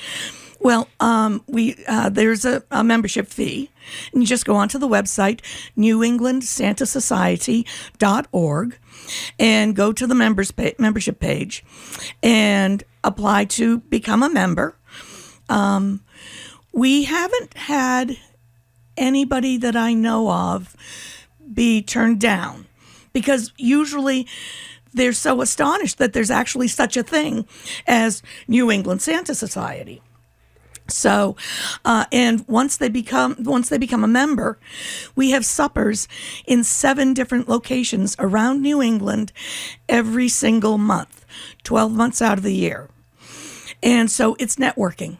I had my Santa supper last Monday, and I had 10 Santas, Mrs., and support staff. Usually I have about 15, but we have Santas who are busy at this. Is there method, like literally from we're talking about the theater where this all emerged, is their method to this living as the Clauses and thinking as the Clauses well beyond just the holiday season. Oh, yes. Last year, I had a Santa and Mrs. who were fully dressed and did 2 parades in May. I had a Santa and Mrs. Claus who did a birthday party in July. Their competition was the bounce house. I have Santas who can perform weddings, and that's another, that's a very popular thing. I have a Santa and Mrs. So I remember when it used to be having an Elvis impersonator preside over your wedding, but now why do people express wanting to have the Clauses preside over? Because they love Christmas so much, because it means so much to them. It meant so much to their parents. It meant so much to them growing up, and it means so much to them today. How much has first of all, if people are just tuning in, I am speaking with Mrs. Claus, a.k.a. Susan Roberts. How much has the Hallmark movies, the Lifetime movies, now they're everywhere. There is a whole booming industry, of course, around depictions of holiday stories. Did that really change everything? Well, I think that Goldie Hawn really brought Mrs. Claus into more prominence. But Mrs. Claus is a really strong figure. You have to remember who is at the North Pole, taking all of the nice list and naughty list children, taking the letters, taking charge of the elves, making sure everybody gets fed, making sure that the elves are taking care of the reindeer. And so Mrs. Claus is just a real person to reckon with. What brings her off the North Pole? There's a book that I just read about Mrs. Claus going after Santa to pick up the things that have fallen out of the sleigh, to pick up after he's gone down the chimney and all. And so that I thought was a really interesting story. I imagine that you've heard some pretty extraordinary things over the years, very poignant things, hilarious things. How would you describe what comes out of the mouths of children? Yeah, well, that's why you go to Santa Camp, which is a school for Santas, Mrs. Clauses, and other holiday performers. We offer 4 different courses. Each has 10 sessions in it. And you learn how to answer the tough questions. What are the tough questions? My grandma died and I want her back for Christmas. Yeah. My parents are divorced. I want them to get back together. I want a puppy. Well, I'm sorry, but Santa can't deliver puppies or any kind of an animal, because we've had experiences where they've been in the sleigh and the sleigh is going so fast and it's cold and the puppy is not very happy. And so the puppy poops and then Santa gets back with the sleigh and the elves are not happy with him because they have to clean up the sleigh. And it's a lot of improv, because you have to listen to what the children are saying. That's why a lot of my Santas have gotten hearing aids, so they can hear the children. And you go with the flow. How do you take your cues from the parents? I'm sure the parents are sitting there listening very intently. What are the Clauses promising my kids? Yeah, right. Well, that's when Santa learns to look at the parent, and the parent goes, you're nodding for people just not watching. You're nodding up and down. Yes, yeah. So the parents are nodding yes or going, oh, no, shaking their heads no. And so Santa has different creative ways to skirt the request. So I want to go back to Goldie Hawn for a moment, because that's not somebody people think of as Santa Claus. And if my memory is correct, she did that movie with Kurt Russell, her husband. Yes. So it's very, very poignant. What did she bring to it that you found especially remarkable? Just the kindness, really the kindness in everything. And you don't get that nowadays all the time. So what are you finding this year, where everybody's talking, of course, about the state of the world and how tense people are? A lot of people are unhappy. A lot of bad things have happened this year. Does this feel different portraying Mrs. Claus this year? No, because I go into a room with all kinds of joy and happiness in my heart to share with the children, with people in assisted livings, in people in memory care units. There have been Santas who go to memory care units. There have been residents who have not spoken in 3 years.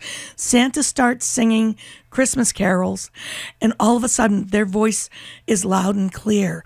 It's astonishing. It is astonishing. So, and I would imagine with the children, going back to the children for a moment, that it's invigorating to see the world through their eyes. And yes, they may be aware of some of what's happening, but children are very special in that way, that they can look at the world differently and be a model for us many times. Yes.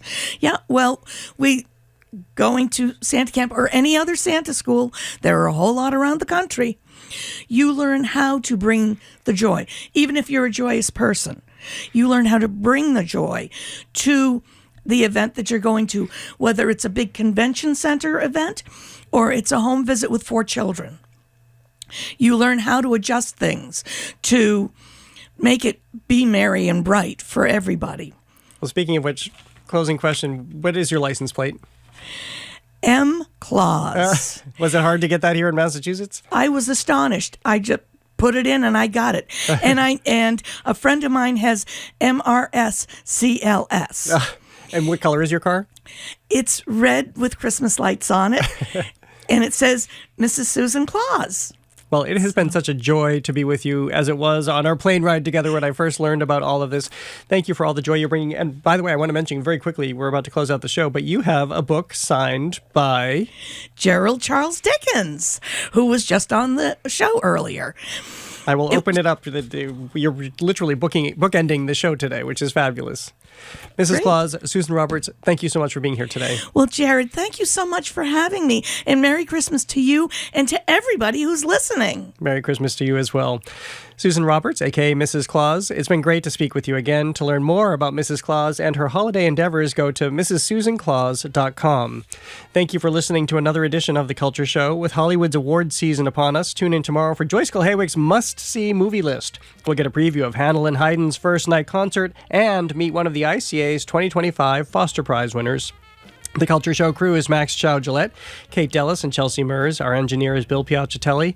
Brad Lewis produced today's YouTube live stream. If you ever miss us here on the radio, check out the Culture Show podcast wherever you get your podcasts. I'm Jared Bowen. Have a great day. The Culture Show is made possible in part by a generous contribution from the Fiducia Fund, proud to support this station's arts and culture programming.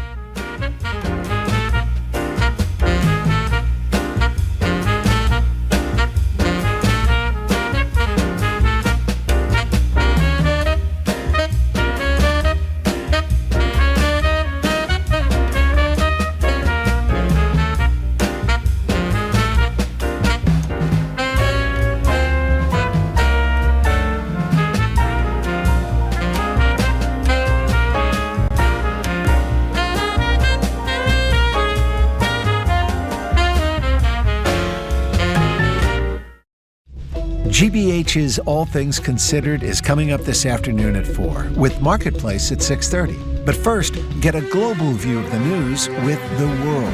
Up next, here on GBH 89.7.